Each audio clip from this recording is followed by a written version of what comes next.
Good morning, good morning, good morning.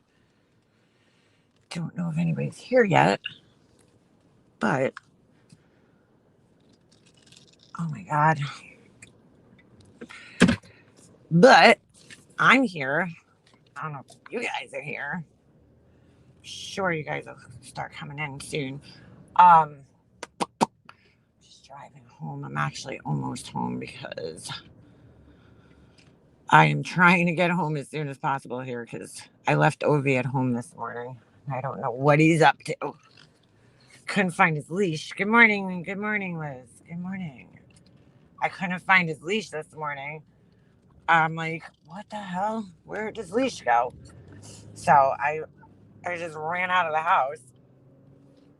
We were like kind of so weird. We were running late, not late, but like I made Jesse breakfast. He ate his breakfast. He got dressed, and then I'm like, it's eight. Before you know it, it's 8:30. So I'm like, all right, let's get out of here. And somehow we ended up being like super early. I don't know how that worked out.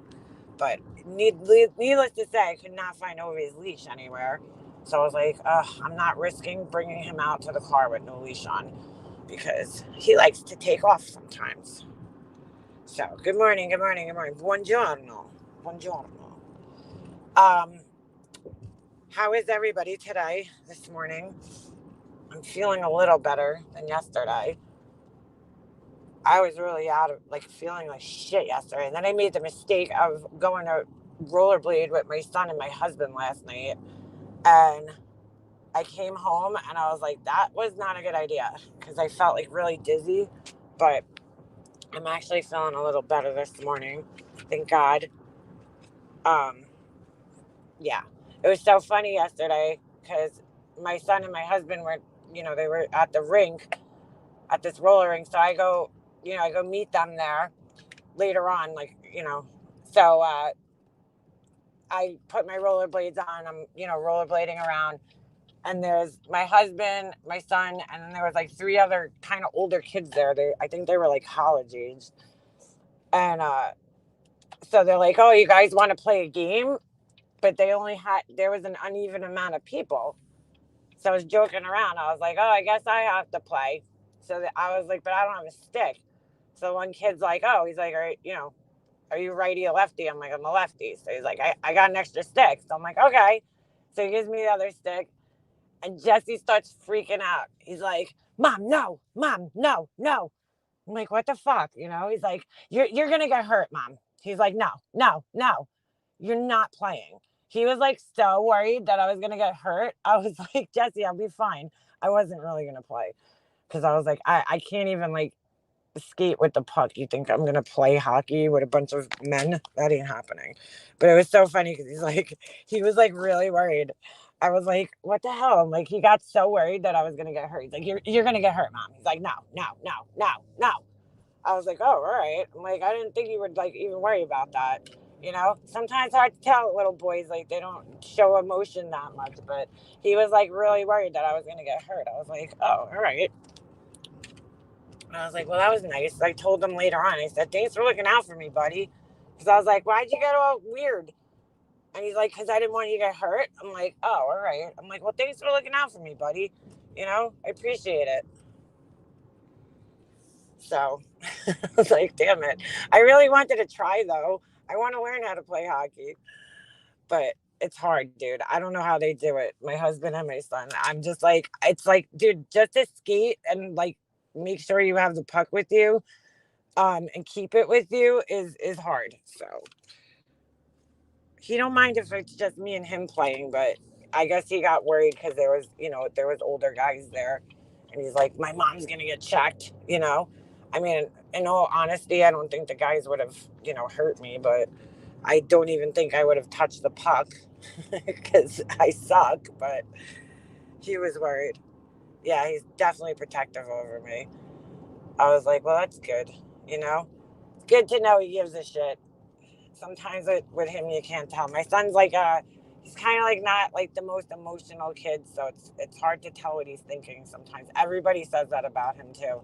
They're like, Jesse's really hard to read. He is. He's very stoic, like sometimes. Kind of like reminds me of my dad in that sense, where like he don't really show how he's feeling sometimes, so it's hard to read him. So, you know, stick skills are not there, dolls. I don't have them. My son does, but me, not so much. I can't even like carry the puck. I'm like, I can't. This is so hard. I try. I want to learn though. I was like, I'm joining the mom's team. There is no mom's team, but I would join one. I would love to learn how to play. Like I never played hockey when I was a kid. I was pretty athletic, but hockey just nobody in my family had interest in it. So I never played it. I'm nasty at baseball, but hockey not so much. So so yeah, all right. I'm almost home.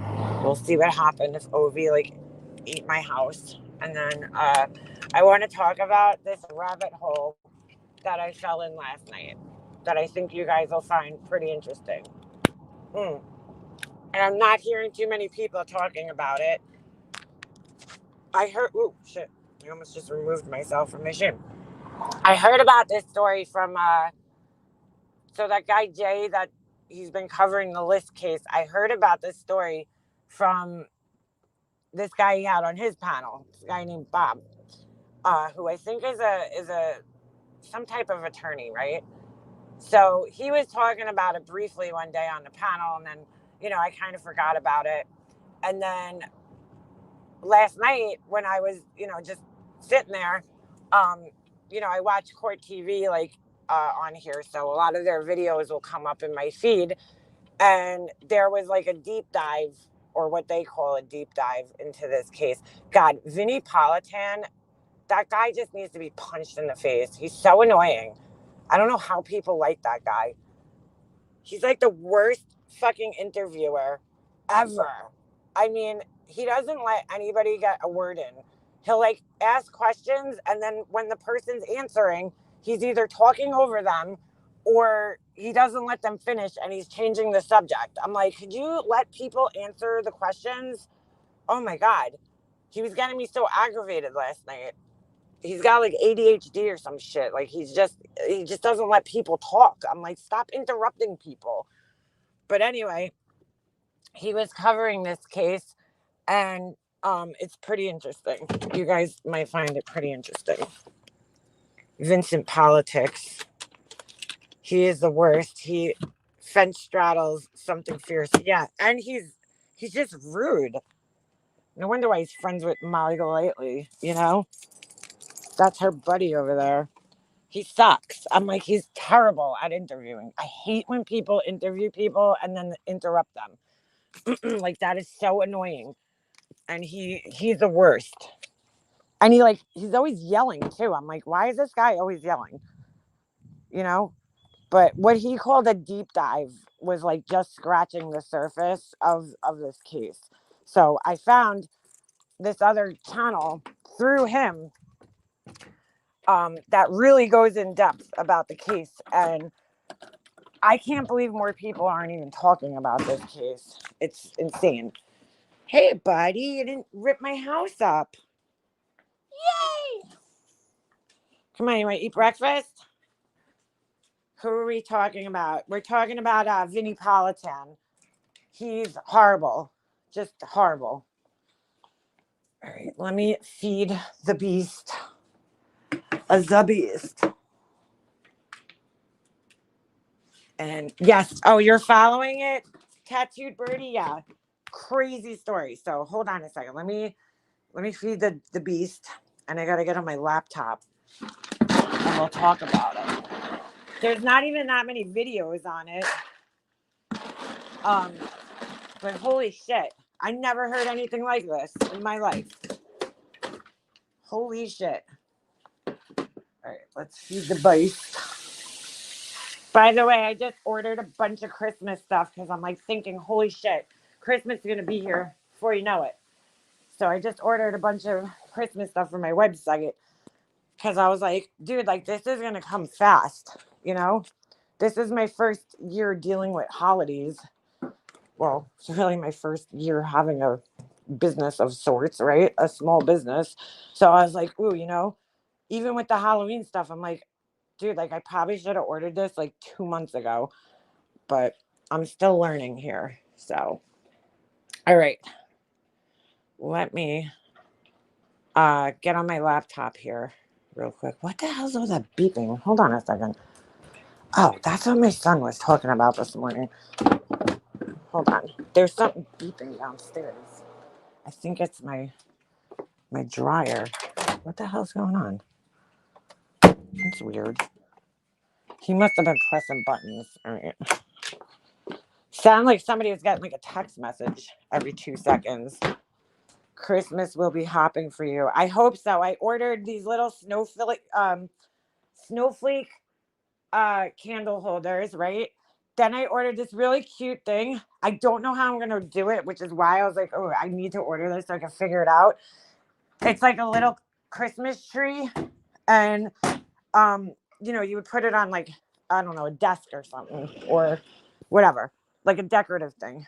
And it's standing up, it's flat, and then it has like a little ornament, a little spot where you could put this little round ornament. And I was like, ooh, that would be cool for like a memorial kind of thing, for a loved one who passed away for Christmas. You could put their picture on it. And what else did I order? Oh, and then these little star-shaped candle holders. I'll probably find more stuff, but I was like, this is cute. Is concrete too heavy for custom bulbs? What do you mean custom bulbs? What do you mean by that? Custom bulb? Are you talking about like for the tree?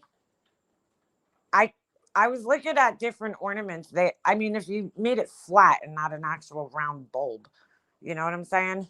Because I think that would be too heavy. If it was like a whole ball of concrete, that would like not stay on your tree. But if you did like a little flat kind of round one, no, that would be fine. I gotta show you guys too. I painted one of the pumpkins, the stem. I painted it, the ones that I had in my community post yesterday. I painted it like a gold color. You guys tell me what you think.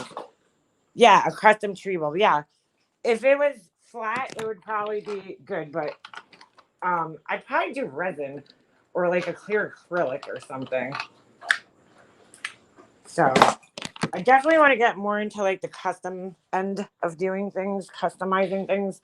All right, so hold on a second. Let me get in the studio here on my laptop. Uh-oh. Ah. All right. Concrete can't melt custom bulbs. What do you mean? Can't melt them. I'm still ordering stuff for my daughter for her second year in college, shopping online. Ah, thank you. She knows I'm a procrastinator. Girl, I'm the biggest procrastinator on the planet. Don't feel bad. I got a few orders I got to actually work on. All right, let me switch up over here. I'll show you guys this real quick. You tell me what you think. All right. Oop. I painted it gold. I felt like it was just too boring. I'm going to try like making this a candle, but if I can't figure it out in time, I might just sell it like this. But I was like, how cute. I don't know. I feel like it gives it more character. If you look at my picture yesterday that was in my community post, it was just like all white, but I was like, I feel like it gives it some character.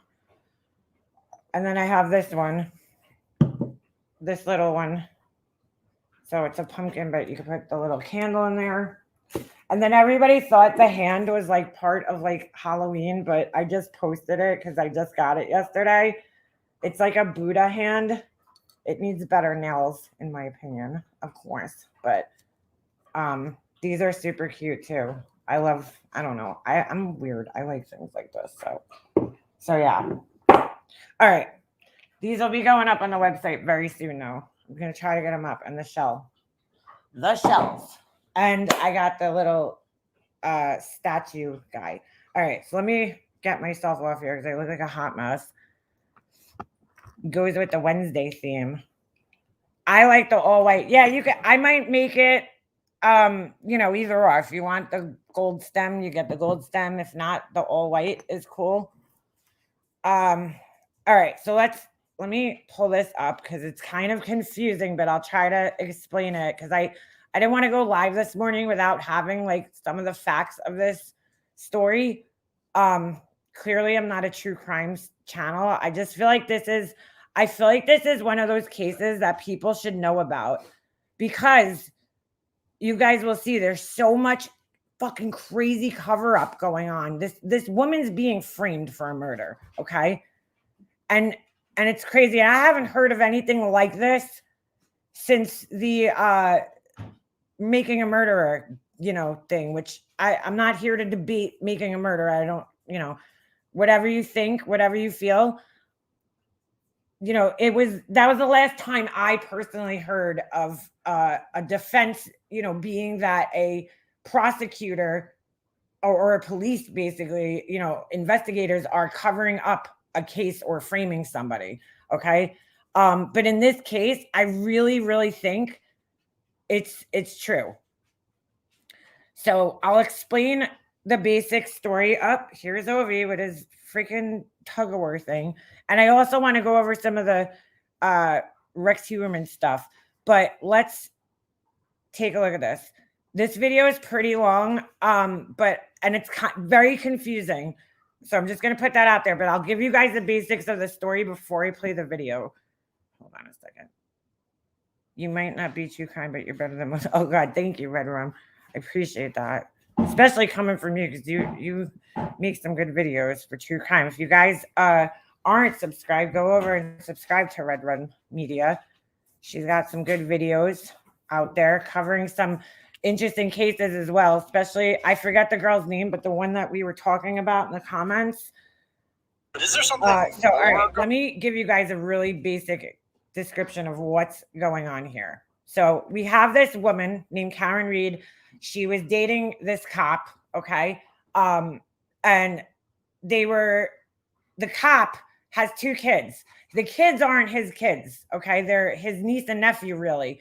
But the parents passed away, so he took custody of the children, right? He adopted them. And so now he's taking care of these 2 children, okay? So they're dating. She's an accountant, very highly educated, very smart woman, makes a lot of money and whatever. So they're out at a bar one night, all right, with a bunch of friends.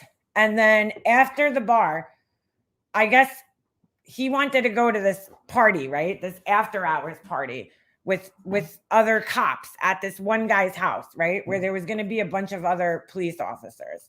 So her story goes, is that she dropped him off at this party and then she left and she went home. She fell asleep for a little bit. And then I think it was around like 5 a.m., she wakes up and she realizes that he's not home. So she's like trying to get in touch with him and call him and everything, and he's not answering his phone. And so around 5 a.m., she gets up and she gets in her car, whatever time it was. I'm not sure the exact time, but she gets up and she gets in her car. She drives like a Toyota or a Lexus truck, rather. She gets in her truck, right? She backs her car out. I guess they live in an apartment. I'm not sure, a townhouse or something. It looks like that. I'm not sure if that's exactly what it is. Right? And she's frantically calling him, trying to get in touch with him. So she goes back and drives to the house where he was. Okay. And she ends up finding his body outside. Yeah, it's in Boston. This is in Massachusetts. So she ends up finding his body out in like the fucking lawn. Okay. There's snow on the ground. There's like 2 inches of snow on the ground. She finds his body. She's freaking out. She's trying to resuscitate him and keep him warm because, he's out in the cold and she didn't know how long he's out there. And he ends up dying. Okay. And now she's like frantic and she's like, what happened? Like, did I hit him? Like, what happened? Okay. So later on, she ends up getting arrested for manslaughter, right? They're charging her with manslaughter. Then all of a sudden, out of nowhere, the prosecution upgrades her charges to a murder charge. And they're trying to say that when she dropped him off, she hit him with the car while she was doing like a 3-point turn. Okay. So think about it. When you're doing like a 3-point turn and you're backing up, how fast are you going? like a few miles per hour, right? So fine. Then they start getting in the autopsy. This guy has this huge thing on the back of his head. His skull is fractured. He's got scratches all over his arms. His eyes are popping out of his head and they're black and blue, like he got punched in the eyes. Okay. His body looks like he got mangled in this like crazy fight. He's got like these scratches that look almost like a dog attacked him on his arm. And it's like, how did that all happen by getting hit by a car at 5 miles an hour? You know? So her attorneys now are trying to get information from the prosecution, but the prosecution is not giving them a lot of stuff. Okay. This is the crazy part. This is where shit gets crazy. She hires an attorney, same attorney that defended Kevin Spacey, actually, right? This girl has money. So she hires this attorney. The attorney that he represented Kevin Spacey, right? He goes and he gets, he has like, experts, just like you would in any court case. He hires an expert to do an analysis of the phones of the people that were at this party, specifically this one woman. Okay. So they do now, the prosecution already did this and they're like, oh, we didn't find things and it's not. Oh, mind you, his phone too. They did the guy that died, they did a analysis of his phone. Somehow magically, after he gets, they were trying to deny that this guy ever even came in the house at this party. Okay. They were like, no, he never got in the house. He never even came. Right. But supposedly after he got hit around like 12 something, when she dropped him off, he magically did like 88 steps and then climbed 3 flights of stairs. Okay. So, after he's supposedly dead, his phone is doing all this activity. You guys know how that works, right? The phone tracks your steps. Then this is crazy. They go in the woman's phone, one of the women that were at the house, okay? And her phone has a search on it. How long does it take to die in the cold? Now, why the fuck would you be searching that? This whole story is crazy because they were trying to deny that he was even at the party. And now it's like, oh, you got a search on your phone, right? That you're looking up to see how long it would take somebody to die in the cold. So I was like, holy shit, just hearing just hearing this stuff, it's crazy. But I watched this video and this guy did a pretty in-depth dive into this video. Now, I'm going to just warn you guys, it's a little confusing, but we'll try to make sense of it as we look. I mean, this is just crazy. If this is true, okay, and these cops are setting this woman up, because you got to remember, everybody involved in this story is connected, right? With the police. You got the rescue people. You got the district attorney. You got the regular police. You got the state police. They're all connected. They're all friends. They all cover up for each other. And, after seeing what happened out here with the Rex Heuermann case, with the Long Island serial killer case, okay, before it became the Rex Heuermann case, I truly believe that there's, corrupt police stations and shit. There's corrupt cops out there and they do cover up for each other. And this doesn't go for every cop. I totally back the blue. I just feel like there is places where there's corruption, clear cases of corruption. And, Suffolk County, I mean, if you look where I live, okay, there's a very long history of corruption there, going back to the Marty Tankleff case, where, they lied. This kid spent how many years in jail? 27 years in jail, something like that. Okay. For murdering his parents. And then they come to find out this kid didn't murder his parents at all. So, and there was a huge cover up. So like these things do happen. So Marty Tankleff was exonerated, that's another great story, interesting story. If you don't know that story, I read his book that he wrote. I'll tell you guys the name. Hold on. I have it in my Kindle. So these things do happen though, guys, like they do. And it's possible even this day and age. So hold on a second. I just combined all my books together because I wanted to read Lost Girls again. So I had 2 accounts. So I had you could share your books. I don't know if you know that. So let me see if I can find my Marty Tankleff book here because it's actually a really good book. I totally, if you're into reading these types of stuff, these types of books. Actually, I got a bunch of really good true crime books I forgot that I had read. It's called A Criminal Injustice. Actually, wait, is that his book or is that, this might be, hold on a second. I don't know if this is the one written by him. Oh, my bad. This isn't his book. It's a book about him. But this one I read, it's called A Criminal Injustice, A True Crime, A False Confession, and The Fight to Free Marty Tankleff. So that one's a really good book. And then hold on a second. I got a couple of really good ones for you guys. Books, if you're interested in these types of books. What other one? I have Kerry Rawson's book, A Serial Killer's Daughter. I don't even know if I finished reading that. And then I have, this one was really good. Oh, I have Stranger Beside Me by Ann Rule. That was Ted Bundy's, that was about Ted Bundy. This JonBenét Ramsey book. What is this? I don't even know if I read this. JonBenét Inside the Ramsey Murder Investigation. Okay. And then hold on a second. Get out. Dude, what are you doing? Get out of the garbage pail. Hold on a second. Don't you start, you little rabbit. Get out of here. Oh, God. You and this fucking garbage pail.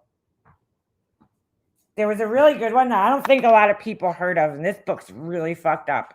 Hold on. Oh, my God. All right. Oh, wait. I'm trying to get back to my books. Hold on a second. Oh, my God. Why'd it close the whole thing? Where is this one? I read The Savage Murder of Skylar Neese. That's a good one. Oh, it's called Such Good Boys. And it's written by Tina. Hold on a second. Hold on. Sorry. It accidentally clicked on it. This one's really crazy. It's about these boys that killed their mom. And it's a real story. Hold on. Where'd it go? Where'd it just go? Jesus. I just lost it. Sorry. I was clicking on it and it just disappeared. Did I accidentally delete it? Oh no. Tina. What the hell is the name? I can't see the whole name because it's covered up by a check mark. But the title is Such Good Boys. And then I didn't even realize. I also read Juan Martinez's book, Conviction. I read Trapped with Miss Arias by Kirk Nurmi, who, by the way, has been doing commentary on what do you call it? He's been doing commentary on Court TV or News Nation, and God, he looks different. And I read Our Friend Travis by the Hughes, couple. They wrote that. What is this one? Sarah's Story. No idea what this is. Oh, all right. I don't know what that is. I don't even know if I read that. So yeah. Yeah, Carrie's interesting. She's been on a lot of stuff lately, regarding just, I guess, being a serial killer. All right, so let's check this video out. It's pretty interesting. What's going on here? Is Karen Read the victim of a massive cover-up? So let me just explain something. This guy whose video this is, he was just kind of randomly started a blog one day. He lives in Massachusetts. He got into this story, I guess he just randomly heard about this story and then he really got interested in it. And so he has his name's Turtle Boy. Reminds me of Dolly. But he has tons of videos on this case. So I'll grab the link to this video. But if you're interested in deep diving into this, he's got a lot. And he's down there. He's at the court cases and he's fighting for this, this girl. He don't know her. He just got, invested in the story. So it's pretty interesting. All right. So this is the one lady. This is the one that we're going to find out did the search on the phone. She's got the most punchable face ever. During my investigation, You'll see why I say that. I have uncovered a town full of corruption. Here's what I believe happened, and why I believe Karen Read The sound on this isn't the best when. was framed. So that's Karen. That's the woman. Do you want to ask some questions? I know you do. I do. I know you do. I have. You think that you could outsmart Karen Read? Did you? It's how can you? That's the woman who was doing the searches on the phone. And when you see her face, walking into the courtroom, she just ugh. Where are those buttons when you covered up his murder? Any comment on that? Why you Googled that through 27? So that's Karen Read. This is the girl that's being accused of driving, basically backing into her boyfriend and killing him. It's crazy. On the morning of January 29, 2022, Boston police officer John O'Keefe was found dead outside of the Canton home of Boston Police Sergeant Brian Albert on 34 Fairview Road. So like he's at a party with all these police officers, right? And it's like his body's out there. There's just too much crazy shit for it not to be some type of cover up. there's too much. It's way too much. The shit's crazy. O'Keefe's girlfriend, Karen Reed, was charged with manslaughter after reportedly backing over O'Keefe with her car after. Same here, Jason. I'm going to talk about that yesterday because that was a shit show. Not Harvard Lawyers Leaf fault, but that interview was a shit show. Not any fault of hers. She got into a fight with him and dropped him off at Albert's house after a night of drinking. She was castigated widely as a cop-killing villain, set to face decades in prison. But as it would turn out, at least a dozen people were in the house when John O'Keefe was being violently beaten to death before hatching an elaborate plot to frame Karen Reed for killing him. The cover-up was aided and abetted by members of the state police, the Canton Police Department, and the Norfolk County District Attorney's Office. This is the story of one woman alone, facing down some of the most powerful, well-protected people in the state. Think about how scary this is, right? Really, think about how scary this is. You're one person. Every single person that's involved in this story, besides you, is working with the police somehow. So they're either, a prosecutor, an EMT, somebody who's a government employee who's working with the police, and nobody's on your side. Everybody's working against you. You're working against the most powerful people in your county, dude, in your state. Like, that's so scary to me that this could happen to people. If this is all alleged right now, but the thing that sells it for me is those searches that this woman did. Because why would you be searching that at the time, the same night as the murder happens and this guy is found outside dead? Why are you searching? How long does it take to, die in the cold? It's really weird. So, but there's more in this video that you'll see. Sought to destroy her life and exonerate herself. This is Karen Reed and John O'Keefe. Karen is an intelligent, successful accountant and college professor with not even a hint of a criminal record. She'd been dating John O'Keefe for several years and loved his niece and nephew, who he adopted after both of their parents, including his sister, passed away. She owned a house in Mansfield that was rented. Oh my God, I didn't even think of that, but think of his parents and what they're going through, that both of their children now passed away. Jeez, I didn't even think of that when I was watching this. Out, but lived with O'Keefe and his niece and nephew at his home on One Meadows Ave in Canton. O'Keefe was a well-liked veteran, 16 years on the force of the Boston Police Department. On February 2nd, Reed was charged with killing John O'Keefe, only with manslaughter though, and she may have actually believed she was responsible. 4 months later, in June, the charges were upgraded to murder, despite no real evidence coming out that added to the story. So yeah, they just randomly upped her charges. There was no reason for it, so it went from manslaughter, which if they would have brought this in front of a jury, I still don't even know if they would have gotten that, because with the evidence, it's weak at best, the prosecution's case. But now you're charging her with murder, which means she deliberately did this, plotted it, planned it, and there's no evidence, and they can't answer a lot of questions. And you're going to see that. It's fucking crazy. State Trooper Michael Proctor wrote the criminal complaint for her arrest, noting his 10 years of experience on the State Police Detective Unit at the Norfolk County DA's office. The charging documents state that Canton officers Seraph and Mulaney were dispatched at 6:04 a.m. on January 29th to 34 Fairview Road, where they found 3 females, Karen Reed, Jennifer McCabe, and Kerry Roberts, next to the body of John O'Keefe. Karen Reed was performing CPR. Jennifer McCabe is pictured in this photo on. She looks fucking crazy. On the right, next to her sister, Nicole Albert, who is the wife of well-connected Boston Police Sergeant Brian Albert. All right, this is where it gets confusing because he's connecting all these people that were at this party. They're all somehow connected to, either police or investigators or, so it gets a little confusing here. Brian is on the fugitive apprehension team. He's a trained MMA fighter, and he was featured on the cop show Boston's Finest. At 11:30 a.m. on January 29th, Trooper Proctor interviewed Jennifer McCabe and her husband Matthew McCabe, along with Brian Albert and Nicole Albert, comfortably at the home of Jennifer McCabe. Which they shouldn't really do. They should conduct interviews at the police station. Told him that they were out at the Waterfall Bar in Canton, where Jennifer McCabe met up with her friend John O'Keefe and his girlfriend Karen Reed, who she did not know very well. So they didn't know each other. Just keep this in mind because it'll kind of make sense when he gets a little deeper into it. Connection between them was that John O'Keefe's niece was good friends with Jennifer McCabe's daughter. Trooper Proctor was allegedly told by Jennifer that she saw Reed enter the bar carrying a vodka soda drink in a glass, which most bars would not allow, and indicated that perhaps she was drunk. The three grown adults in their 40s left shortly after midnight to go to an after party at Brian Albert's house. According to Jennifer, she got there first. At 12:30, she says that she witnessed Karen Reed drive up on her black Lexus SUV. Since O'Keefe only knew McCabe at this house, Now, this doesn't make any sense.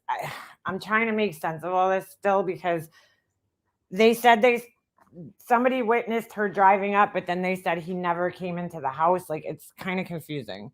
texted her to make sure that she was there. Jennifer claimed that John O'Keefe never entered the house, so she texted him, hello, at 12:45, before witnessing Karen drive away in her black SUV. We would later find out that most of that was a lie. She told Proctor that she assumed that he and Reed decided to go home. Jennifer received a phone call from a distraught Karen at 4:53 a.m. looking for O'Keefe. Jennifer, who for some reason was still up at 4:53 a.m. after a night of drinking, told Trooper Proctor that she offered to help Karen look for John O'Keefe along with O'Keefe's friend, Carrie Roberts, who was not at the house that night. Karen was hysterical and could not drive in her condition, so Carrie drove both of them. Jennifer claims that during the ride, Karen said, quote, could I have hit him? Did I hit him? She also told the state police that Karen's SUV had a cracked taillight. The two of them then jumped in Carrie Roberts' car and they drove back to 34 Fairview Road. When they got there, Karen immediately noticed O'Keefe's body outside, but the other two did not.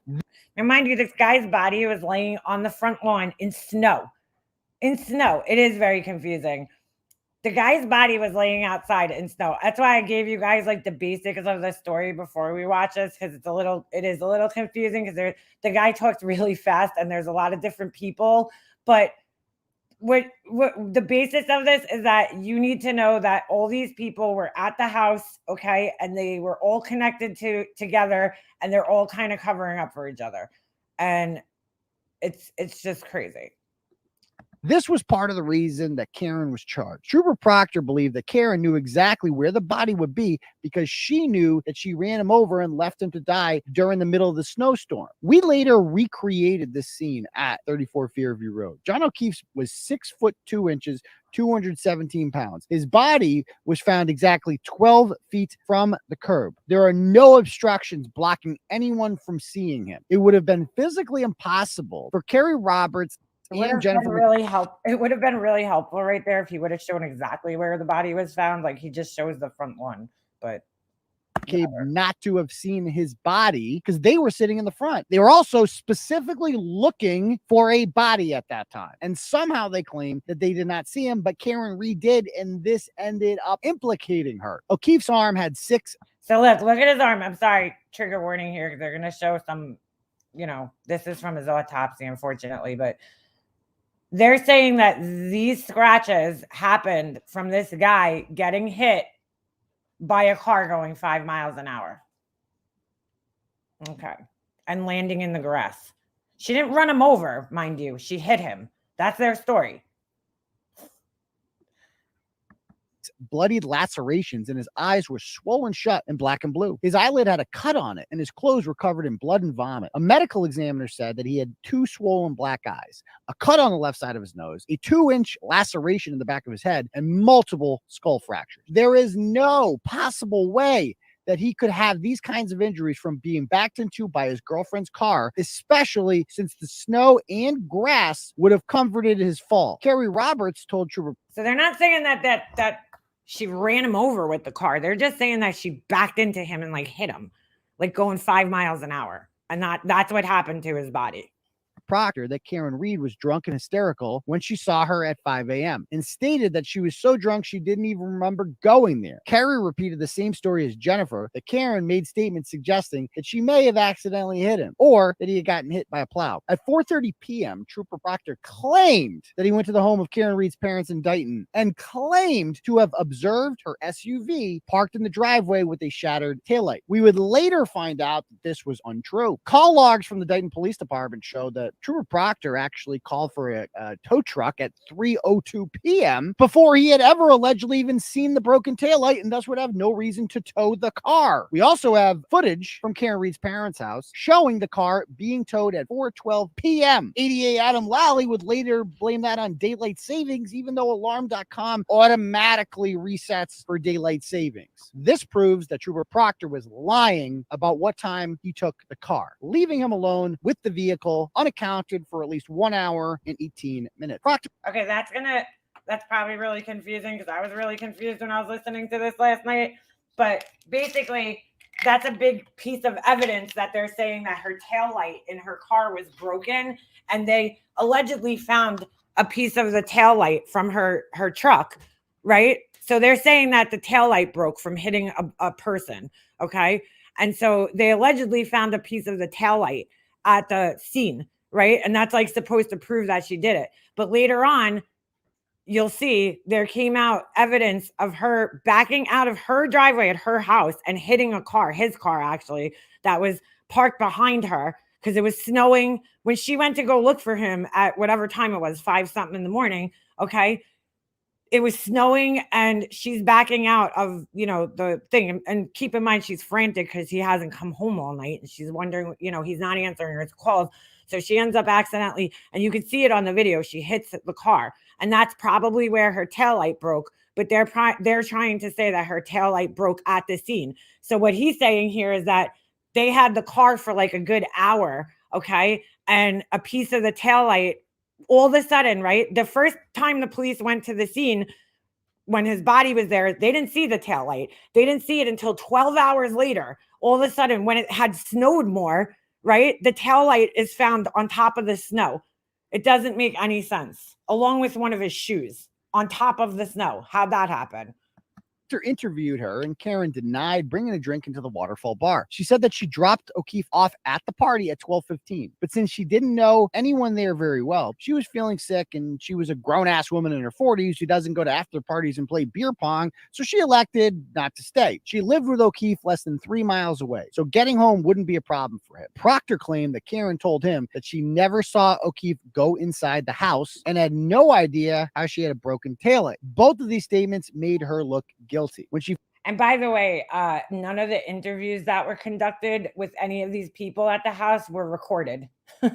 Or hers, for that matter. Found O'Keefe's body later. His eyes were swollen, and he was still bleeding from the nose and mouth. Karen attempted to call and text John O'Keefe multiple times after dropping him off. He would never knock him home, knowing his niece and nephew needed him in the morning. Trooper Proctor asked her leading question, designed to incriminate her, about whether or not she had ever been in an argument with O'Keefe. And there isn't a couple on earth that hasn't been in a fight before. So Karen felt it was normal to tell Proctor that they had an argument over breakfast. This is why you should never talk to police without a lawyer if you're a suspect in a crime.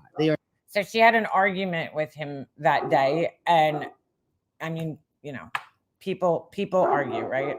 Are not there to be your friend. They are there to get you to say something that will lead you to being charged criminally. A Canton firefighter who we later found out was good friends with Caitlin Albert, the grown daughter of Brian Albert, who was inside 34 Fairview Road the night that John O'Keefe was killed, was one of the first responders to the scene. She told Trooper Proctor that Karen said to her friend, "I hit him," quote unquote, several times, further incriminating herself. Proctor's report also states that 2 red pieces of taillight were next to O'Keefe's body, which was the final piece of evidence needed to charge her with manslaughter. Except in the original report from the Canton Police Department, it never mentions anything about any taillight, and only 2 inches of snow had fallen at that time. As a matter of fact, the only thing that they found were droplets of blood, which they kept in red Solo cups, and some shattered cocktail glass, which apparently Karen Reed hit him with before backing into him with her car and killing him. Sure, but Trooper Proctor never never once mentioned that he was a close personal friend with the McCabe and Albert families, which were prominent names in Canton. Here's a picture from Proctor's sister's Facebook page showing Trooper Proctor with Jennifer McCabe's children. ADA Adam Lally would later contend the child that's depicted in that particular photograph is not one of the McCabe's children. Oh, really? McCabe's have 4 daughters.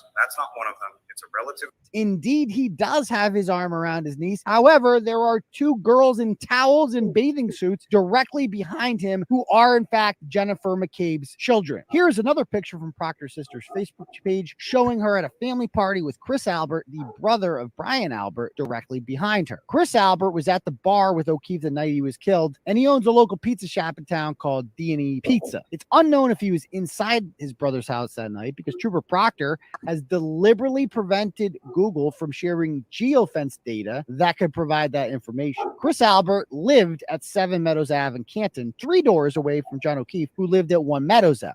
All right, this is like confusing because he's making all these connections between these people, but okay. Chris's son, Colin Albert, was an 18-year-old senior at Canton High School at the time of the incident and is confirmed to have been inside the house at 34 Fairview Road that night. Colin was a star football player at Canton High School and a notorious hothead. There are multiple videos that we have posted of Colin in which he's threatening rivals in town and even ends it with bang, bang, which apparently is supposed to scare you into believing that this man will kill you. 2 days after John O'Keefe died, the Canton High School Twitter account announced that Colin will be playing football at Bridgewater State next year. Colin is an out-of-control meathead who frequently was confrontational towards his much older adult neighbor, John O'Keefe.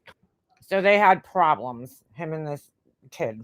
Constantly trespassed on his property, threw beer cans on his lawn. He is the prototypical jock who thinks that Shakespeare was a huge loser and infamously poses for pictures sticking either his middle finger up or his fist in the air while pounding down Dylan Mulvaney lights. Colin has anger issues and gets off on knowing that he comes from a well-connected No, watch this picture because this is crazy. family in town. His uncle Brian, of course, is a Boston police sergeant. His uncle Kevin is a Canton police officer. His father, Chris, was recently elected to the Board of Selectmen. Here he is on the left, pictured with his father and his uncle Brian on the far right. The man in the middle is his other uncle, Tim Albert, the family moron who takes pride in being from a well-connected family, despite providing nothing of value to contribute to the family's brand name. Trooper Proctor's family knew Colin since he was a little boy. Here he is pictured with his Michael Proctor's sister. So the guy that was interviewing and investigating this is friends with all these people that were at the house. Like, that's not good.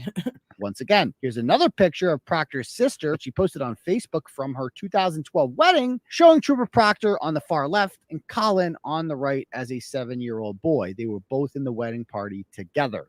Right. So they're all connected, which already is a conflict of interest, right?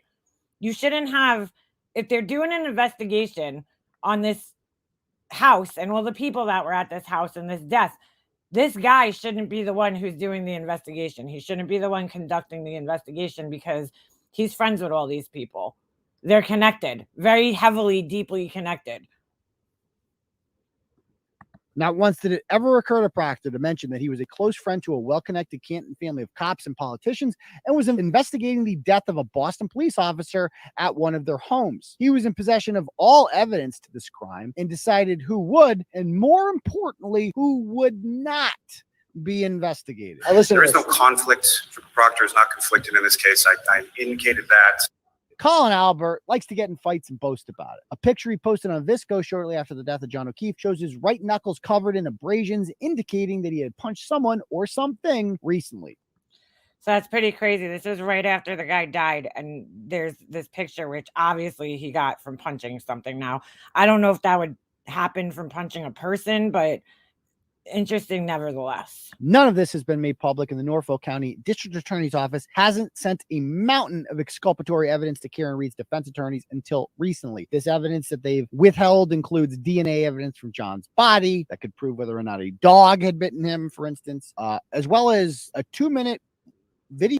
I mean, those scratches look like something was literally just gouged into him, like their teeth, I don't know, paw, maybe from an animal. It just doesn't look like something that would happen if you got hit by a car. That's not road rash, and it's on the top of his arm. if you got hit by a car, you would, think you would fall backwards. No, I mean, I don't know. Just doesn't make sense. Video clip from the Canton Library, which would have shown whether or not Karen Reed's taillight was broken after dropping John O'Keefe off at 34 Fairview Road. Because if it wasn't broken, that means that she didn't That's a good point, Shannon. Yeah, if they hit in the head. hit him with her car. This evidence proves beyond a shadow of a doubt that she had nothing to do with John O'Keefe's death, but suggests that Colin Albert, Brian Albert's German Shepherd Chloe, Jennifer McCabe, Matt McCabe, and every other person in that house either witnessed or knew about the murder of John O'Keefe and conspired to frame Karen Reed after the fact. Unfortunately for them, Karen Reed is an extremely intelligent and well-resourced woman who can afford world-class representations. She initially had an attorney by the name of David Yannetti, a well-respected Boston lawyer with more than 30 years of experience, who used to be a prosecutor. However, Yannetti can only do so much, and Karen Reed quickly realized after time that she was up against some powerful forces and she would need more representation, particularly when it came to cell phone expertise, which a lot of this case hinges on. So she did some searching and she found a guy by the name of Alan Jackson from Los Angeles who had previously represented a man by the name of Kevin Spacey in Nantucket. Kevin Spacey was accused of sexually assaulting an 18-year-old bartender, but later we found out through the use of forensic technology that the quote-unquote victim and his mother had deleted a number No, there's nobody that's not connected to each other. That's why this is all crazy. of incriminating messages that showed that the boy was not actually a victim at all. Her attorneys filed a motion demanding a forensic. Yeah, that's the other thing about those scratches. They look like they were already like kind of scabbed up. You know what I'm saying? Like they're not bleeding. They're not actively bleeding. Forensic audit of Jennifer McCabe and Brian Albert's cell phones and for all communications before and after O'Keefe's death. However, to this day, they So he had to basically be alive when he got those scratches because they wouldn't, scab up like that. have not gotten Albert's cell phone. Jennifer McCabe, on the other hand, voluntarily handed over her phone, thinking that if she deleted enough information, no one would find it. And indeed, Oh, that's the other thing. She deleted a lot of stuff out of her phone.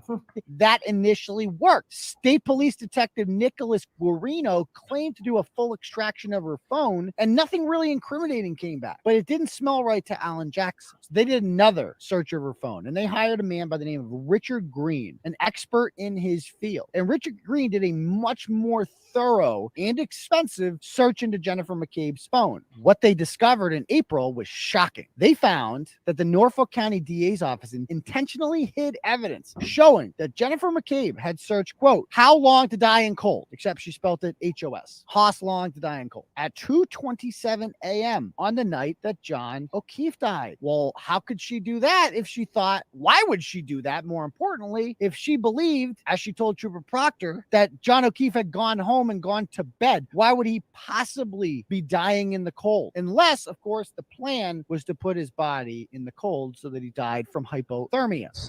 Yeah, like why would you even be searching that at 2 a.m. after a night of drinking? Why would you even be searching that? It just doesn't even make any sense. It doesn't make any sense. And look at this bitch. Oh, I just want to punch her in the face. How can you wear those buttons when you covered up his murder? Any comment on that? Why you Googled that at 227?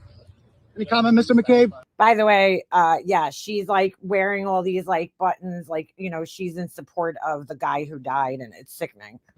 Brian Albert was never questioned at his house, only at the McCabe's house, which was interesting because a dead body was found in his yard. Canton Deputy Police Chief Tom Keller happens to live across the street from Brian Albert on Fairview Road. He has a Ring camera that would have picked up video of O'Keefe's body being hit that night. That's the view it would have gotten. That's the exact view. Wow. So the police, what did they say? Chief lives across the street, but whoa, his camera wasn't working that night. However, he told police that conveniently he did not capture anything of value on his Ring camera. It was never subpoenaed. Jennifer McCabe not only That is crazy. Searched for how long to die in cold. She also deleted all communications on her phone between herself, Brian Albert, and her sister Nicole Albert. If Jennifer McCabe So the people whose house, oh my God, it's crazy. didn't think it was unusual for John O'Keefe to leave, then why did she stay up until 5 a.m. awaiting Karen Reed's phone call about John O'Keefe being missing? If Jennifer McCabe had nothing to hide, then why was she destroying critical evidence around the time that John O'Keefe's body was discovered? Why was Jennifer McCabe more committed to protecting Brian Albert and her sister Nicole, who was married to Brian? After O'Keefe got to Albert's home, he began texting McCabe to make sure she was there, since she was the only person he knew well or at all. When he entered, he was surprised to see 18-year-old Colin Albert was there, who likely confronted him at some point and hit him, according to the theory proposed by Alan Jackson and David Yannetti in their court filings. Our sources believe that Brian Albert joined in on the beating, alarming his loyal German Shepherd, which immediately began to tear into John O'Keefe's arm. Despite being their family dog, Brian Albert got rid of Chloe and never explained where the dog Dude, they got rid of the dog after this. Like, what the fuck, dude? Went. The defense team has since filed motions to try to get animal control records about the dog, which for some reason the ADA's office objected to. Like, why would you randomly just get rid of your dog? Doesn't make sense. Fortunately for him, the defense won their motion and the records were impounded. And as I speak right now, they are still trying to get those unimpounded. A motion has been filed on June 7th for that. Definitely in that house that night were Brian Albert. There's no question in my mind that if people were fighting in the house and the dog was out, German Shepherds, I got bit by one, they're very loyal. I mean, when I got bit, the dog was literally just protecting his property. I walked in the house, not even the house. I walked in the yard and he just lunged at me and took a chunk out of my ass, basically. Well, my leg, back of my leg.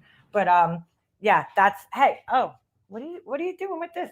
So, you know, it's not that hard for me to believe that, you know, if people were fighting, the dog would have went into protection mode and started jumping on this guy's arm and, you know, trying to protect whatever was going on in the house. Nicole Albert, Brian Albert Jr., Colin Albert, Caitlin Albert. And if you know anything about police dogs, that's another thing. Where are they trained to bite? When they're training police dogs, they're wearing those arm, you know, things, and the dogs jump up and bite the arms.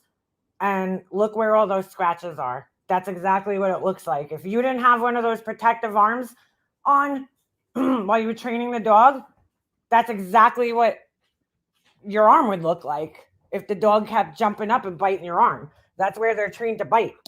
So, Albert, Jennifer and Matthew McCabe, friends of Albert Jr., named Julie Nagel, Emily Fabiano, and Sarah Levinson, and an ATF agent named Brian Higgins, who has an office inside the Canton Police Department. O'Keefe would make 12 at a minimum. We have one picture of Higgins with O'Keefe, who was with Brian Albert earlier in the day in New York, and they had driven back after a police officer's funeral there, and they've been very chummy since then. This means that all of these people either witnessed the murder or somehow had no idea that a murder took place in a house they were in, and they've said nothing. Not one of them claims to have seen a 6'2", 217-pound body lying on the front lawn after leaving. One witness named Ryan Nagel went to the home to pick up his sister Julie, who ended up staying there. He was the only witness who had no familial ties to the Albert, and thus no reason to frame Karen Reed. He said that he witnessed Reed outside of the house. They arrived on Fairview Road at basically the same time, coming from different directions. He yielded to her. He allowed her to turn right onto the street. Now, keep in mind, it was snowing and visibility was difficult. So Karen Reed pulled up in front of the driveway, and she claims that John O'Keefe got out and ran into the house. She then pulled up a little further along the left-hand side of the property and said that she was beginning to text him because he was supposed to text her back to let her know everything's all set. You can go home now. Ryan Nagel has all but confirmed that this is exactly what happened because according to his own testimony, he said that he didn't see any damage to her vehicle, never heard any screams, never witnessed her operating the vehicle erratically, and when he drove by her, most importantly, she was alone in the vehicle, and her. So yeah, they were trying to deny that he went in the house and all this. interior lights were on. Her hands were at 10 and 2. Yet John O'Keefe's body was not on the ground, so where could he be if not inside the house? Additionally, O'Keefe's phone tracked him walking up and down the stairs, ascending and descending inside the Albert home from 12:21 rather, to 12:24. So after he was dropped off, his, it's supposedly hit, because I guess they're trying to say that she dropped him off and hit him right in front of the house and left him there, right? His phone magically starts doing steps and climbing up flights of stairs in the house. It's like, okay. Makes perfect sense, right? Obviously, it would not show this sort of up and down motion if he was inside Karen Read's car or lying on the ground outside the home. And remember, the cell phone says he's in there between 12:21 and 12:24. Jennifer McCabe said he did not arrive there until 12:30. State police and the DA's office deliberately kept all of this information from the defense, including Jennifer McCabe's incriminating Google search. Jennifer McCabe's cell phone analysis shows that she left the Albert house at 1:47 a.m. with Matthew McCabe, Julie Nagel, and Sarah Levinson. Alan Jackson asserted in his filings that she gave the other two a ride home because they lived near Meadows Ave and she wanted to drive by John O'Keefe's house to see if Karen Read was up, to understand whether or not they had time to get rid of his body or whether or not she was up wondering where he was. So she dropped them both off at 2:27. Her Apple Watch recorded her going to her bedroom and Googling how long to die in cold. That is so weird. By previously telling police that she assumed that John O'Keefe had gone home with Karen Read. Why would she Google that if she thought he was home sleeping? A normal person after a night of drinking would be sleeping at 2:30 a.m. Yeah, you would think, right? After a whole night of drinking, you go home and you Google fucking how long to die in the cold. It's fucking weird, man. And then she stays up until 5 a.m. That's fucking adrenaline. You guys all know, man, you're drinking all night like that, eventually you're going to crash unless you're doing some blow or something. Maybe then you'll be able to stay up all night. But it's just odd. She's up that late. a.m. McCabe, instead of going to bed, elected to pace around her house nervously. That's what the Apple Health data shows, waiting for Karen Read to contact her and ask where O'Keefe was. Somehow she anticipated this happening, despite allegedly having no idea that John O'Keefe was missing. McCabe waited up for Read because, number one, she needed to be with her when Read discovered the body so that she could control the narrative with the police. And number two, she needed to put the idea in Read's head that she might have accidentally hit and killed John O'Keefe while driving drunk and had no recollection of it. It is weird. Why would she stay up?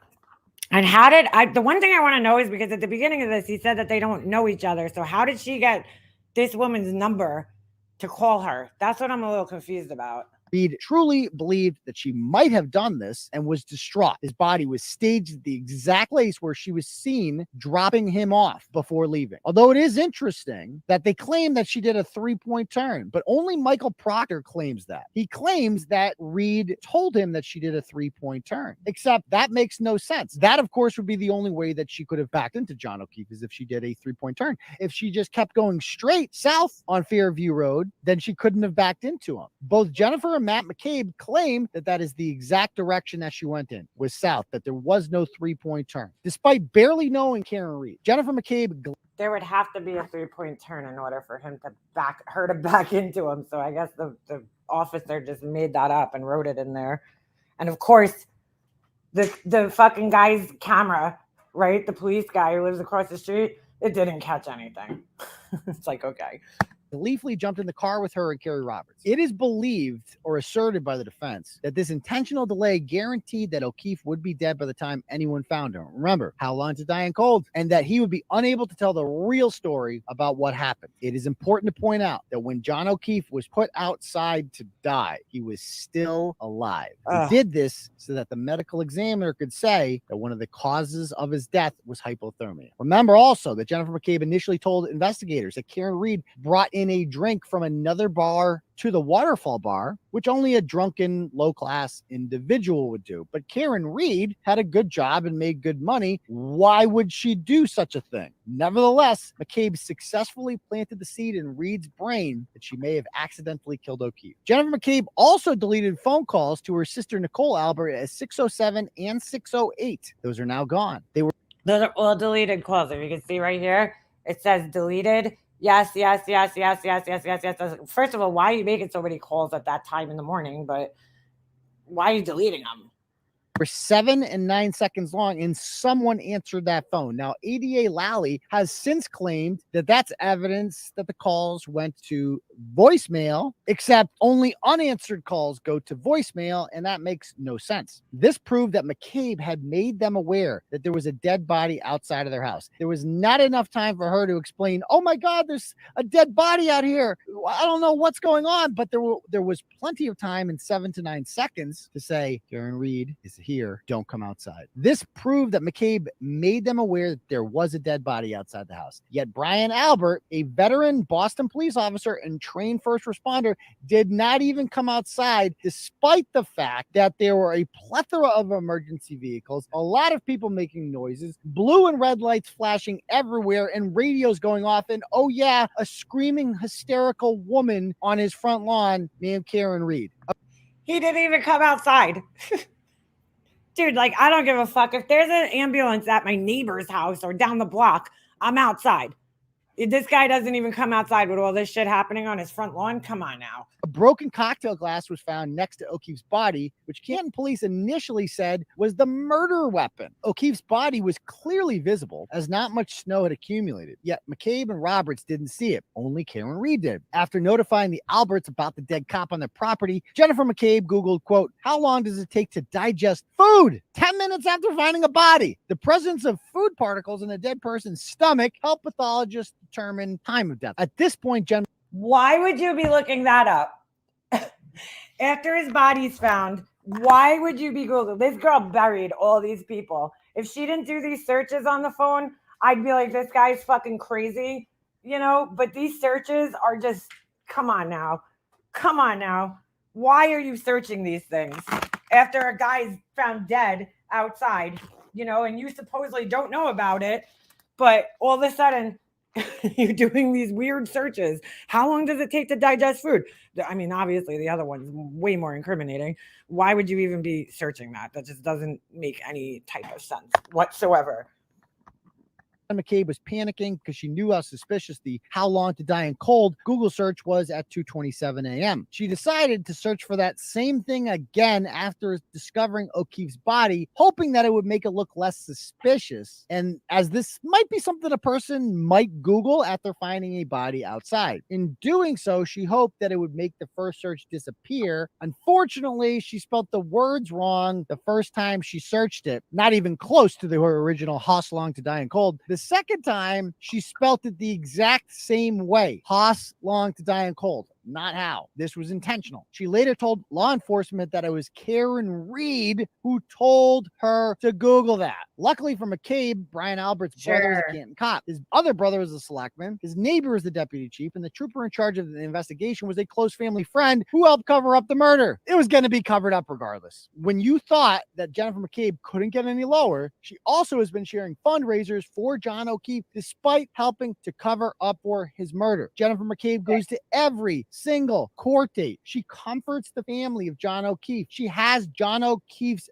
badge number decaled on the back of her car. She has blue lights in front of her house and constantly wears thin blue line stuff everywhere. She is utterly shameless. Obviously, Jennifer McCabe did not kill John O'Keefe since she's not physically capable of that, but Brian Albert, Colin Albert, and the dog were more than capable of that, and Colin Albert had the motive. McCabe was just the quarterback of the cover-up and seemed to want to protect Brian Albert more than even his own wife did. Take from that what you will. Jennifer McCabe would never have been able to cover up this murder without the assistance of law enforcement, despite the fact that it was one of their own, who was killed. According to Reed's defense attorneys, the original Canton Police Department report had been altered. In the altered report, it never stated the CERT team found the taillight at 6 p.m. after Trooper Proctor had taken possession of Reed's vehicle. The altered report also had a different cell phone number that McCabe called after finding the body, indicating that police were taking steps to make sure. Did he show he didn't show the video. I'll find it after if it's not shown here of her backing out of her driveway. That Brian Albert is not in any way a suspect. New evidence has also shown that Albert rehomed the dog that attacked O'Keefe. He claims to know where that dog is, yet they won't tell the court where it is. In September of 2022, Reed's lawyers publicly accused the Albert family in open court of being implicated in John O'Keefe's murder, and they ordered them through the judge not to delete anything from their phones. 2 weeks later, Tim Albert, the Fredo of the family, posted a meme on Facebook stating, quote, "You don't fuck with my family," and that he won't hesitate to make you miserable if you do. Just a couple days after these filings were made in court, Tim Albert decided that it would be a good time in October to fill in his pool. Nothing shady about that. Tim is the loser of the family who seeks approval by virtue signaling about how loyal he is so that he can enjoy the fruits of the success while contributing nothing himself. This post was clearly a direct attempt to intimidate Karen Reed, her attorneys, and reporters like me who expose people like him for being dirtbags. After being accused in September by Reed's attorneys, Brian Albert immediately decided that it would be a good time to sell his childhood home, which had been in the family for almost 50 years. It sold rather quickly for $50,000 less than they were asking for it, and as a result was never searched by police, despite the fact that a Boston cop was probably murdered inside of it and was found dead on that property. Dude, like that is so fucked up. So he gets rid of the dog, he sells the house, he fills in the pool. I mean, come on, what's going on here? Person most responsible for the cover. In all fairness, he might have had to fill the pool in just if he was selling the house. I just thought of this because, you know, if you don't have, I know here, if you don't have like the right permits and stuff for a pool, I mean, it's like that in a lot of places, not just here, but if you don't have the right, you know, permits and stuff for a pool, you know, you might have to fill it in before you sell it. So I don't know if the pool played any role in this whole thing just because it was obviously happening during the winter. So I don't know. The pool might be a moot point. Up is certainly Trooper Proctor, who failed to speak to key witnesses, protected his close friends, and never applied for geofence data that would show the identities of every person in that house that night. We later found out that he lied about what time that he arrived at Karen Reed's parents' house in order to have the car by himself for 1 hour and 18 minutes. We also found out that in his reports, he intentionally misspelled the names of at least 4 witnesses, including Sarah Levinson, Caitlin Albert, a woman by the name of Emily Fabiano, and Catherine Duty, whose father, Charles Duty, happens to be the town moderator and was the chief of the Canton Police Department at the time that John O'Keefe died. However, Brian Albert didn't mention until April of 2022 in front of a grand jury that his dog was aggressive and not great with strangers. Despite being way too much shit here, dude. This guy did a great job investigating this. At an after party, Wait, what does this say? Sorry. Hold on. I think they redid the basement also. Yeah, that's sketchy, dude. Real sketchy. Huh. Everyone at 34 Fairview Road fled the home within an hour after O'Keefe had arrived. Cool party. Remember, they allegedly had no idea he was dead, so why would they all leave the scene of the crime? They're there to party. Canton police used red Solo cups to store blood evidence at the scene of the crime, but did not discover any pieces of a broken taillight in there for a search. Remember, only 2 inches of snow had fallen by 6 a.m. when the Canton Police Department arrived. 2 hours later, the state police took over the investigation, and 12 hours later is when over a foot of snow had fallen, and boom, Trooper Proctor magically found not only pieces of taillight fragment everywhere, but John's other missing shoe, which was not there at the time of the first search by the Canton Police Department. So then how did Karen Reed break her taillight? Well, Ring surveillance video from Reed's home shows her back. Oh, here's the video. Backing into O'Keefe's car and slightly hitting it on the way to I mean, you could totally see she hits it. There's better video footage of this, and you could actually see that the car like kind of moves. So most likely this is where her taillight broke. for him. On the way out, you can see that the taillight is slightly cracked, although certainly not shattered. It is believed that during that hour and 18 minutes, Trooper Proctor had the car unaccounted for. He may have smashed it up a little bit more. So how did they find all these pieces of taillight if the Canton police did not find any? Well, that would be Trooper Proctor, who, as I stated, was able to have the car unaccounted for 1 hour and 18 minutes. Luckily, they found it the second time. They just decided to search the scene of the crime on a hunch. And even more remarkably, Canton Police Chief Ken Berkowitz also decided to go to the scene of the crime on a hunch on February 4th and noticed more pieces of the taillight from his moving vehicle. Berkowitz had been called by ATF agent Brian Higgins, who was in the house when O'Keefe was murdered immediately after the killing. Brian Higgins turned out to be a good friend of Ken Berkowitz and helped organize his retirement party several months later, which Brian Albert also attended along with District Attorney Michael Morrissey. True. Oh my God. It's just so- Proctor also went out of his way to make sure that Google didn't send him all the geofence data that the defense had requested. Karen Reed appears to be a completely innocent woman. Tried to save his life. I tried to save his life at 6 in the morning. I was covered in his blood. I was the only one trying to save his life. Wrongly charged by corrupt. That's pretty fucked up because she's with all these other people who are, you know, emergency workers, whatever. Well, they left, but she's with that woman, right? And the other woman, and she's the one sitting there trying to save his life. Cops who would see her rot in prison in order to cover up a murder of a fellow police officer. If she didn't have the resources, then none of this would have come out. Trooper Proctor and the district attorney's office went out of their way to make sure that evidence that they knew would exonerate her would never be given to the defense team. As a result of O'Keefe's niece and nephew, whom she loved as her own, now believe that she killed their adopted father. Trooper Proctor, Brian Albert, Colin Albert, Jennifer McCabe, and Brian Higgins all deserve to spend time in jail. That's the sad Two part. of them at least should be charged with That's murder. the sad You can't part. The family, his family, believes that she actually did this, you know? police chief and deputy chief should both be fired. But as I said, Ken Berkowitz decided it would be a good time to resign after this. We hope that Karen Reed sues all of these people after she's exonerated and that the bad guys go to jail. Every single person in that house should be charged with obstruction of justice as they witnessed a crime and never reported it. They all lied. There is no possible way that they could not have seen a body on the way out. There's no possible way. So either the body was not there, in which case Karen Reed did not strike him, or they are all lying to the police. You pick which one they're doing. Haven't even begun to see the really crazy shit. So yeah, if you're interested, hold on, I gotta refresh this because my thing disappeared. But here's the channel. I mean, this is just fucking insane. She did a full interview with Dateline, but the episode hasn't aired yet. But is there something more going on here? Is Karen Reed the victim of a massive cover-up? Sorry.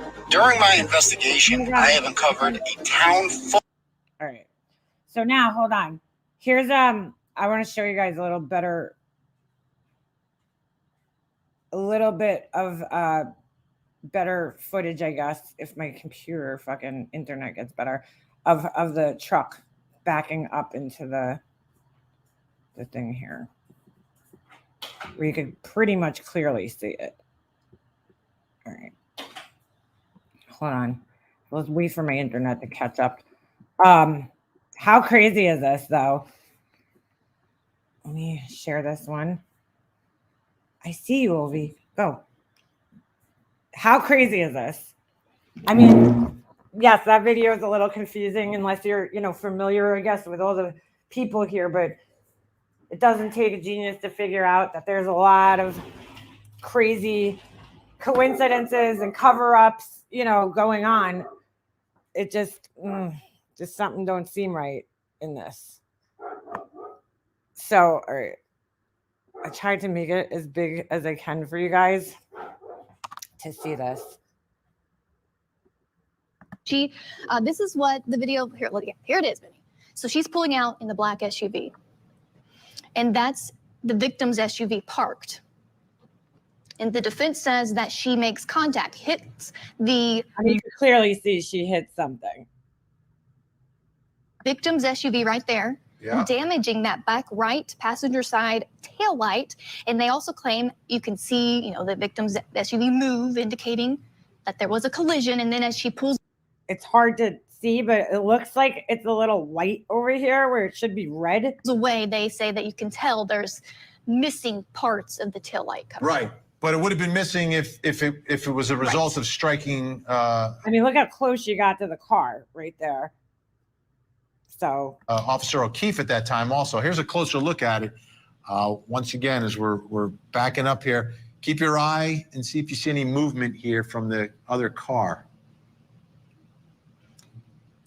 It's very possible. Yeah, it's very possible. Prosecution doesn't definitely hit that car, dude. There's no question. That's there's contact. if the whole case was how did the tail light get broken, you've got reasonable doubt right there. Reasonable doubt, yes. Yeah, absolutely. You've got reasonable doubt right there because you can't tell, but it's very reasonable to think that at that point you could have broken that tail light. Yeah. Okay. Wow. And that's defense evidence that we got our hands on.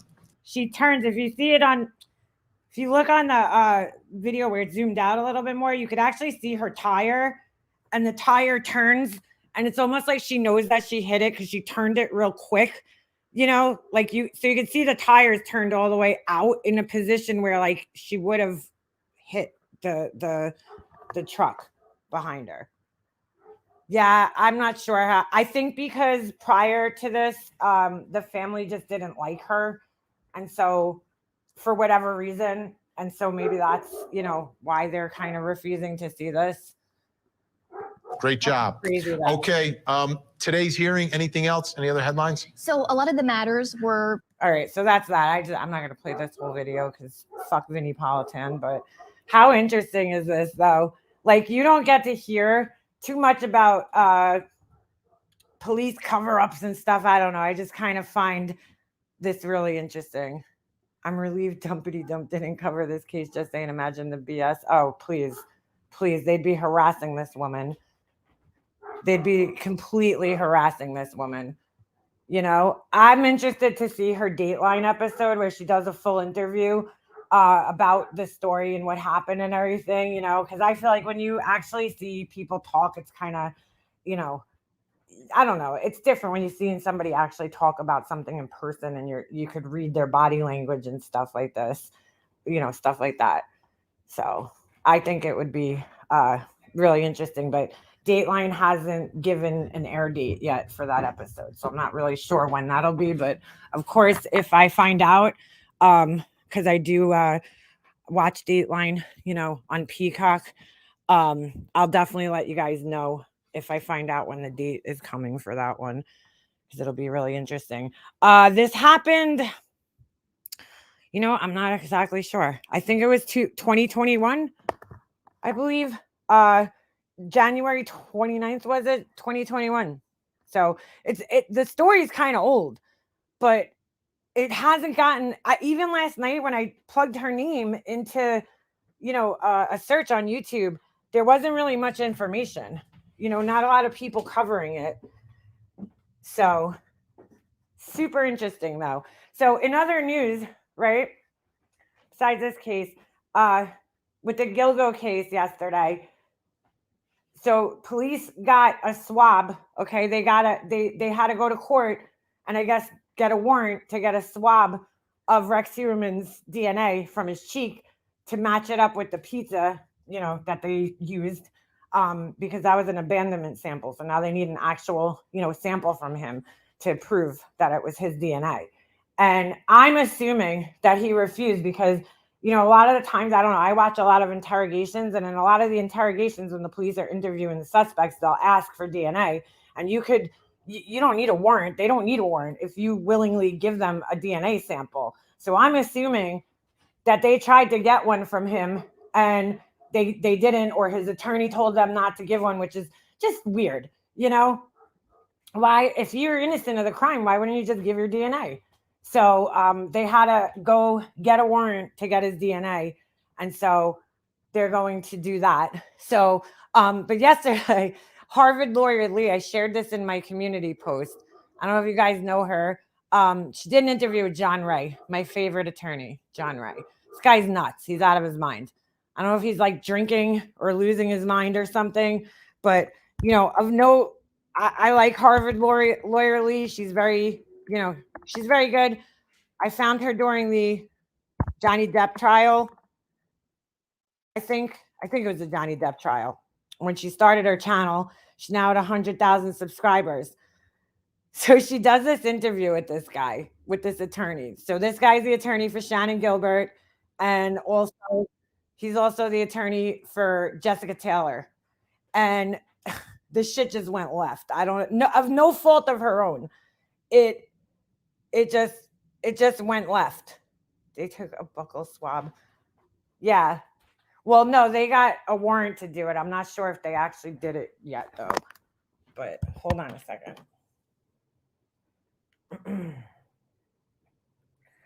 So, freaking strange shit. But this guy, I don't know what happened, but this interview just took a weird turn. It took a weird turn. She's asking him a bunch of questions, right? And then shit just goes left. And I'll show you. Hold on a second. I also watched a really good interview with Judy Ron, actually, I think went over it last night, of our police commissioner, Rodney Harris.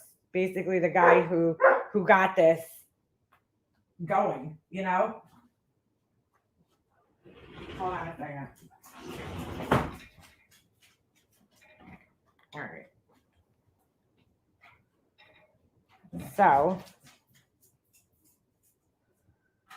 give me a second. Dude, you just came in. Now you want to go back out? Hold on. I'm sorry. I'm just doing something real quick on my phone. Okay. Okay. What are you doing in there, sir? All right. So this shit took such a weird turn. And welcome to the live stream tonight. In 2010 and 2011, police found 11 bodies along an isolated stretch of beach highway near Gilgo Beach. Now, a Manhattan architect, Rex Heuermann, has never met a dog that does this. He hid his bone in a little basket that I have next to my couch that I keep like blankets and stuff in. Well, there's no blankets in there anymore because he tore all the blankets out, but it's the basket's still there, and he puts his bones in there like a weirdo. Has been charged with some of those murders, but not all of them. Tonight, we have a very special guest. For 10 years, attorney John Ray has represented the families of two of those victims, Jessica Taylor and Shannon Gilbert.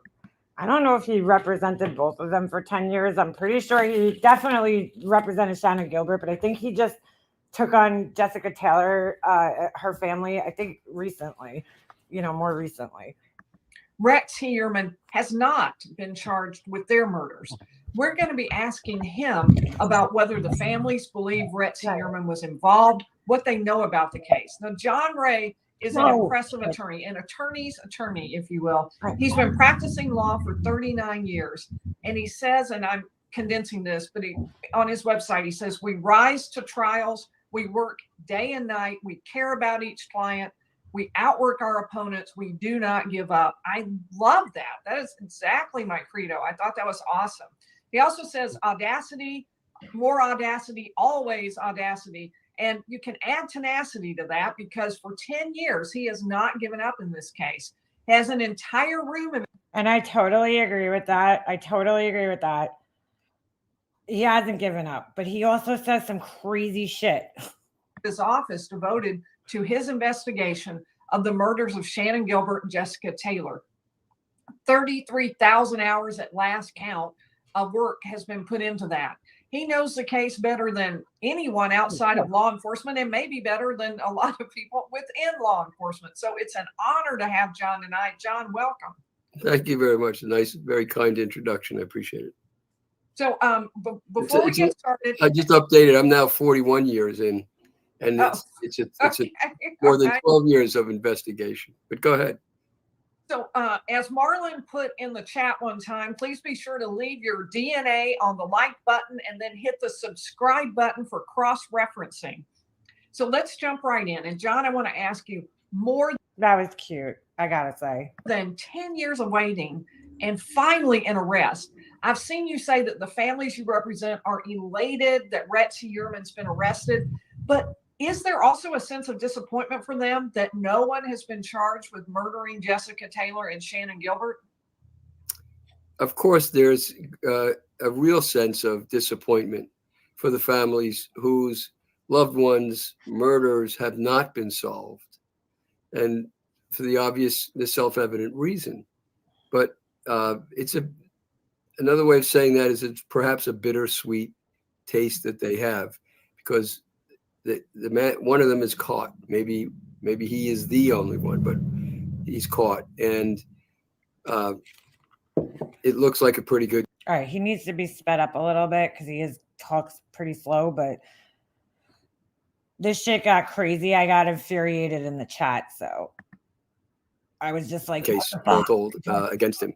So, and for the other victims whose families are, shall we say, requited by that knowledge, that their child's murder was found, for them, there's been a great deal of sympathy from my clients, but now it's their turn, and that might not be so easy.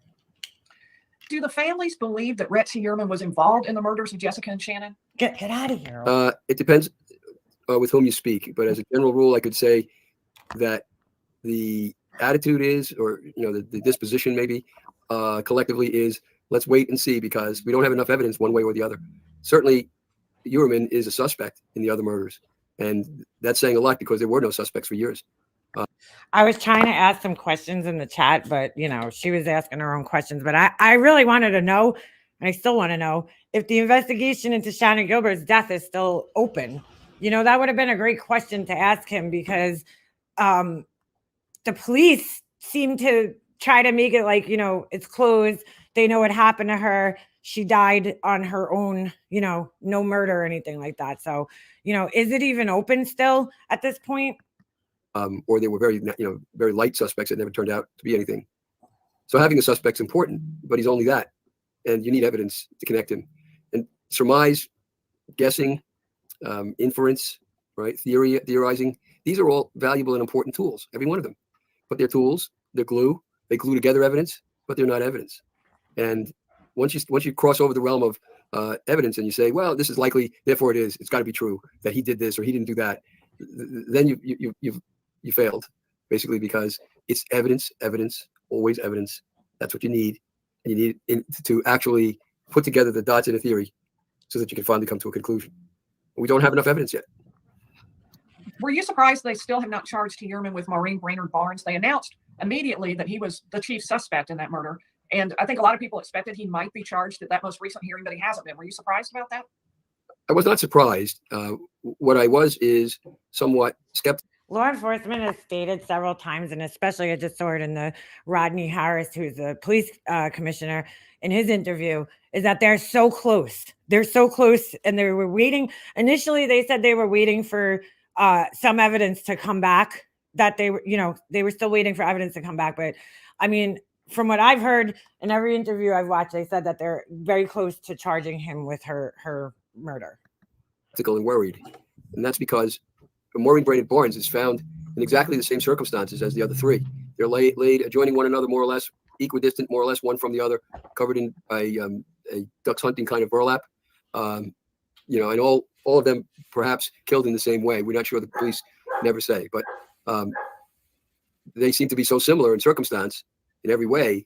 The police didn't say exactly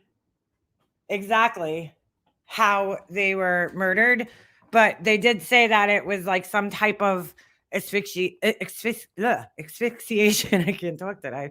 That's basically what they say. So basically they were either strangled or suffocated. They say they can't tell. That's what Ray Tierney, the DA, has said in several interviews. So I don't know. I don't know why he's saying he doesn't know. I guess he's saying they don't know exactly. But again, by the time they found these women, unfortunately, a lot of their bodies were decayed in badly, So I think probably who was the last one? Amber Lynn Costello was the last one to go missing. And so her body was probably in the best condition. But, some of the other people were not found in the best condition, so. That the DA cannot charge Searman for one of them tells you that they don't have enough evidence as to that one of them at this time. Maybe They're just waiting to develop the evidence, but they're not ready yet. They don't have it. If they don't have it for her, and they can't even charge immediately as to her murder, what do you think they're going to have with respect to the others? Right. Good point. It's a real problem. Not there, they didn't cause it. It's a problem of the case. DNA by itself is very valuable, but it's not necessarily dispositive of the case. In circumstantial evidence, you need strong evidence, you need real evidence, you need evidence that connects those dots and glues them together. DNA is only part of that, and DNA can be attacked, as it has been in many courts. So it's not a solid slam dunk case against Rex at this stage, and there's no better proof of that than that they couldn't charge him with the death of Maureen Brainerd Barnes. Good point. So for years, there's been speculation about whether there was a Long Island serial killer or Gilgo Beach serial killer, or whether there were several different people who in entirely separate incidents murdered various people and just happened to leave them in the same place, or whether there was one killer who had an assistant or other people working with him. Where do you fall on that? Now that we've got Rhett Singerman having been arrested, where would you fall on that spectrum? Well, in this respect, I mean, as I just said, that the theory that Rex is responsible is a strong one for the deaths, that is, of others besides the four, the so-called Gilgo Four. But there's 7 others in the area. So he's one. There's the theory that there's more than one. So that's equally possible at this early stage and without any other evidence. And then there's, of course, the theory that there's several, not just more than one, but several killers operating separately or operating together. I tend to not like the theory that there are several killers operating separately because of the remarkable similarities in the deaths. This is one huge graveyard of sex workers, a baby that belonged to a sex worker, and a cross-dressing male. So,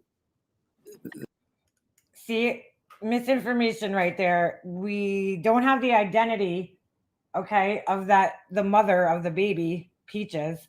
So there's no evidence right now to show that she was a sex worker. They think she might be, but that hasn't been put out because she hasn't been fully identified yet. So I don't know why he's saying that, because he's wrong. That in itself is quite a telling fact, isn't it? And right. On top of that, you have the similarity in the methods of death. Several of them have been dismembered, and their heads and arms and hands and feet have been found in other places. Their trunks having been found in wooded areas out east in Suffolk County, in Manorville, or west in Suffolk, in Nassau County, in Hempstead Lake State Park. So they're similar in age, in size, in shape, in type, in work, and circumstance. And they're all sex workers, pretty much. And they're all found in one big area stretching along Ocean Parkway from western Suffolk County to basically to the center of Nassau County, to the south center of Nassau. So when you look at it that way, it seems to be one grand plan or scheme. But on the other hand, we don't have evidence yet to make that certain. And then you have the peculiar case of Shannon Gilbert, who, unlike the others, called 911 and triggered a whole series of unexpected, unanticipated events, certainly unanticipated for her killer or killers. And so we have that. And, is she connected to Rex and any of the others? We're not sure. We don't have any evidence right now of any strength that she's connected to Rex. There's some vague circumstantial evidence, but it's not real enough to matter. And we talked on. I wish he would have elaborated on what the vague circumstantial evidence is. I guess maybe he's talking about the fact that she was a sex worker. She went missing in the same area. I'm assuming that's what he's referring to there, but again, not 100% sure. The channel about the fact that the South Carolina warrant that went out to the brother to collect the Chevy Avalanche, that it referred to a conspiracy. What do you think law enforcement is referring to in that warrant when they talk about a conspiracy? I'm not quite sure. Yeah, I'm not quite sure about any of this. I didn't hear that, but that's interesting. I forgot. I wanted to look more into that. I'm not even sure of the context of that. When you say the law enforcement itself refers to a conspiracy? The warrant said that. The warrant talked about charges against T. Ehrman. It named it didn't name the person, but it said charges of first-degree murder, second-degree murder, solicitation, prostitution, and it included conspiracy of the offenses, plural. Conspiracy can only mean that there's more than one individual involved. They haven't named anybody. So it's like I said, you just can't make much of it yet. It's interesting because it suggests that the authorities believe that there's more than one person involved. Right. You can't conspire with nobody, nor with yourself. But the Sun reported that right before T. Ehrman's arrest, you were tipped that an arrest was about to happen, but you were given 2 names, not just T. Ehrman's. Are you still expecting a second arrest? And do you know what would be causing the delay in that? Yeah, this is another thing that I was really confused by. A second arrest. I'm like, what? Well, I was given a tip the facts are that I was given a tip several days, just three days or so before the arrest, that an arrest was about to be made. And the tip source was a very strong, good one in a world where most of the tips we have in this case are useless. This one was an exception, and we knew it.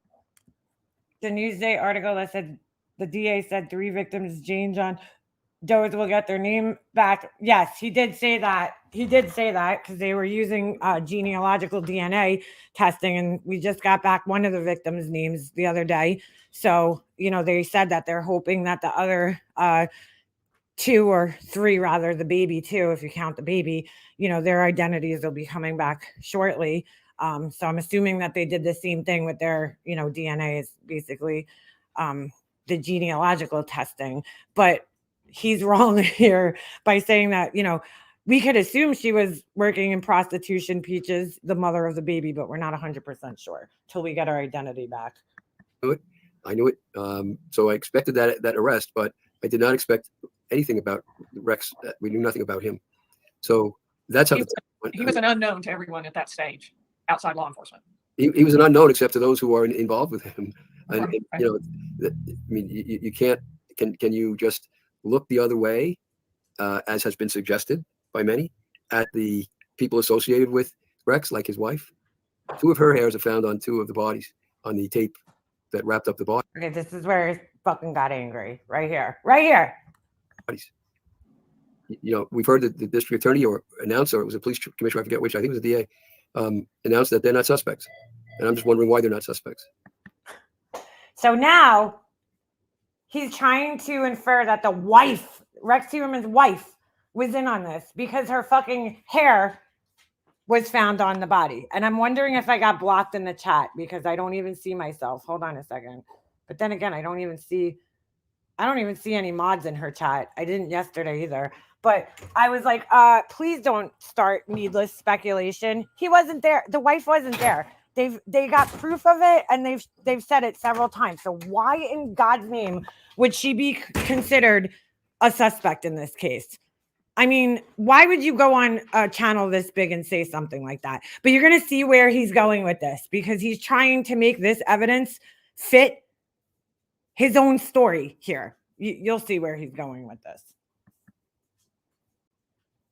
It's insanity, to say the least. Oh, sorry. Hold on. You know, that's an open question. They're suspects in my mind. You know, have the families you represent been concerned that members of law enforcement were either involved in the murders themselves? Oh, there I am. There I am. Stop it. The wife is not involved. She was away.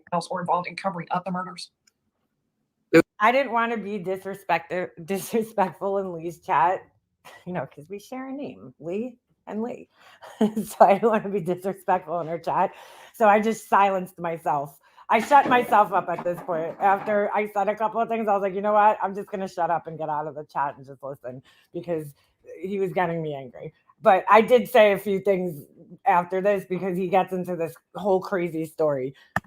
There was always speculation that certain police officials were involved in the conspiracy of murder. I doubt it. I see no strong evidence of that. There is evidence that there were police officials who were involved in failing and refusing to investigate. And I'm glad he at least said that. And in narrowing the investigation significantly. But what's really funny is that before they had Rex Heuermann, he was probably one of the biggest proponents that there was something with the police. And, you know, now he's trying to kind of backpedal a little bit. Okay. So that it wouldn't really produce anything fruitful. That happened. Extremely likely that happened from the evidence we have. But to go beyond that to the next level and say, you know, where there's smoke, there's fire, and they must be involved in a conspiracy to murder. It's not always that where there's smoke, there's fire, right? There could be a lot of reasons for smoke. So that's what happened here, so far that we know. I'm not of that conspiratorial bent of thinking, and but he is, because you'll see why he gets extremely conspiratorial, whatever the fuck the word is. He gets it's crazy, and he has in the past. Like he had said things, and I heard him say this in another interview about Shannon Gilbert's body, okay? There was a hole found in like one of her bones, her hyoid bone, or the whatever it is. And he's trying to suggest that somebody drilled through her bone. And I'm like, why would you drill through her bone and then strangle her? That doesn't even make sense. But he's like, it's either a needle or a drill. And I'm like, well, wow, that's a pretty big difference. I mean, because if you see the size of the hole, it would have to be a really big needle that would go through her neck. And it was noted in both autopsy reports, the one that he had and the other one, that hole in her bone could have been there because of like a cyst or a tumor that was on her bone that she didn't know about. You know, if you think about it, everything you do when you talk to somebody else and you plan something is inherently a conspiracy, isn't it? So, you know, you conspire with your husband to go to the grocery store when you work it out. But when you talk about criminal conspiracy, which is a certain type of conspiring together, you need very specific proofs and evidences. And that does not exist as to a willful conspiracy to kill anybody on the part of the police department. So you mentioned a minute ago about the hairs that were found on some of the bodies that Rhett Searman's been charged with murder on. And they had some findings that would link them, not maybe directly, but roundabout to at least it could be Searman, could be his wife. Were there any findings like that with Jessica or with Shannon? Were there DNA findings, hair, anything like that that could be used to catch their killers? Well, right now we know that that the police have never announced any other DNA samples that they possess for any of the other of those who were murdered, including Shannon. They just haven't announced it. The problem with what I just said is that doesn't mean it does not exist in their hands, because the police have traditionally, and in these cases specifically, refused to turn over vast quantities of evidence or reveal those quantities of evidence in any lawsuit or to the public or in any other way. As you speak now, you don't know how some of these other girls were killed. You know they were dismembered, but that doesn't mean that's how they were killed. You don't know if they were tortured. You don't know by what means. You know, there's a plethora of things we don't know, but the police do, because they say, well, traditionally we don't release that. And my answer to that is, that's okay. I understand that there are good reasons not to release information to the public, which then the murderer could use to his own advantage. Right. But when a case hasn't been solved for 12 years, a case on this scale, for 12 years it took to finally nail this guy, and now we still have 7 people that are not really going to be accounted for the murders. Maybe they ought to change the tactics and use the public, which is a very wide. Well, they started to do that, though. That's the thing. They started to do that. There's really not much in their manner of death that the public could help with. We're not, professionals in that, but that's exactly what Harrison came in and did.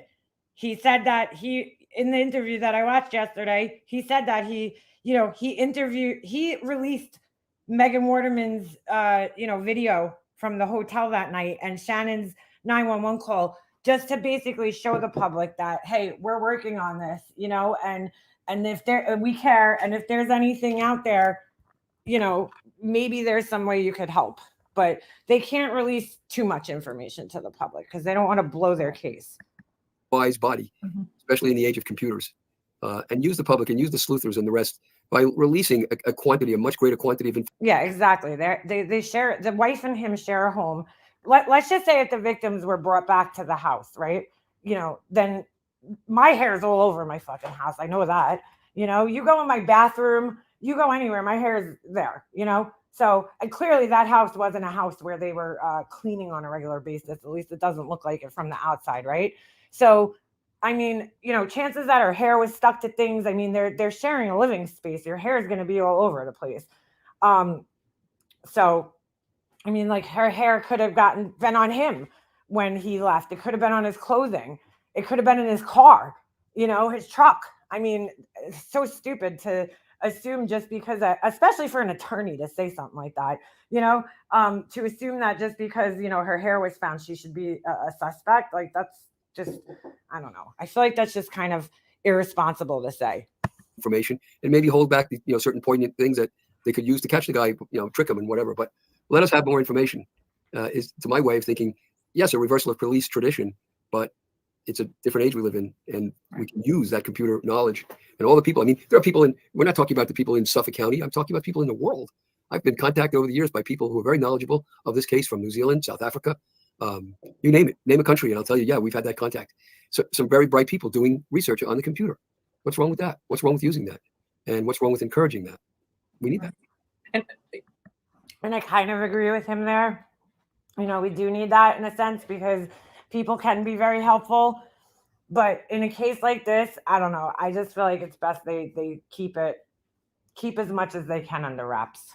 Y'all can't know, but right before we came on, John and I were talking about that. And I was saying that I think lawyers are kind of mired in their tradition of secrecy, and that we keep everything close to the vest. You want a protective order. You don't want the public to know. And I think that lawyers are missing the boat, both defense and prosecution, in some of these cases. I think a lot of these cases are being handled in the media, or could be handled, or could be helped through the media. And by media, I mean social media broadly, the input of society, the input of the internet. So I do think people are missing out. And, you know, this has come at a high cost to you personally, John, because up until a week before Heuermann's arrest, you were still getting some pretty disturbing phone calls, right? Can you tell us a little bit about that and about why you think they stopped when they did? What I read one place was that they stopped a week before his arrest, and the other that they stopped after. I don't know which is correct. They stopped before his arrest. We found out there was only one detective working on the case. Harrison said this will never get solved, and he got the task force going. And 3 months later, yeah, The more they had him. Awful ones were the ones I mentioned on the media. There are several of them actually, but the two most egregiously awful were. Okay, so what he's about to say here is why I think that he is trying to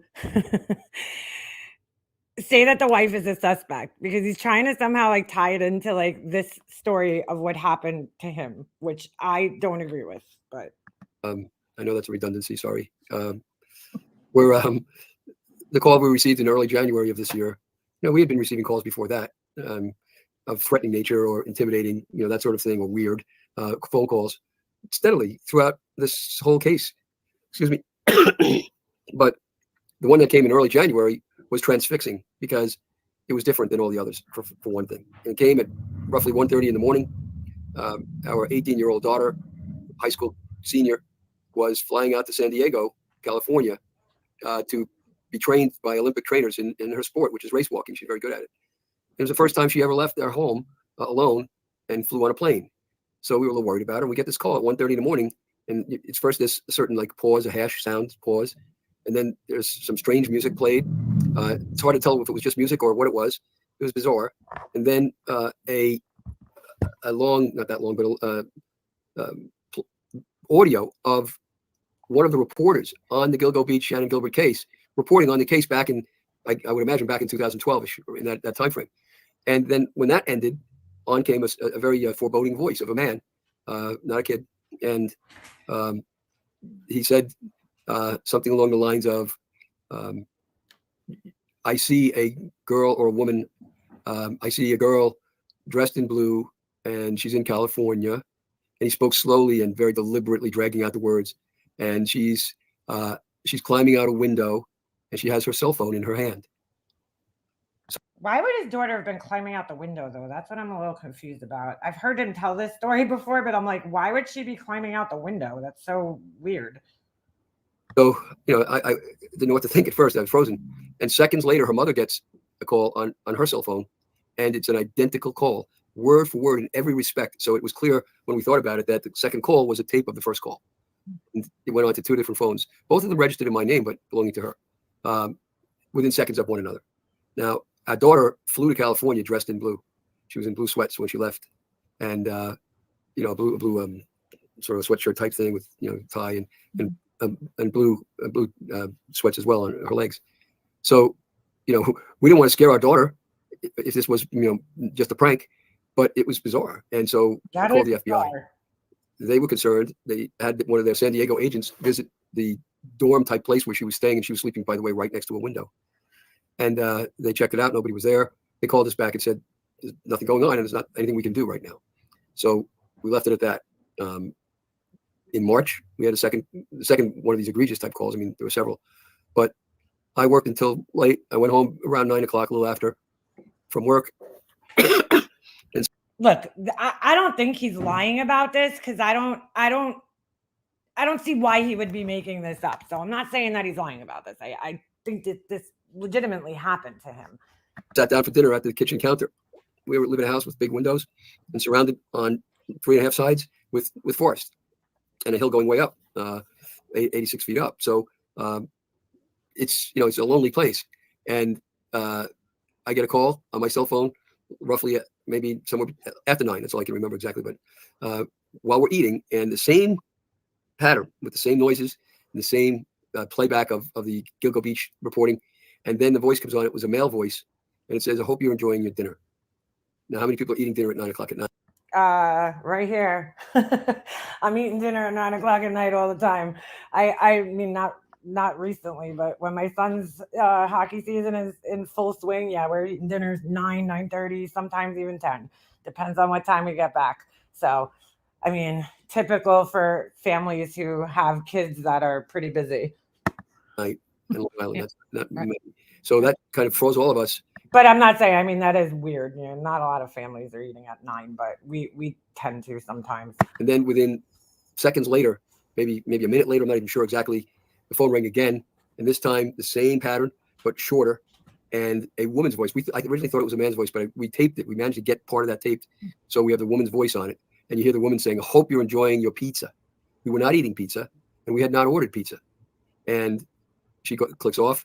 You can actually see me in the chat. Me, I have a kid in travel hockey on Long Island. We always eat dinner late. And within 3 to 5 seconds later, the doorbell rings, and the front doorbell, and it's the Domino's man delivering 3 pizzas.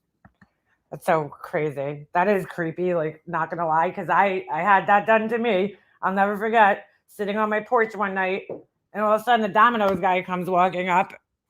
And he's like, yeah, did you order pizza? I'm looking at him. I'm like, no. He scared the shit out of me, the guy, because it was kind of late at night, you know, and he just like came up out of nowhere. And I'm thinking my neighbors at the time, I'm like, they wouldn't order pizza this late. They're sleeping. So it was like, I'm like, what the fuck, you know? So he comes up and I said, well, who ordered it? And he gave me back my phone number. Right. So I was like, oh, okay. Well, I ended up later finding out that it was this fucking asshole on here, Titty Boy. What was his name again? D-Cup Mafia,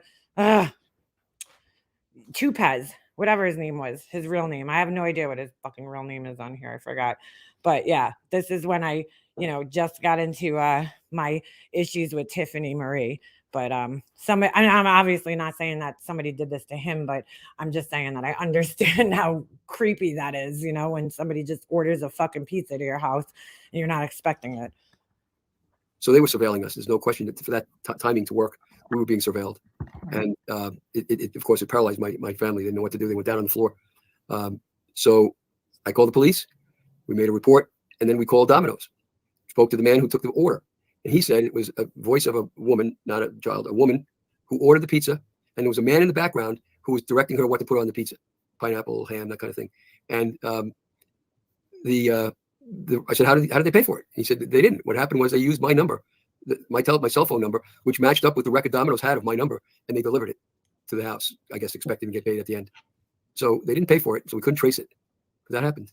And of course, you know, what do you do? Then we had several calls at the office, only when my whole family was at the office and after hours. So we're hoping that the authorities look into it. Definitely. You know, one of the... So I feel like in a sense he's trying, like, he didn't say, maybe this is just me taking it the wrong way, but I feel like he's like almost trying to like say that it's Rex Heuermann and his wife or something. And that's why he's like, oh, the wife should still be a suspect because it's a man and a woman, right? And clearly Rex Heuermann is aware that John Ray is representing, you know, these families. Well, I don't know if he knew about Jessica Taylor, but, you know, I don't know. It's just weird. It's a weird story. Comments I just saw go by from Loading Love was, can John make the tape public? Maybe someone can identify the voice. And if it's a tape belonging to you and, you know, it would not interfere, I'd be more than happy to put it on my channel so that people can listen to it and see whether they recognize the voice or anything like that. So let me know if I can help. Thank you. And that's a great thought and a great offer. But we listened to it several times and See, that's so weird though. Like, if you would really want to identify this person, why not release it to the public, right? Especially after getting done talking about how the police should, you know, release more information to the public and, you know, to help solve things. He kind of like dives around that and he's like, well, thank you. That's nice. But, you know, like he doesn't want to, it seems. And that's just kind of weird. We're relatively convinced, not certain, but that the voice itself was a tape recording. And I feel like it's because he kind of wants to keep the narrative going that it's specific people. And if he releases it, people are going to know, okay, well, it can't be Rex Heuermann, right? Because we now know what his voice sounds like. It's on tape. We've already heard it, you know, so it's might be somebody else. I don't know. I just think it's odd that he wouldn't want to release it. Of a woman. It wasn't the woman speaking at that point, which is how he or she did the call in January, the same method. So they may have tape recorded a woman saying that, and it's not the woman who was making the order. There was clearly a woman who made the order according to Domino's, but it may not have been her voice. So I have promised John that I would keep things to 30 minutes. So I want to wrap it up with just a couple more questions. Sure. Are the families of Jessica and Shannon confident that law enforcement is still seriously searching for the person or the people who killed them? Well, that's a split question, or rather, I should say, there's a split answer to that question, and that's because I think that some of the people who are the family's members are convinced that the police will be doing a good job further on. There are others who are much more skeptical of that. I'm somewhere in between that, in that the new district attorney, Ray Tierney, is a good man, and he's a good, I know him since he was a young fellow in the DA's office years ago, and when he was in the U.S. attorney's office later on, I worked with him on a pretty famous case where we together, I wasn't, I was a defense attorney, but I was helping a victim. A little girl, a corrupt lawyer, stole $1.2 million from her, and Ray took my evidence and prosecuted the lawyer. So I know him up front, and he's up close, and he's a good man, and he's respectable. He'll do the right thing, I think. I don't think he's going to be influenced by bad things.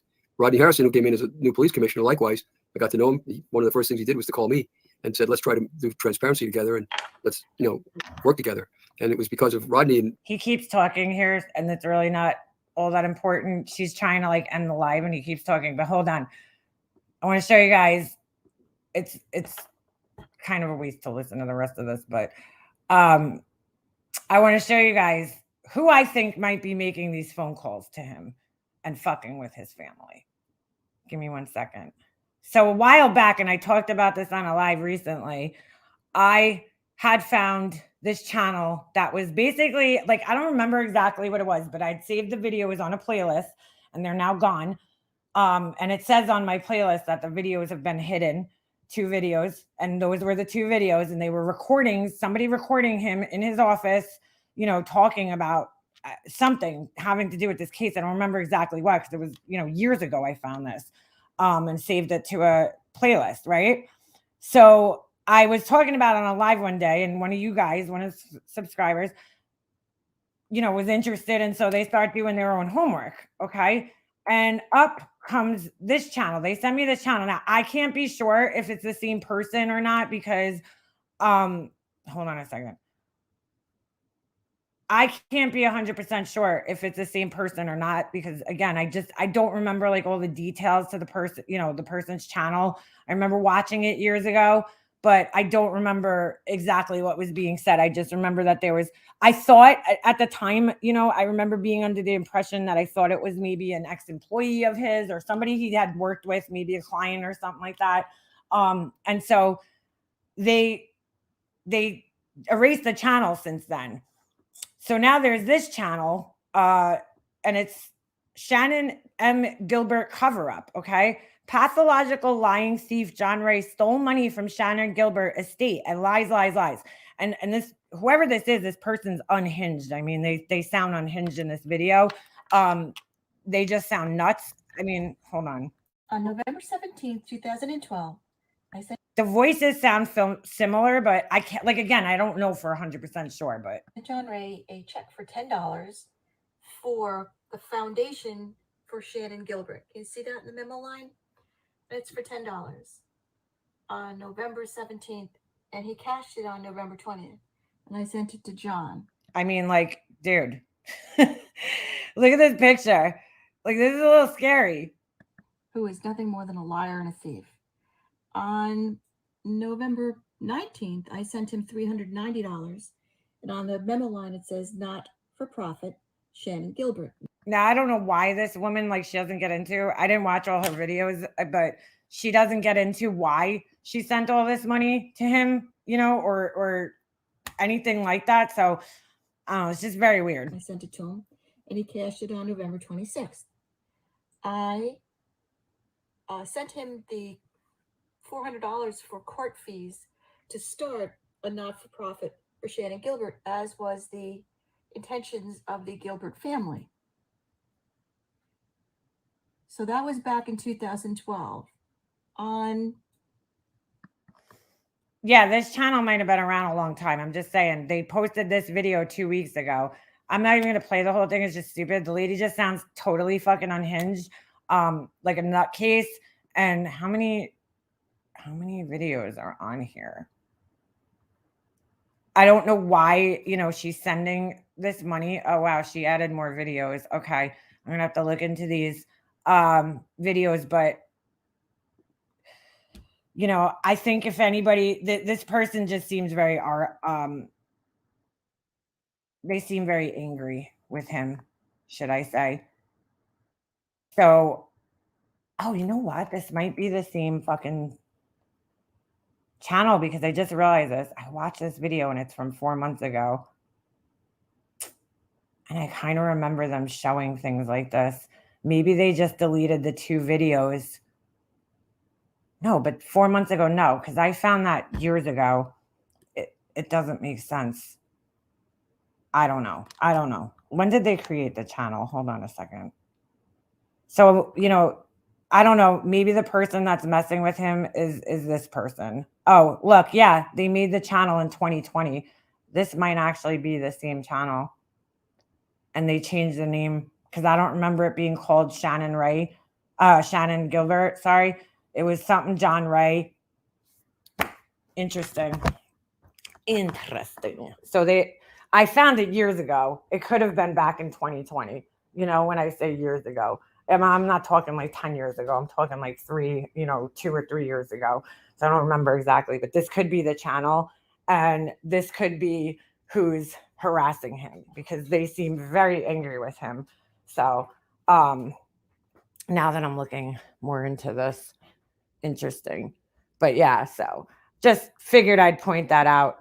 I actually emailed his office yesterday with this video, with this channel, because maybe he doesn't know about it, but he's an attorney. Maybe he could get this taken down. Who knows?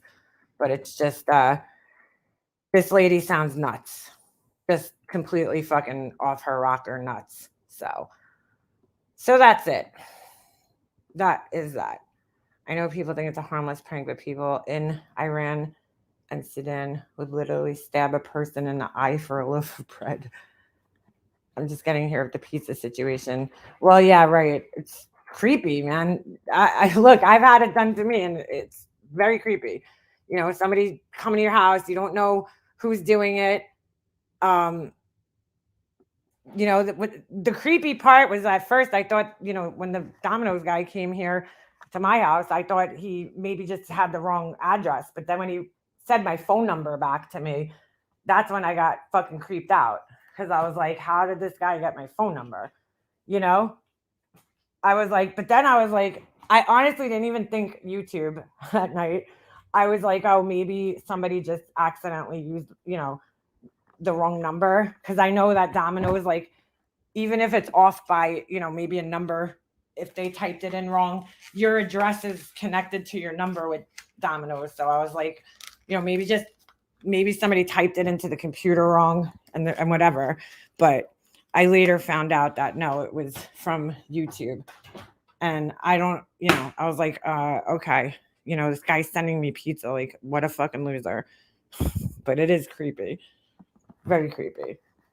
My kids would get so excited. We did get free pizza a couple of times in the good old days. I was a single working mom of 3 kids, busy times. I missed the chaos. Yeah, football, drama, dance, tennis, martial arts. Oh yeah.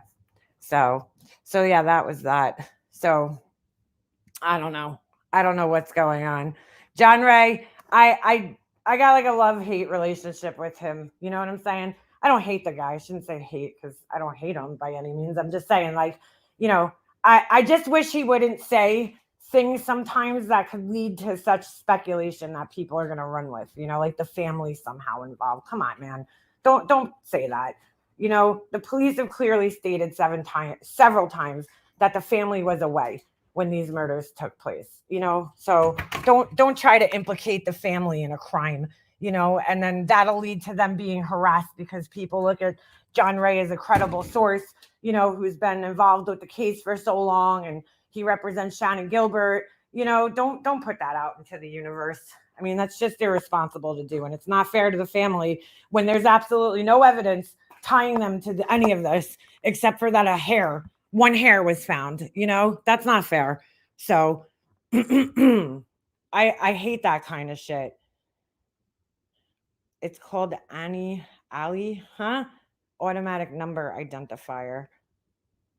What do you mean? Their system?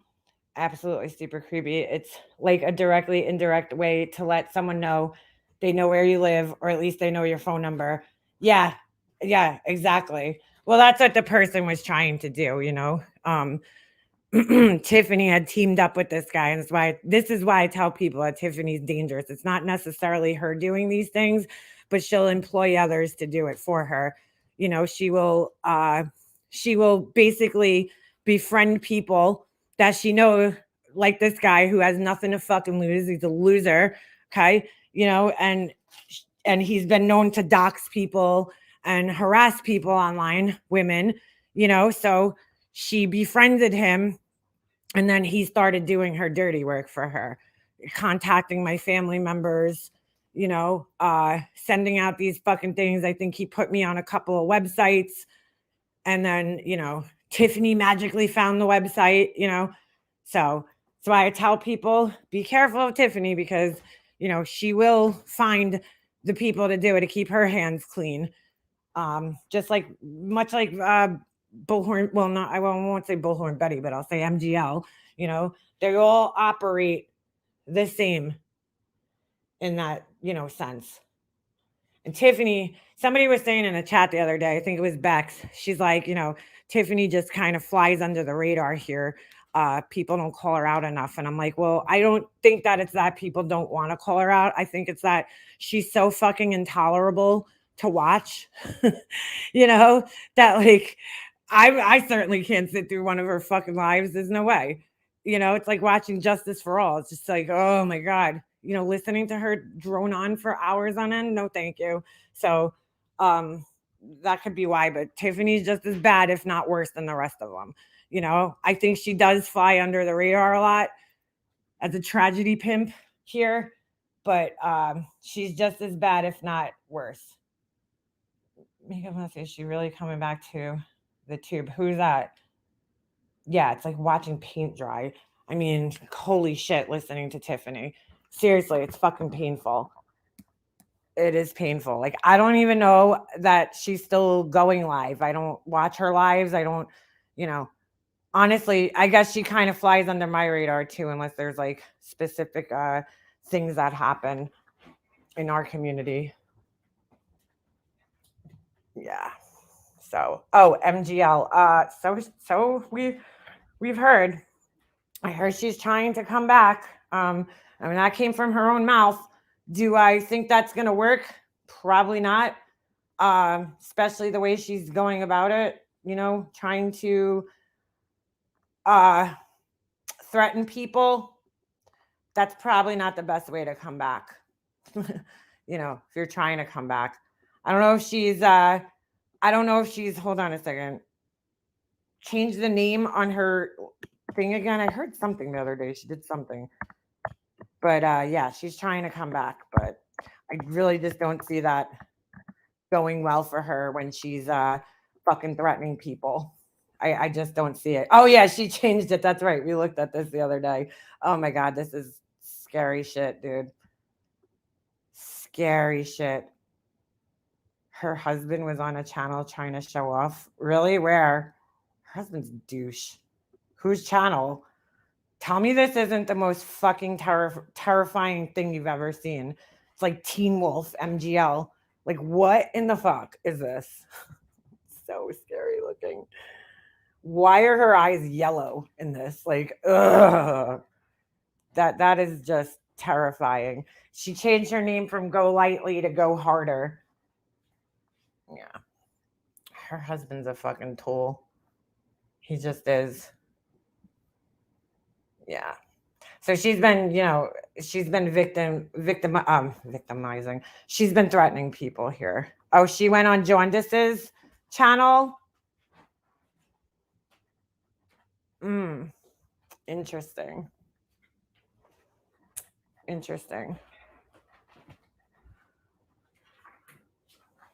MGL isn't in the algorithm anymore, so she's desperate. YouTube allows her back after threatening others, and they will, and while they will walk themselves into issues, she was banned off her actions. Yeah, you want to know what's funny? The other day, nonsense. I wrote a comment joking around, okay, but obviously YouTube doesn't know that. But it was on, I think it was on Forgotten Whispers channel, and it was a video where she's like singing, and it's like horrible singing. So I write as a comment, you know, if I was sitting next to her at a concert, I'd punch her right in the Jay Leno chin. I mean, obviously, I'm fucking kidding around. You know, it's hypothetical speak. I'm not threatening her directly. I'm just saying, you know, hypothetically. And so all of a sudden, I get this notification on my phone that it's like, oh, your comment was removed for bullying and harassment. And I'm like, what the fuck? Like, and you know, if you leave more comments like this, you'll lose your ability to comment. And then whatever. And I'm like, oh, so, you know, speaking hypothetically, like in a situation that's never going to fucking happen, because I would never be at a fucking Air Supply concert, you know, that's bullying and harassment. But, you know, coming here and making direct threats to people on a channel that you're not even supposed to fucking have, that's cool. That's totally cool. You know, that fucking annoys me about YouTube. Of course, she has a crew reporting comments recently too. Yeah, I'm pretty sure that it was reported. The thing is, though, right? I mean, literally within seconds of me posting it, I got that notification. I wrote the comment, then I wrote another comment under somebody else's comment there, and then I clicked out of the video and I was in another video, and that's when it popped up on my, you know, on my screen. So it was like a minute or two at most. And I'm like, what are her people like just sitting there all day waiting for like comments to report? Fucking sick.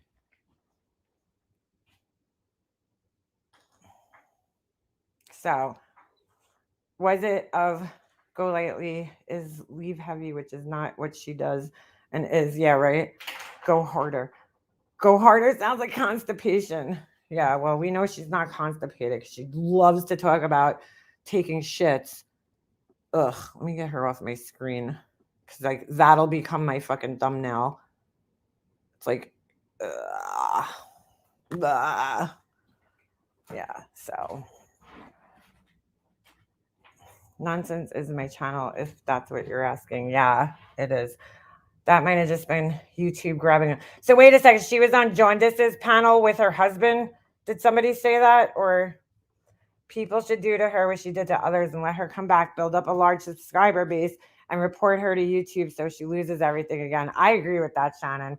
I feel like it's so much more satisfying when she loses, you know, a channel that she built up. Like back in the day, you know, people I'm sure were reporting her for many things. I was like, I never fucking reported her because I was like, I want to see her channel come down when it gets bigger.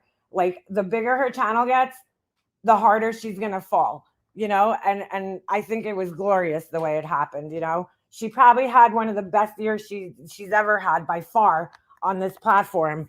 That, you know, last year, and it was all fucking taken down and taken away from her. So, oh, so she was on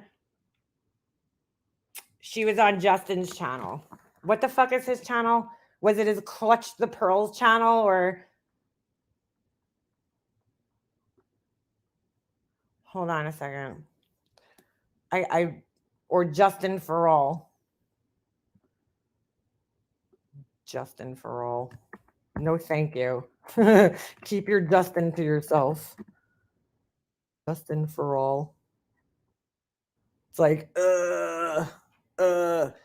is this guy fucking serious? This is wrong. Wow. Bro, he's still sitting here continuing to exploit. Oh my God. This guy that died, dude. What's his name? From the Summer Wells case.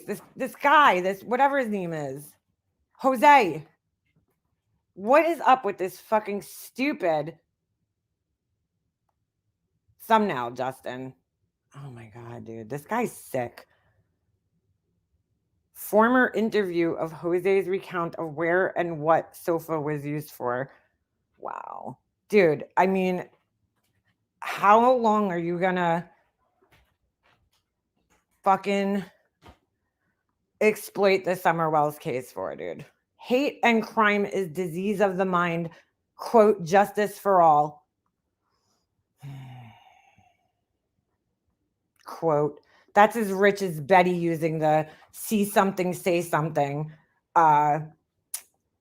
That was actually a saying that was made after 9/11. Okay. That was shown on like public, service announcement commercials from like the MTA and airlines and shit. If you see something, say something.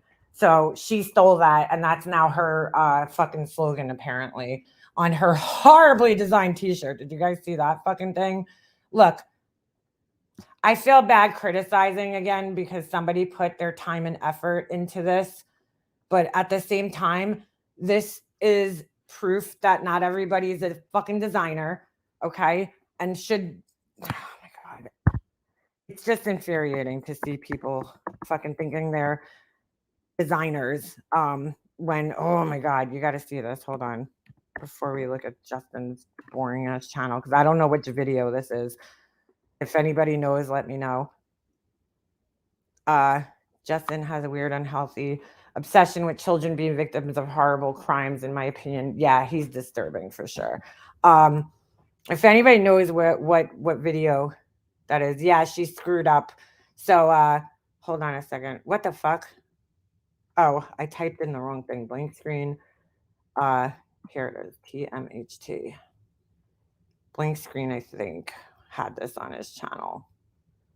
Ugh, why does it do this? I hate when it does. Hold on a second. I'm trying to pull this up here. Again, on just his community post. I mean, to be fair, since I always rip on Laura's designs and shit, I'll rip on Betty's too. Just to be fair. Just to be fair. Like, dude, there's so much fucking wrong with this fucking layout. It's so triggering. I thought it was Blank Screen's page. Maybe it wasn't. Oh, shit. Hold on a second. Maybe it wasn't Blank Screen's community page. If not, I could definitely find it on Bullhorn Betty's, because I'm sure that's where whoever it was. I thought it was Blank Screen. Oh no, maybe it was Headstones and Headlines. That's who it was. Or Headlines and Headstones. Headliners. Shit, what's the name? Headliners and Headstones. Right? Something like that. Find it. Here, I think it was their community page now that I'm thinking about it. All right. This picture is just, it's awful, dude. Yeah, this is it. All right. Oh my God. Now, this isn't Betty's fault, but oh my God, bro. This is like the horrendousness of this design is, oh my God. Like, dude, you couldn't pay me to fucking wear this shirt with that design on it. I would just, that thing would become an immediate rag. My fucking, oh my God, it's triggering me. First of all, the fucking, just everything about it. Now, they spelled monkey. I didn't notice this right away, but they spelled Michael Monkey Vaughn wrong. There's an A. There should be an A there. But I don't know. I mean, that's a common mistake. I probably would have misspelled that the same way. I've never seen that name spelled with an A in that sense, but they did make a mistake putting the quotation marks. Like, if you're quoting somebody's nickname, then it should only be Monkey, not Vaughn. I don't know. But anyway, that doesn't really matter. It's the whole fucking horrible layout. First of all, there's way too many fonts going on. The colors, I mean, these colors combination was cool in like the early 2000s. It's bad. The layout is terrible. The font sizes are all different for some reason. I mean, it's just a mess. It's a mess. The spacing between like the letters is fucking probably something normal people wouldn't notice, but as a graphic designer, it's driving me crazy. Like you see the A and the Y, and then the M and the E. Oh my God, dude, that is. Oh, whoops, I accidentally clicked on it. Oh my God, I just drives me nuts. Fucking drives me nuts. Like, that needs to be fixed. Fix the spacing. Oh my God, like right away, these are the things that my eye goes to as a graphic designer. I mean, all this spacing, the E, the T, the H, it needs to be fixed. The O, and you see the big space between the Y and the OU. Oh, it's like it's just fucking killing me. Oh, God. And then just the way this is all listed is like, wow, it's a fucking eyesore. And then the pictures, and it's like, oh, I didn't have enough room in my square, so let me just stretch out part of my square up here and down here. Like, oh my God, it's just so bad. It's just so fucking bad. And I heard that this person was selling these shirts, and I'm like, who is buying this shit? Like, it's so bad, dude. It's so fucking bad. It's so bad. It's so bad. It's so bad. And then, you know, not to mention the part that it's just a bunch of either missing or whatever kids. You're making money off this shit.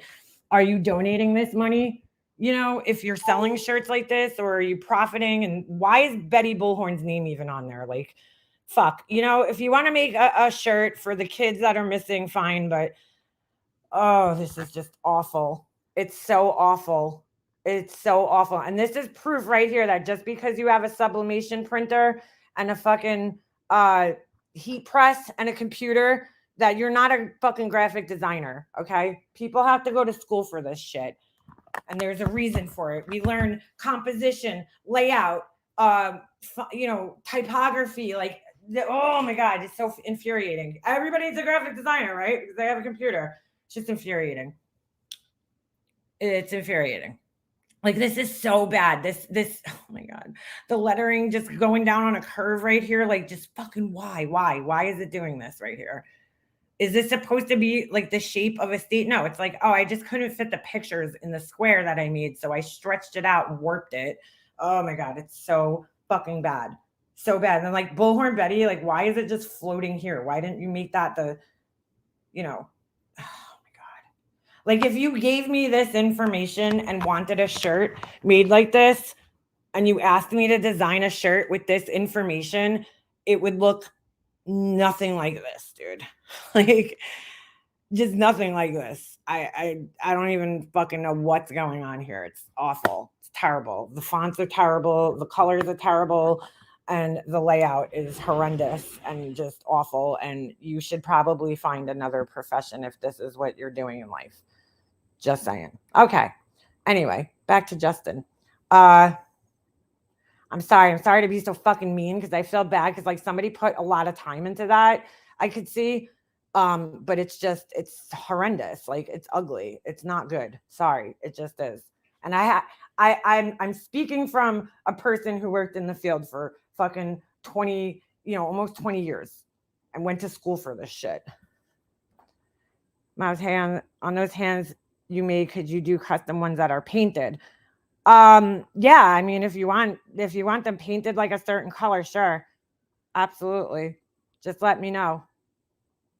I'm going to get them up on the website soon, but yeah, if you want them like painted like a whatever color, yeah, absolutely, I could paint them.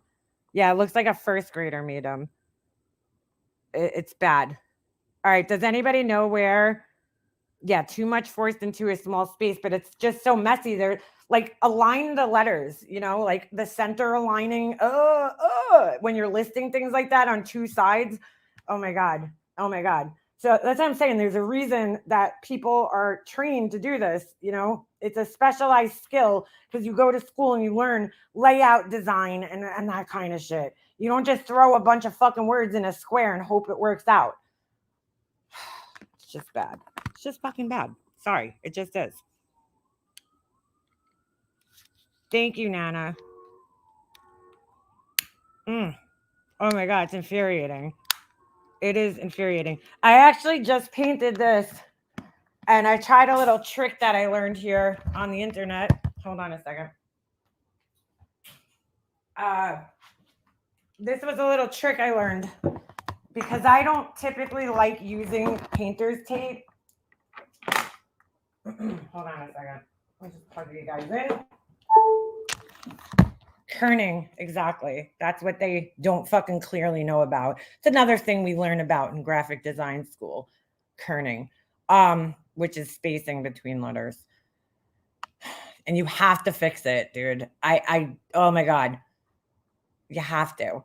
Let me just move this here. Text you at the moment I can't move. Oh, you're moving. That's right. I forgot. Just because somebody says they are a graphic designer doesn't mean they are. It is truly a skill that requires training and practice. Yeah. Yeah. And a lot of people say they are. And I'm like, you know, it's like me going and saying, yeah, I'm a hair cutter or I'm a nail tech because I could do my own nails. I could only do my nails. I'm not doing anybody else's nails. And I don't even know if I'm doing mine properly, you know? But by no means am I a nail tech. You know, until I go to school and get certified, I ain't no fucking nail tech. So, all right. I use a little trick. These are vases. Or vases, however you like saying it. But I used a little trick where I taped this bottom part off.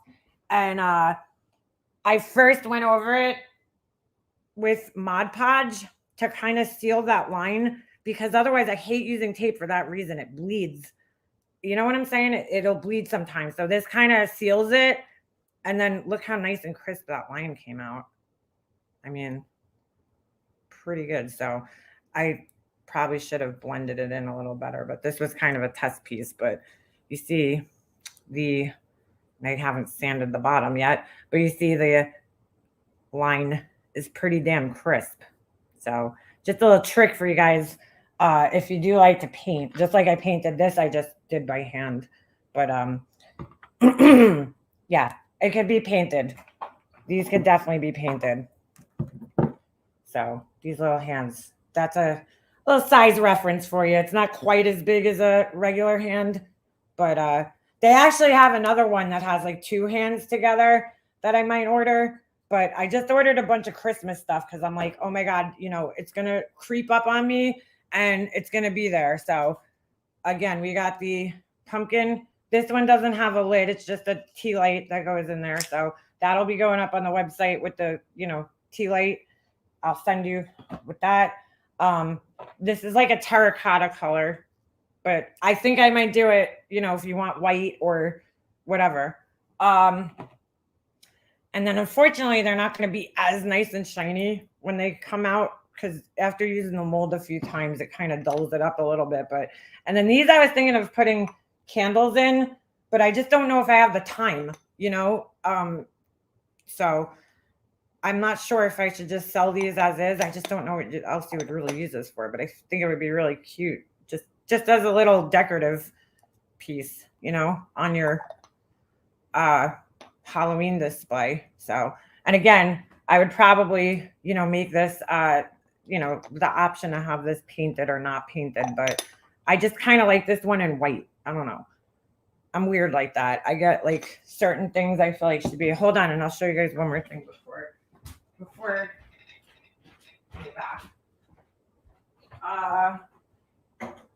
this guy. I just want people to see this because I showed it in my thing the other day, and I don't know if people realize how small it is because they're like, oh, it's a planter. It is kind of small. You know, you could fit like a small succulent in there, basically, or an air plant like I have. That's an air plant. But this is Davide. So it's his head. So, which is really cool. I noticed this. It has the same mistake markings. Well, not mistakes, but I don't know if they were left there intentionally.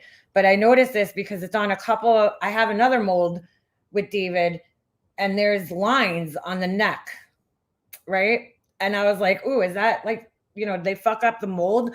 But it's actually, I guess, just maybe that's on the actual statue, those lines. So thought that was pretty interesting. But so you got David. So I'll be adding all this stuff. I got to just take pictures and then it'll be going up soon. So adorable. Those are coming back as pots. Yeah, there's a lot of them. I wish it was a little bigger, you know, but I might be able to find a bigger one somewhere. But this one, I don't know. You guys know I got a little obsession with that time era of art. So you can even use this as a little planter though. if you wanted, to be honest with you. Put a little air plant or something in there, but you know, we'll see. I'm going to try doing a candle in it and see if I can get it to work, because I got to kind of experiment a little bit with that. So I just don't know if I have the time, to go from that to order. So that's why I started ordering the Christmas stuff really early, because, all right, let me get off this camera. That would be nice to put your jewelry in on the nightstand or bathroom. Oh, the little, which one? I was thinking actually of selling this one with this little vase. I didn't even look to see if it would fit, because I kind of have this little geometric tray. So I was like, maybe I'll sell these as a pair. I don't know. I got to figure it out. But I made this. This is just a prototype. I'm not saying it would come like this, but I'm just saying, I don't know if I could like maybe sell these set together without all this stuff on it. I don't know. I'm going to see for like maybe whatever. But I was trying to do like some kind of geode things, but I don't know. Let's see. I do a lot of experimenting. I have other stuff over here. Hold on. I was trying, this is like a Japanese method of rocks. They actually do this on rocks, but I tried it on like a candle holder. It's a little messy right now, but it's pretty cool. It's like a rope, and it's got like a bead in the center. It looks a little messy on this one because I was kind of rushing and I didn't finish tying it off. So I would have to fix it and mess around with it a little bit more. But I was like, I don't know. I do a lot of experimenting. So as you guys can see. All right. A lot of experimenting going on over here. I want to make things that are unique. You know what I'm saying? I don't want to just sell things that everybody else can sell. I like to put my own spin or mark on things. So, oh, thank you, P. I did 2 of them. You guys maybe could tell me which one you like better. I'm trying to figure it out, which is why I haven't sold these yet. I got actual quartz rocks or crystals. So I did one with just the ones that are sticking up. Those are actual quartz that are on there. These are not. These are actually, believe it or not, these are just, I don't know what it is. I guess it's just like crystal glass rocks that I got at Michael's. And then the crystal looking pieces are actually resin that I made. So I made them in resin, and then, these are just glass pieces, crushed glass pieces, but I don't know which one I like better. And this one was really hard to do because for some reason the quartz doesn't want to stick. It's a little harder to do the quartz to stick it on the tray. So yeah, I don't know. Because it's very slippery. It's polished. You know what I'm saying? So when you glue it, it wants to fall all over the place. And it's either I sit here for an hour holding each one of these. So I still got to figure that out. I kind of like the look of this one. I don't know. I got to figure it out. And I had a little candle holder that I was going to put with it. Where the hell? Oh, it's over here. My whole house is filled with cement stuff.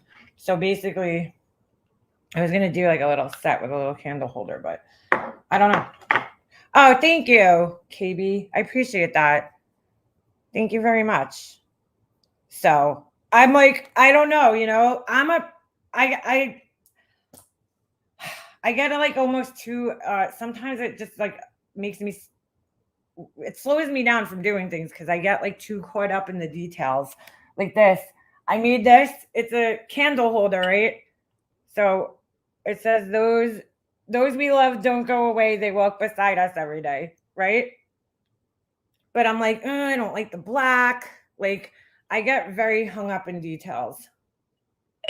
So it would have a candle inside. I just did this. And I hand painted the cover there to kind of make it look like wood. But I'm not crazy about the black on this. I don't know. I get very hung up in details, and I think that's what stops me a lot of the times from doing things. But the glass would be pretty, hold on, with a few lightly colored pieces as well. Which one on here you're saying? This one? Do you see, the thing is, it's so expensive to buy these crystals and these rocks and stuff. So like, before it would be something that I would even sell, I would want to see if, you know, one of them would go, and then go from there. Oh, I thought you said, am I a virgin, Melanie? I was like, girl, I have a kid. Am I a Virgo? No, I'm a Pisces. I like Nike's food spicy. I'm a Pisces. So yeah, I get very hung up in details, as you guys can see. Like, I'm like, oh, you know, this isn't perfect. Or if it didn't come out exactly the way. I have one more thing I'm going to try. Actually, I'm ordering a mold that looks like a cluster of crystals. I would love to use the real crystals on these, but it's very hard because they're so hard to glue down, because I used epoxy. So once it's down, it's down. That shit ain't coming off. But the problem is they're hard to glue and keep them standing the way I want them to. Because the glue, you know, obviously any glue takes a little while to dry, and they're so slippery. And I was getting the epoxy all over the place because I had to keep, like, you know, trying to hold the pieces up while I was gluing it down. So I want them to stand up and look like they're an actual, like, geode, like, crystal cluster. And I just wasn't able to achieve that the way I was with the real crystals, because they're so polished and crisp, you know, slippery. So I might order a resin. They have like a mold that it's resin, and it comes you know, like standing in that cluster. And I'm like, that might be a little bit better for what I'm trying to achieve here. So just using resin and not using actual crystal. Because at the end of the day, I don't think people really care so much if it's, you know, you're looking more for the decorative look than, like, I'm not into, like, the fucking healing crystals and shit. So that's the thing. I waste a lot of money too, you know, experimenting over here with things. I mean, I could potentially maybe glue them together in a cluster and then let that dry and then glue it down. I don't know. I got to figure it out.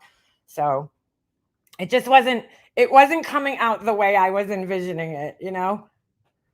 And that's what I'm saying. I get, like, you know, you might look at it and be like, oh, that looks nice.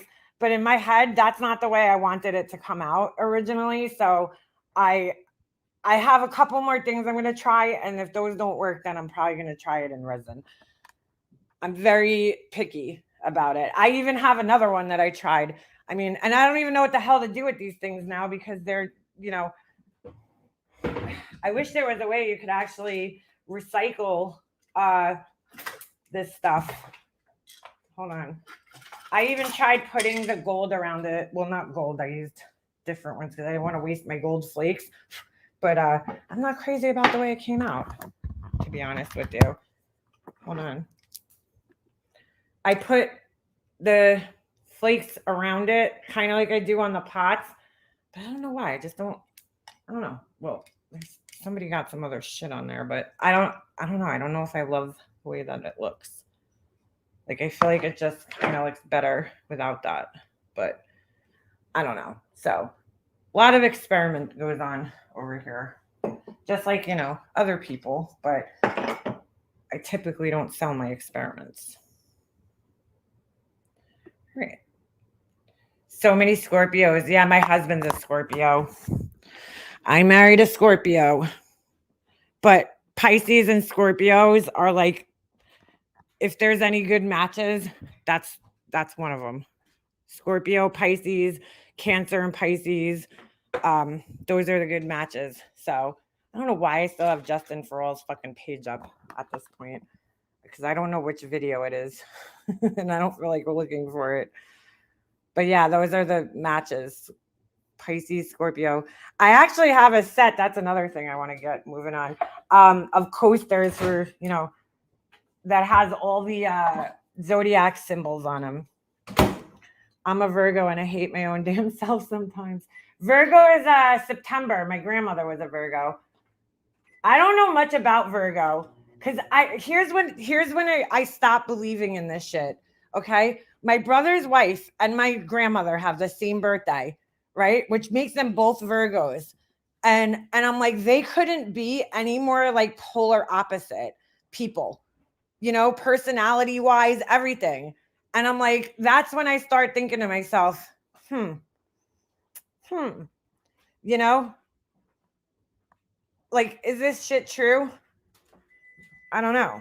I always hear how bad. I love Scorpios. To be honest with you, my husband was a Scorpio. My husband is a Scorpio. And my ex that I was with for, you know, years, when I was like in my 20s, he was a Scorpio too, believe it or not. And I don't know. I don't get why people have such bad opinions about them. Honestly, I just don't.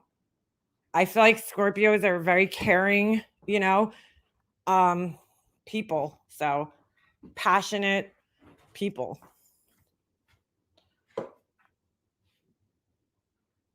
It's weird that I had dated 2 Scorpios and a Leo, and the Leo, we did not fucking get along. We did not fucking work. We were not compatible, which is weird because my mom is a Leo, and we had a great relationship. Pisces could pretty much get along with anybody. I feel we're like the baby of the we're the old wise soul of the zodiac. So, but we could get along with pretty much anybody. I feel like I get along really well with Aries, people who are Aries, which my best friend's an Aries, and we're so opposite in a lot of ways, but yet we get along really well, you know. My husband is a Cancer, but I don't know a lot about signs. What are you, Bobra? My brother and one of my besties is Scorpios. I live that fiery passion, and they will fight for what they believe in. Yeah. Yep. Did not get along with a Leo boyfriend at all. No, girl. We went. Whew. Oh, Brooklyn, your birthday's the day before mine. Mine's March 5th. Pisces. Yeah, Pisces power, girl. I'm a Libra now. I'm with a Libra now almost 16 years. I swear to God, there's this book called Linda Goodman Love Signs. And I'm telling you, dude, that book is fucking crazy. Everything that she wrote in that book, and it's extensive. You could go through this book and any single pair of zodiac signs together, right? Plus it's written like, all right, so say it's like Libra man, Cancer woman, then it'll be written Cancer woman, Libra man. You know what I'm saying? So any combination of signs that could go together, man and woman, flipped and reversed, okay, is in this book, written in great detail, you know, about the signs and the compatibilities and what's not compatible about them. I mean, it's extensive. This book's huge. And I'm telling you, it's amazing. If you're interested in that kind of stuff, definitely check that book out. And then I think she has another one called Sun Signs, which isn't as good. The Love Signs book is the best one. I got that actually from, believe it or not, my ex-boyfriend's years ago when I was in high school. His mom did tarot readings. She did, you know, like, I don't know if she did, I know she did tarot, but I don't know if she did medium as well readings. And, you know, she let me have her book. So, because I was really into it. His mom was awesome. So, I'm a Libra. My husband is Sagittarius. We get along great, but I don't really believe in any of that stuff. Yeah, I mean, I don't look. Back in the day, I was really into it, but, you know, now I don't. I mean, I don't really like so much believe in it, but I got to say that book is phenomenal. You know, and I've tried it where I'm like, all right, let me read about other people that I know and see if this is true, you know, or let me read about me and somebody else that I was with and is it true? You know, I'm a Leo, but not at all creative. Are Leos supposed to be creative? I don't know. I know Pisces are always creative. One of the strongest things, intuitive, which 100% I feel is me. The one thing I don't feel that I really don't match up with Pisces is that like they're known to be like the sensitive, kind of crybabies. And I don't feel like that's me at all. Maybe when I was younger, I feel like I was pretty sensitive, but I feel like as an adult, I'm not really all that sensitive. Like I could take people talking shit about me and criticism. I guess I could be sensitive sometimes, It depends though. It's like I don't know. It depends. Like if you're a stranger and you're criticizing me, I really don't fucking care. But if it's somebody that I know, then I'll be sensitive. You know what I'm saying? If it's somebody who like knows me and they're saying something about me that's not true, then that's when I feel like I'm sensitive. But if it's like a stranger, I really don't fucking care because it's like you don't really know me as a person, But like if my family said something about me that wasn't true or whatever that I didn't feel, then yeah, of course I would be upset about it. And sensitive. I'm sensitive when it's people I care about, I guess is what I'm saying, but not with people that I don't know. I am an artist, not good. My son's a Capricorn, which is weird because my dad was too. Queef sweat. That's a weird name. Sensitive meaning easily butthurt or sensitive meaning empathy? No, I think sensitive meaning like you're easily hurt, sensitive, you're emotional. Your emotions are sensitive. It's an emotional thing. I think the things we live through can change our textbook personalities in some ways.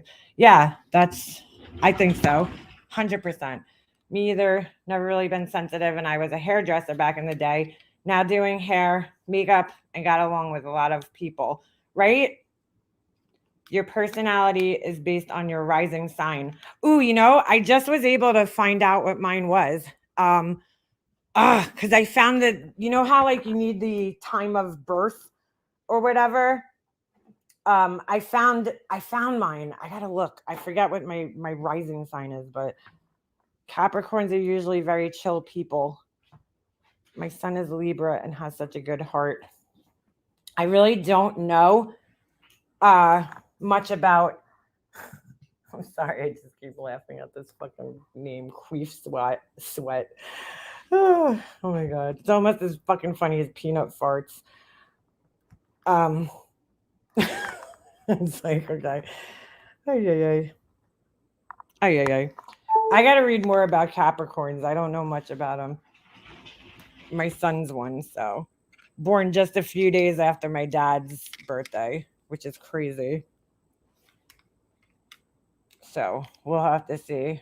Fuck what anyone but yourself thinks about you. Well, I have to agree with that. My cousin is Queefer Sutherland. Oh my God. Good to know. I just think it's funny, Queef Sweat. Like, why sweat? But peanut farts. I'm just going to make that my troll account, peanut farts. Go into Laura's chat with it. I'm joking. I'm not making a fucking troll account. There's no point of going to troll Laura. Like, if you're going to troll Laura, good luck, because you'll get blocked before you even finish typing your sentence. So, my daughter is a Scorpio and can be difficult. That's me and my husband, exactly. He's Sagittarius. I'm Scorpio. My two best friends are both Capricorn. Keith Sweat. Oh, Keith Sweat. Yeah, there you go. Queef Sweat, sorry. Yeah, there you go. I didn't even think of that. And it's nice, right? So, yeah. My Pisces ex was uber sensitive, like butt hurt, and was also very territorial, but he wasn't loyal. See, and I'm pretty sure they say Pisces are like fiercely loyal. So are Leos, but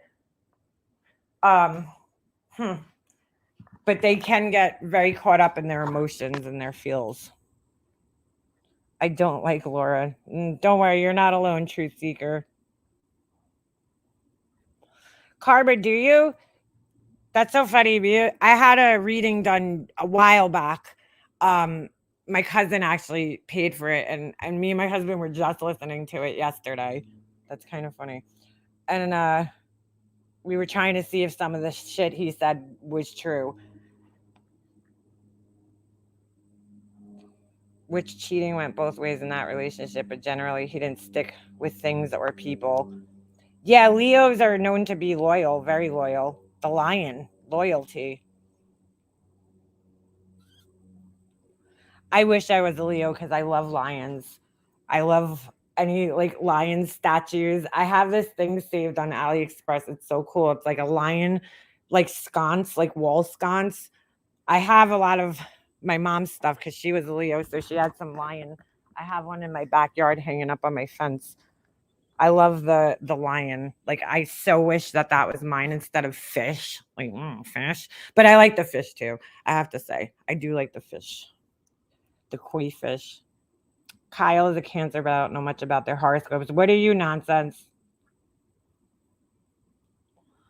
I use tarot, but not anymore. You mean tarot, as Laura says? I'm the biggest believer in most things, but I still think it's fun to learn about signs, minus aliens. Those fuckers are real. Oh, yeah, they're real. They've been seeing them. Why would our government make a fucking task force, okay, or whatever, specifically to investigate aliens if there wasn't something? Leos are loyal until they aren't. You're a Capricorn. Oh, wait. So he's a, hold on. I got to go back up. Oh, nonsense. So you're like my son, my husband. I mean, my son and my dad. He's a Cancer. That's a weird thing. Cancers are very sensitive. My brother's a Cancer. Very sensitive, too. They're also very sensitive. They could be moody, crabby. I'm an Aquarius. All my exes are Cancer. Isn't that weird? Like, you don't purposely do that, you know, date people that are the same like sign, but I'm a tiger on the Chinese zodiac. I think a rooster. Hold on, let me see. Is it Chinese zodiac or just, right? What is that called? I think I'm a fucking rooster. I'm like, really? Chinese zodiac. Let me see what I am. Signs. It goes by year, right? Isn't it like year of the rooster? Let's see what I am. I am, I think, a rooster. I'm pretty sure if I remember correctly. Yep, I'm a rooster. God damn it, I'm a rooster. Cock-a-doodle-doo, bitches. Cock-a-doodle-doo, bitches. Kenzie is a Gemini. Geminis are two-faced. Well, they got two personalities, and I know a Gemini that's very much like that. Best compatible side for me is Cancer and Capricorn. As a Virgo, really interesting. Interesting.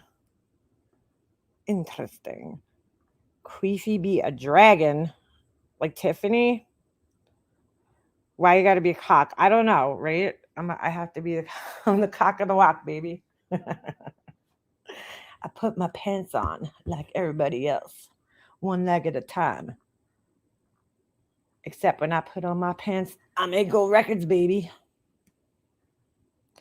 Tell me about it. She's not two-faced, but she got two different sides of her. That's what I mean. They're like little Sour Patch Kids. Little Sour Patch Kids. Two definite, distinct personalities. Geminis. I'm a pig and both my kids are snakes. What's my husband? I don't know what he is. Hold on. Let me see. I thought like somebody else was a rooster. No. Where is his birth year? 70. Wait. Oh, is he a dragon? Yeah, he's a dragon. My brother is a horse. That makes sense. Let me see. 19. Where would my dad be? I thought my dad was a rooster. Oh, no, he's a horse too. And my mom would be a horse.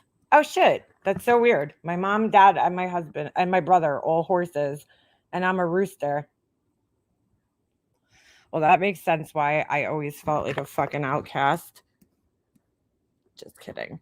I didn't really feel like an outcast, but I kind of did in my house. Only because my mom, dad, and brother were all incredibly book smart.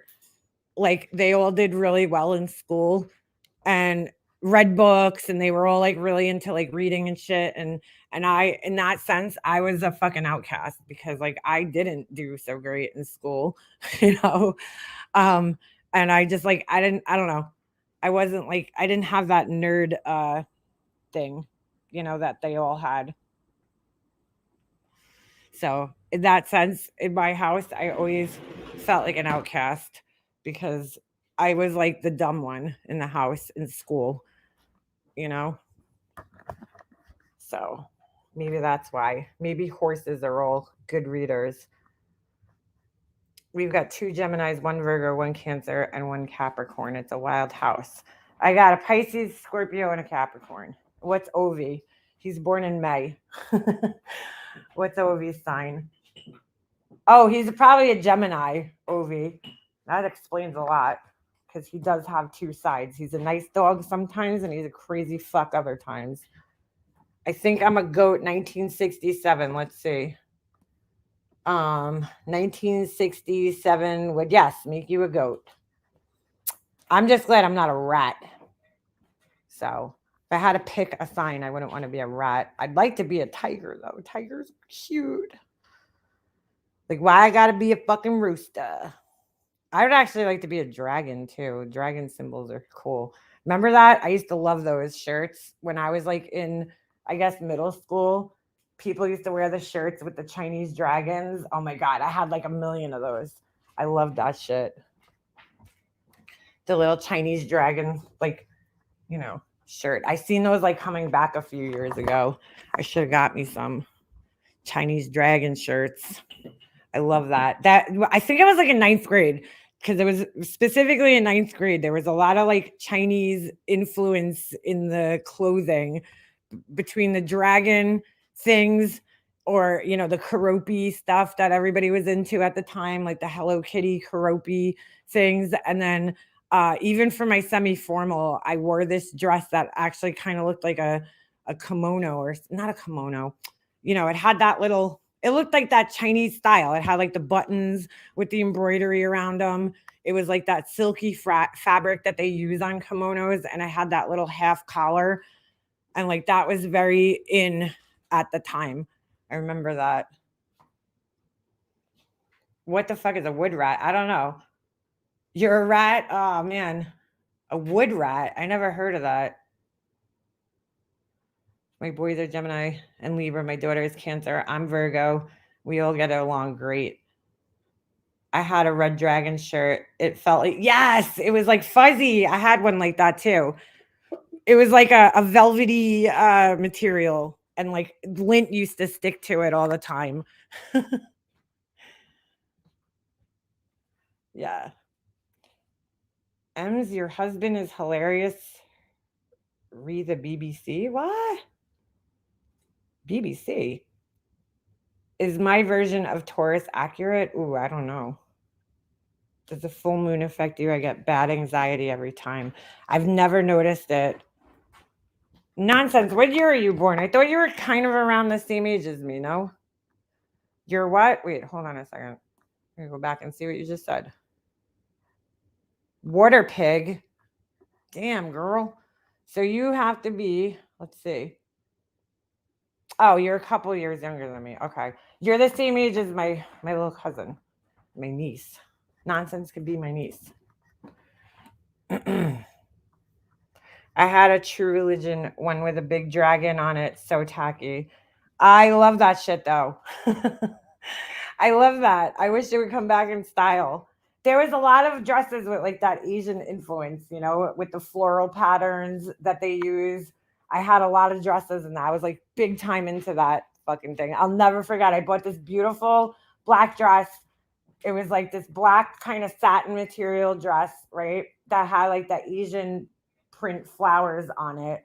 And I don't know why, but back in the day, all the girls did this in my school for some reason. We would cut a pair of leggings into shorts, like bicycle shorts, and wear them under our dresses all the time. I guess, I don't know. I guess we were like self-conscious of people looking up our skirts. I don't know. And so I was going to cut a pair of leggings that I had, And as I was cutting them, I fucking cut right into my dress. Oh, I was so upset. Right into my fucking dress. I was so mad because I love this dress. In fact, I think there's a picture of me in my 9th grade yearbook wearing the dress, but I had to wear a sweater over it because I had cut the fabric. It was like a little tiny V that I cut into it. And I was so fucking upset when this happened because it was such a cute dress. Hold on. Let me see if I can find it. Oh my God, I just remembered the name of the shoes. Remember we were talking about the patent leather shoes? Holy shit, I just remembered it. Let me see if I can find these now. Remember we were talking about this recently? I was like, oh, these shoes that I had in 9th grade that this girl copied me. I think it's Volatile. Oh my God, I just fucking remembered it. Just popped into my head. Volatile, hold on, shoes. I think that was the name of it. God, I don't know why that just popped into my head. 90s, Volatile sneakers, 90s. Oh my God. Yes. Yes, this was them. But I don't know where the fucking patent leather ones. Hold on. Pleather. All right. Oh my God. Remember we were talking, I don't know who was in here, but I was talking about these recently. I think this was the brand. It might not be. Oh my God. Pleather. Maybe I should write patent leather. Patent leather. They were kind of like this. Oh my God. Patent leather. I wonder if there's a picture of me in my yearbook with those. Patent leather. I can't spell. 90s. Hold on. Volatile. I think that was it. It had the V on the side. Are these them? No. Hold on. I got to share this.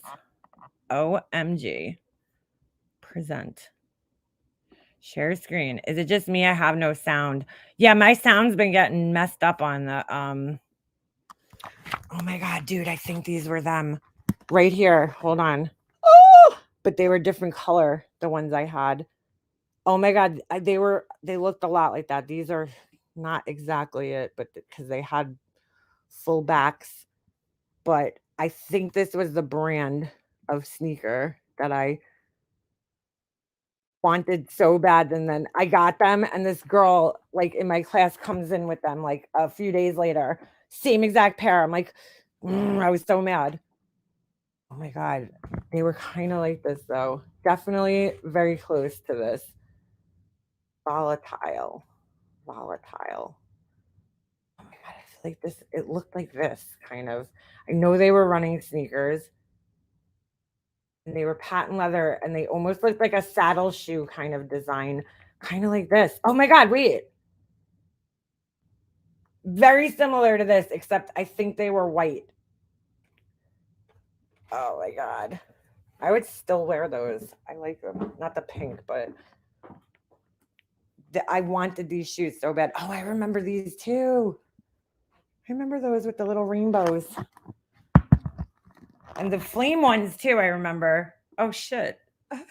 I think this was the brand though.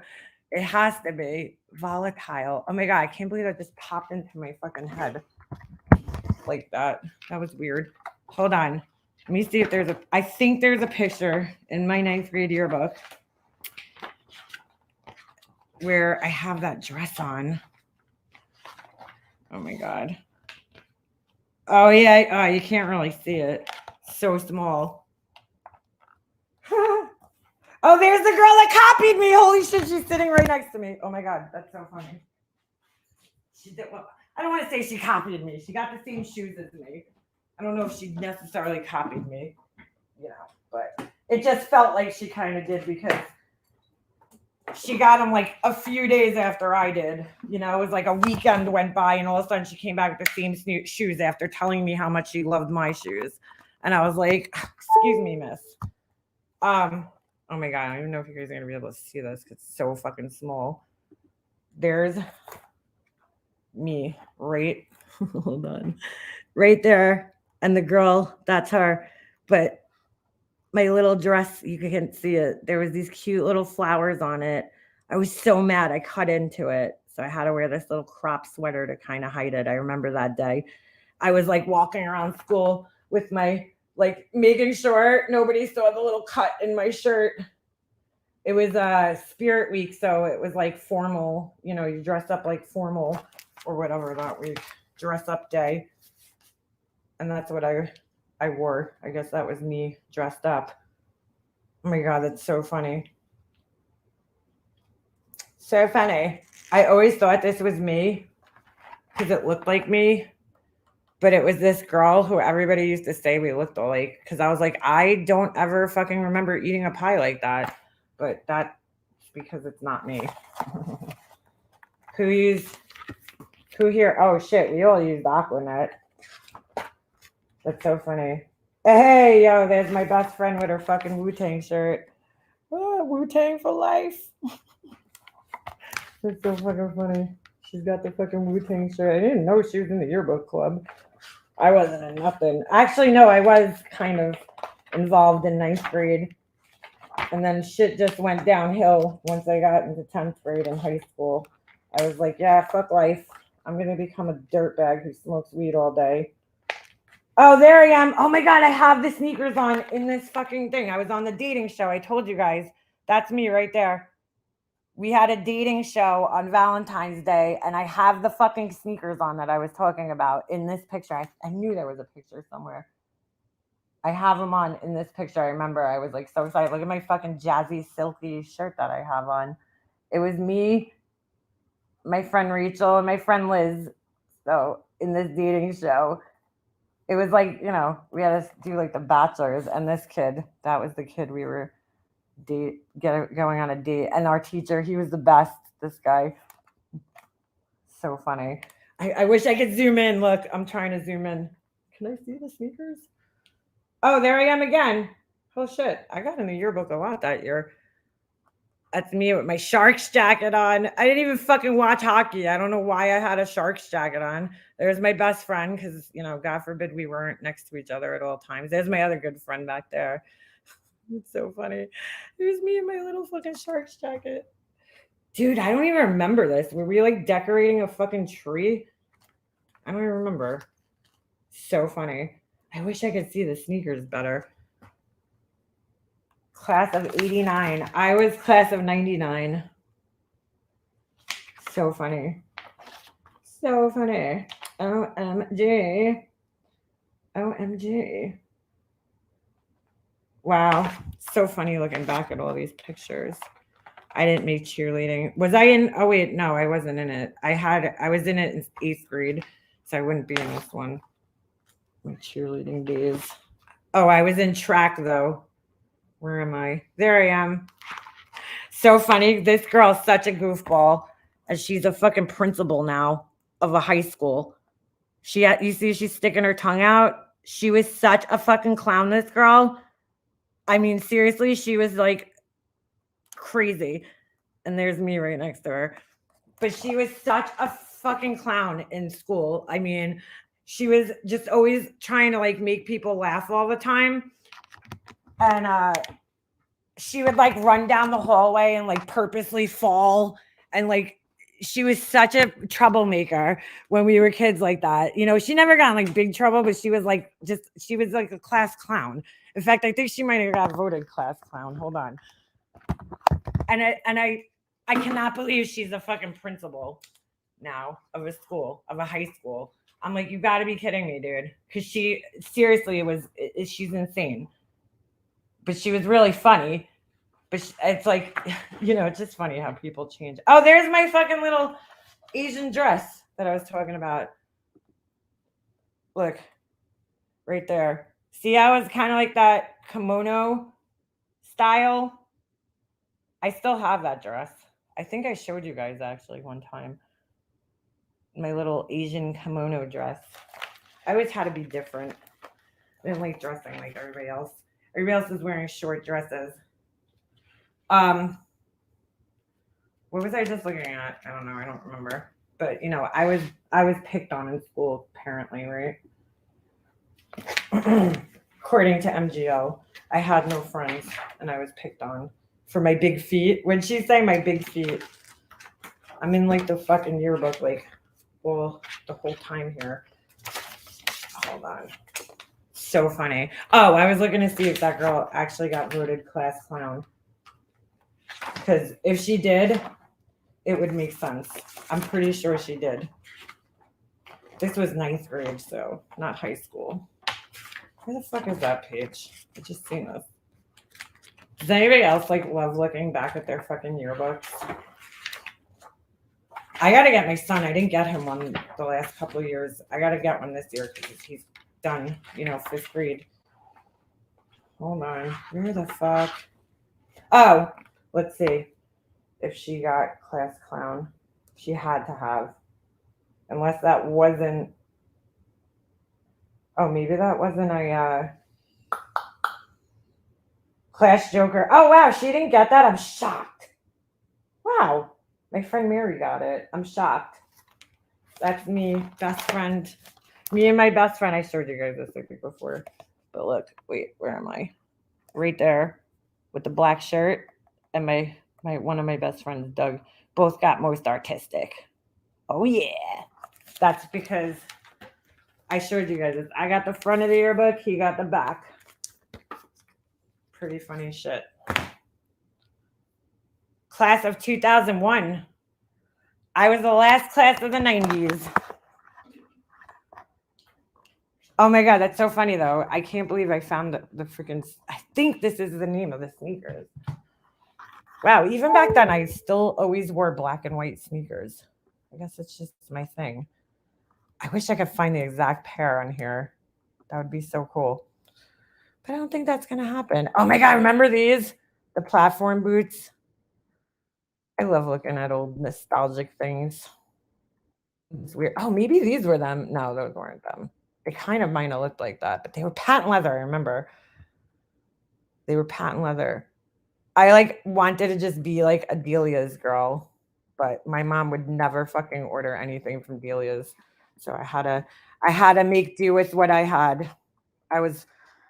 My mom was always like, I'm not paying that much. She would never pay that much for clothes. I really think this was the brand of sneakers. I was going to say Vans, but I think this is it. Volatile. Do they still make these? Volatile tennis shoes. Fashion sneakers. Let's see. Let's just do volatile sneakers 90s. Let's see what happens. Volatile. Oh, look, they're selling sneakers like that on Shein. Almost. On Shein. I've never ordered from Shein. Has anybody here ever ordered anything from Shein? Somebody else was talking about another website on Alicia's panel one day, and I almost ordered from them, and I forgot which one it was. But it always pops up in my thing, and I was like, ooh, I need to order from there. They have cute stuff that's reasonably priced. Shein, I just heard some of the clothes, the quality is just not there. And they got some crazy shit on that website. I can't believe I can't find these. I totally remember seeing these in the store back in the day. So weird. Flames on them. Well, and I remember seeing people actually wearing those. I totally remember these too. The V. Yeah, see, my shoes looked like this almost. Kind of like this. Oh, wait! There they are! There they are! Wait, is that them? Patent leather shiny platform. Dude, this might be them. Hold on a second. Why do I remember there being a letter on the side? Dude, this is pretty close. That is pretty fucking close. Zodiac shoes. Maybe that was it. Zodiac. Oh my God. I can't remember the fucking name. That looks so close though. These black and white ones. I order small things from Temu. No clothes yet. No, not Temu. Shein. Yeah, Shein, they got major issues. That's why I don't order from them. Beepbergs. My mom spent a fortune on my clothes and shoes. I wish my mom did. My mom was so, oh my God, she was so cheap. I mean, God rest her soul, but she just was. She just was. She was not into name brand things. Well, my mom was a hippie when she grew up. So you're supposed to be against all that shit, right? When you're a hippie. So, It's kind of funny though, because when she got older, you know, then all of a sudden she's walking around with like all this name brand shit. I'm like, okay. But when I was a kid, she was like, you know, I'm not paying anything name brand. Like she would never buy me any name brand clothes. If I wanted anything name brand, it had to be like on a special occasion, like for Christmas or like my birthday or something. Like Contempo was like expensive to her, you know, an expensive clothing store. So I always had to kind of make do with what I had, you know, which I think I did. I did pretty good, you know, given the circumstances. I remained fashionable somewhat, but that's all I ever wanted was just, I always wanted clothes. If it was my birthday, Christmas, I'm like, just get me clothes, get me clothes, get me shoes, clothes. That's all I ever wanted. So it makes sense. Where the hell is that? I cannot believe I can't find these sneakers. I got to look. I have a video somewhere and I'd probably be able to, because I got a 9th grade video and I probably have a picture of these shoes on there. Better picture because there's a video of the dating game on there. But they did look very similar to this. Zodiac shoes. I just don't remember that brand though. Zodiac shoes, 90s. Let me see. Zodiac. Sneakers. Oh, I guess they're fucking that was a thing, I guess. I know I definitely saw them in the Delia's catalog, and that's where I probably got them out of. Delia's. Delia's 1990s, let's see. Zodiac sneakers. Oh, those same pair come up. Damn, I don't know if that was the brand. I don't remember. I just don't remember. They do look like them.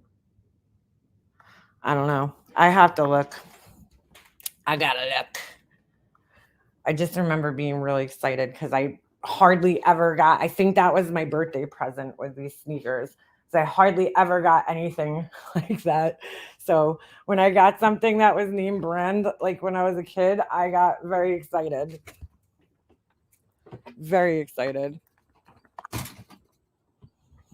I spent $50 on my baby. Oh, bum equipment. Remember that shit? Oh my God.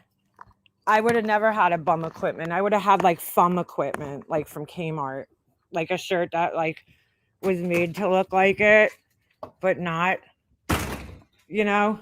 I did have Hypercolor shirts though. My mom did buy us Hypercolor. Do you guys remember those fucking Hypercolor shirts? Didn't those like come back in too? I feel like everything that was cool back in the day came back in. Let's see. Hypercolor shirt from the 90s. Oh yeah. I had like a real deal Hypercolor shirt, which was shocking, but my mom probably, she was always into like gimmicky things like that. So she probably just wanted to, you know, have one herself or something. Although I don't, oh my God, look how much money these things are going for. Dude, are you serious? On eBay, $250 fucking. The fuck? Yeah, dude, I had the Hypercolor. Meanwhile, that was like the worst thing is like everybody could see that you're sweating out of your armpits because that's really like the only place it would change color. Hypercolor, dude. Oh my God. Yep. I had it actually. I remember the logo and everything. So funny. Hypercolor. It was like, whoa, things can change colors, dude. I babysat. House sat, did yard work, worked as a housekeeper at a motel through junior high, paid for all my own school supplies. Well, me and my friends in 6th grade decided we were going to do like, remember those books, The Babysitters Club? Now, I never read those books, but my friends did. So they were the ones that came up with the idea. So we went, our friend's dad was a graphic artist that worked in the city. Yeah, I think he was either a graphic artist or something. Like he worked somewhere where they had a lot of, you know, access to color printers and or color copiers. And at that time, you know, nobody had those fucking things, color copiers. So he made us a bunch of flyers. He designed us a bunch of flyers and we went around and we handed them out, right? We rode our bikes, we put them in people's mailboxes, and we actually got a couple of calls from these, from the people. So my friend and I are babysitting. Oh my God, I don't know if I've ever told you guys this story, but the story is pretty funny. So me and my friend are babysitting at this one house, and we always, we came in pairs. It was never one person, to go. I did actually a few years. It was funny because somebody had actually held on to our flyer, and like 2 years later called me, and I ended up babysitting their kids by myself. But I was a little older by that time. I was probably like 13. But when we were in, 6th grade going into 7th grade, we always went in pairs, and then we would split the money. So my best friend at the time, we go to this house, and it's this couple, who knows how old they were. They had 2 kids, a girl and a boy. They were young.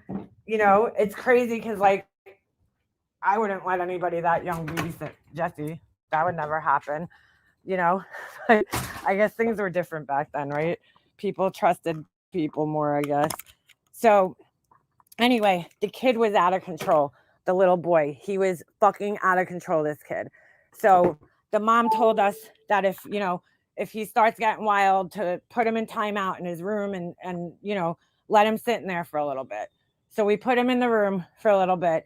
In the meantime, we're trying to find a movie that he could watch, So they had all the VHS tapes. So we're going through their cabinet and we're looking and we're like, okay, we saw that movie, or what movie is this? What movie is that? We're looking for a movie to watch. So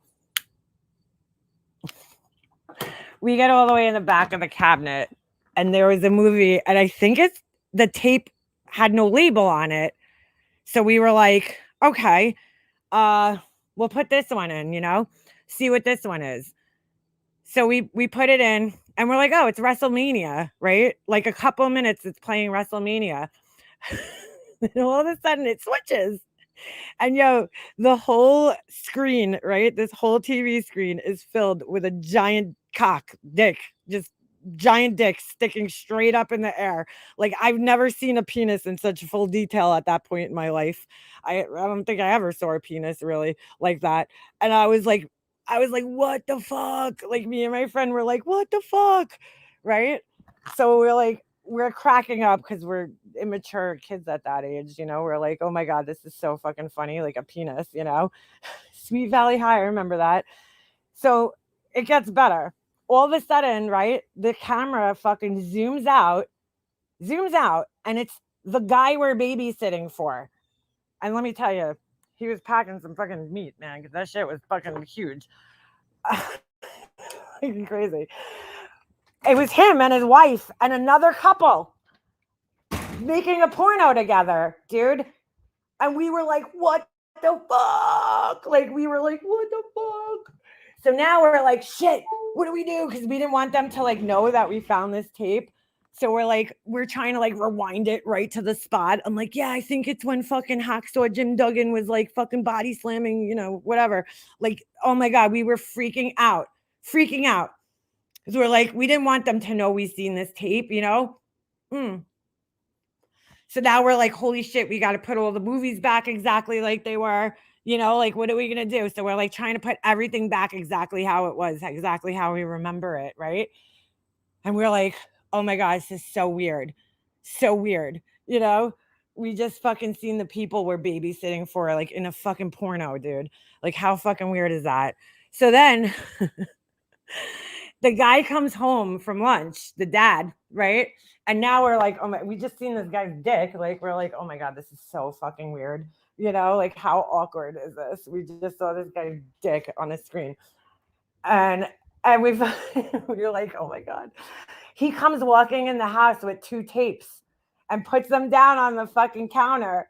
And me and my friend just look at each other. We're like, oh my God, he's got more tapes. We're like, what the fuck? So that was it. We never went back to that house again, needless to say. They called us the next time. We were like, yeah, we're not going to babysit again. Oh my God. I was not good with babysitting. That was not my thing. I wasn't into it.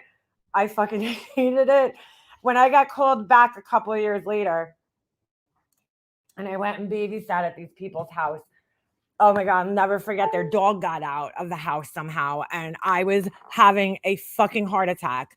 I was chasing this dog around for hours, dude. Oh my God. I was fucking freaking out. I'm like, oh my God, it's fucking dog. Got out. Like she specifically like told me whatever, you know, with the dog. And one of the kids let the dog out and the thing got out of the fucking house. And I was having a fucking heart attack because they lived on like a busy road. They were right around the corner from my house, but they were on like a busy road. Oh my God. I just hated babysitting. It just wasn't my thing. I hated it. So I used to try to do other things to make money. Like, what do you call it? I would try to like sell jewelry or something because I fucking, oh my God, babysitting and me just didn't go good together. I never had luck. Unless it was like kids I knew, but like with strangers' kids, no. I started babysitting. I just like can't even imagine now leaving my son, right? Like say like my son was 8. I can't even imagine leaving him with like a 13-year-old or a 12-year-old and that's a babysitter. Like no way, there's no way I would ever do that. But they used to hire us, dude. I mean, what? When you're going 6th into 7th grade, you're 12 or, you know, going on 13 at that point in time, I think, right? And yeah, they let us babysit at fucking that age, which is crazy. I can't believe people leave that in their living room. Dude, it was Shannon. It was all the way back in this cabinet. They had one of those like old school, you know, entertainment center cabinets, you know, and it was like literally all the way in the back of the cabinet up on like, like, you know, buried in the back of the cabinet.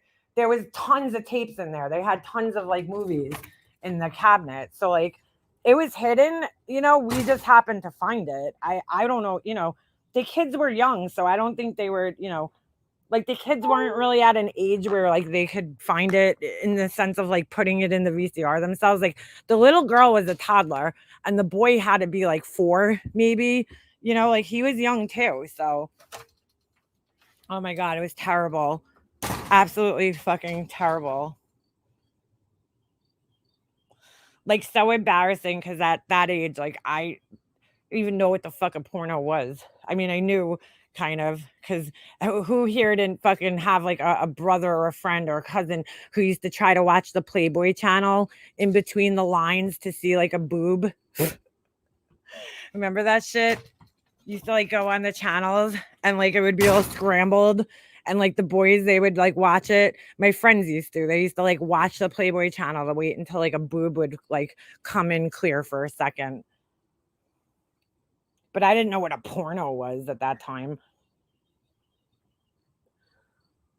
My relatives owned a very popular bar restaurant, so I was serving a bar crowd at 13 years old and then waking up for homeschooling the next morning. I used to go to work with my dad too, so that was another way I would make money because my dad had a route when I was like in the 8th grade.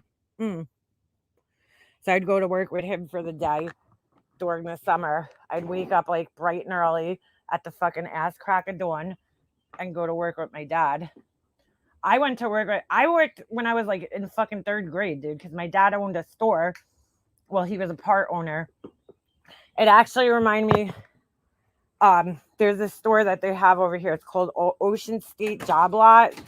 And it's basically like a liquidation store, you know, kind of like a Big Lots, but not as nice as Big Lots. But me and my husband just went there yesterday, actually, because we really like it. But it's like, you know, they got like overstock or stores that are closeouts or whatever. And they have, you know, they sell this stuff there. And that's exactly what my dad's place was. It was like a liquidation store. So I spent my whole life at work, you know, with my dad when I was a kid. We used to go into work. They'd let me do the price tags. I got paid a whole $5 a day. And my brother got paid 10 just because he was older than me for some reason. I was like, damn, you know, Dad, I reached the glass ceiling here, $5 a day. It's kind of fucked up. Yeah, so that was my childhood. I wanted to work so bad, though. I remember when I was like 14, I wanted to get my working papers and everything because I really wanted a job to get what I wanted, but my parents wouldn't let me work until I was like 16. It was the only place that would really hire you. Oh, actually, I'm lying. I did work when I was 14. I think my mom did let me get my working papers. I went to, it wasn't a camp counselor. What the fuck was it? I don't know. I used to do these parties with this, my friend and me. We got hired by this party company. Holy shit, I totally forgot about that. And we used to go and do like fake tattoos and stuff like that. I always wanted to work. Always, when I was a kid. I always wanted to work. I used to house sit for my neighbors too. They had a dog. She always used to pay me. I'd get so excited. Cause like, dude, I mean, you know, I wasn't poor growing up. We had money when I was really young, but when I got into like middle school, like in 5th grade, my dad closed his store, you know, my mom got sick, and that's when like everything went downhill in my family. We went from having like everything, going on vacations, having nice cars. My dad had a fucking car phone, which back at that time was like unheard of, to like literally fucking scraping for money for food.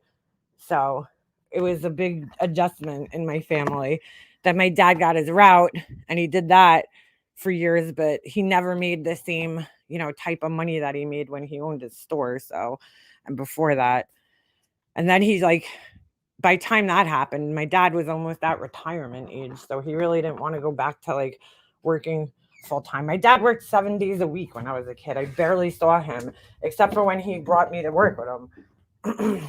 He was not home on the weekends ever. I don't even remember him being around when I was a kid. Like, but he was making like 6 figures, over 6 figures when I was really young. And then, you know, then when he had his store, he was making good money. And then when the store went out, because there was like a recession, what was that, like 89? My dad's store, they closed it down. And, you know, he was out of work for a little bit. And then my mom started working at Kmart, and we were like pretty much surviving on her Kmart salary for a little bit. And then my dad went, you know, he bought a route, and then, you know, he made okay money with that, but not like he was making. And like, we were broke for a while, a long time. And then my mom got sick, and then she, you know, she ended up suing her doctor. They settled out of court, and that helped, you know, helped us out a lot. But, you know, it was rough from like when I was in like 5th grade and on. It was definitely a struggle. Our elementary school principal's wife cooked in our restaurant, so the principal would come hang out and taught us how to play blackjack with Skittles. Oh shit. I didn't work until I graduated from college. I can admit I was spoiled. You know what, Helen, though? I feel like that's the way to go. You know, when I look back, I wish, and I'm not mad at my parents by any stretch of the imagination. You know, they just didn't know. My parents had no idea what college was about. Neither one of them went to college. They were, you know, kids that grew up in Brooklyn and the Bronx, and my mom grew up poor. My dad grew up poor in the, you know, in the city. My dad was with a single mother who cleaned houses for money. And my mom, you know, she was one of 6 kids in the project. So like, they didn't know, you know, they didn't have those opportunities to go to college and shit like we had. And so, you know, my parents wanted me to work through college, and I struggled, dude. I didn't have money. Like, it was rough, you know? And so I dropped out and started working full time. And then it was like, I don't want to go back to being broke, you know, a broke college student. That sucks. So I dropped out of college. Right. And then, you know, I just started working full time. But, what do you call it? My best friend, her parents were both college educated and had good jobs. And when she was in college, her parents, like, they didn't make her work. You know, they paid for her apartment or whatever she needed, you know, food. So, you know, she got to go get her master's and everything. And, you know, totally different. Like, I feel like, you know, when Jesse, if he decides to go to college one day, you know, I'm not going to force him to have a job. I'd prefer that he would focus on school and then, you know, work when he gets out of school. And I'll do whatever I can to help support him through that. I don't think it's being spoiled. I think it's just being, you know, a responsible parent and giving your kid the best opportunity that they can to actually make it through college. Because, you know, when you're working and trying to go to school, it's hard. And then trying to be a 20-something-year-old or a 19-year-old who's, still probably immature and wants a social life, and has a boyfriend. It's just like a recipe for disaster. So, I mean, I'm not blaming my parents because I could have worked harder and tried harder. It's not 100% their fault because I was definitely not into school and probably pretty immature. But I had a different mentality back then. I just, nowadays I would totally do things differently. But my parents also just, I don't think they understood how hard and intense college was. They thought it was like an extension of high school. It's like, no, dude, college is a totally different world. It's expensive and it's a lot of work and time. So anyway, I mean, I worked as soon as I could though. At 16? I got my, first job. I worked at a bowling alley. And I mean, that was like my first real job, where I had like a weekly schedule and hours and shit. But I always liked working. I could wire building for the cable and telephone at age 6. I used to help my dad. That's awesome. I liked to go to work with my parents. I loved it. My mom used to take me to work too. They had take your daughter to work day. My mom used to take me with her. I was with MCD. I paid bills in school. Didn't get no help because I wanted to do it alone, and I did. I have what I have because of discipline and dedication. It was hard, sad as fuck, but I did it. Good for you, Angel. Some people have that drive. I didn't have it when I was that age. I just didn't, I didn't have that drive. I wish I did, because looking back, I probably would have ended up in a better position than I'm in now. That's for sure. I love things like that. My great grandma always made taffy with us. Ooh. Oh no, she didn't give you guys a taffy recipe? No. I was a baby. Oh, get out of here, beefers. I didn't know that. A baby comforter. Oh my God. Hummingbird sent me the most horrific story about a baby this morning. Oh my God. This baby was this lady went into labor, I guess, went in the hospital, tried delivering the baby, and then they somehow decapitated the baby when they were trying to pull it out of the mother. Okay, so then they end up telling her she needs a C-section. They deliver the baby, even though it was by that point decapitated, I guess. And then they tried to it's really weird. I don't know. It's very disturbing, this story. Hold on. Let me read the article because it's really fucking disturbing. Just trigger warning for anybody who can't handle. This happened at a Georgia hospital. Baby decapitated during birth at Georgia hospital, lawsuit alleges, okay? A lawsuit filed Wednesday in an Atlanta area court claims health professionals incorrectly delivered a baby, resulting in a decapitation, then tried to cover it up. The negligence and fraud suit filed in Clayton County, Georgia, named several defendants, including Southern Regional Medical Center. Stop! Why are you starting in? Oh, stop. Hold on a second. Several nurses and the medical group at large, according to the statement from the law firm, whatever. According to the complaint, 20-year-old Jessica Ross was giving birth July 9th when the baby's shoulders got stuck in the vaginal canal. A doctor allegedly performed a cesarean section too late and applied excessive tension on the baby's head, causing it to detach from the body, the lawsuit alleges. So fucked up. The law firm also said the doctor did not immediately tell the mother and father, Travion Isaiah Taylor, what happened. I don't know if I'm saying that name right. Instead, the hospital staff allegedly refused to let the couple hold the baby after death. They showed the parents the baby wrapped tightly in a blanket with the head propped on top, the statement said. Additionally, the couple claims in the lawsuit, they were pressured by staff to cremate the remains. They were told an autopsy wasn't warranted. The couple reportedly didn't learn about the decapitation until 4 days after the delivery. This caused immediate, profound emotional and mental anguish for the plaintiffs, emotional and mental anguish that they continue to experience and most probably will experience for the rest of their lives, the complaint says. Oh my God, this is so fucked up. The suit calls for a jury trial, CNN reported. The complaint asks for compensatory and punitive damages in addition to recovering the $10,000 cost of their son's funeral and burial. A representative from Southern Regional Medical Center said they are unable to discuss the treatment of specific patients due to health privacy laws, according to a statement from the hospital system. Our heartfelt thoughts and prayers are with the family and those impacted by this tragic event. Our prayers also remain with the dedicated team of physicians, nurses, and staff. I mean, this is just fucking crazy, right? So that's it. I'm not going to finish reading their statement, but like, what the fuck, dude? When they say decapitated, though, in all fairness, I don't know if that just means that the neck was broken from the spine. Like, I don't know if the head's, the skin, you know what I'm saying? And muscle and all of that ripped. Because, like, does your whole entire head actually have to detach from your body to be decapitated? Or is it just the connection from your spine being severed? Do you know what I'm saying? Because, I mean, that is just crazy. That's disgusting. So, yeah. How fucking disturbing was that shit?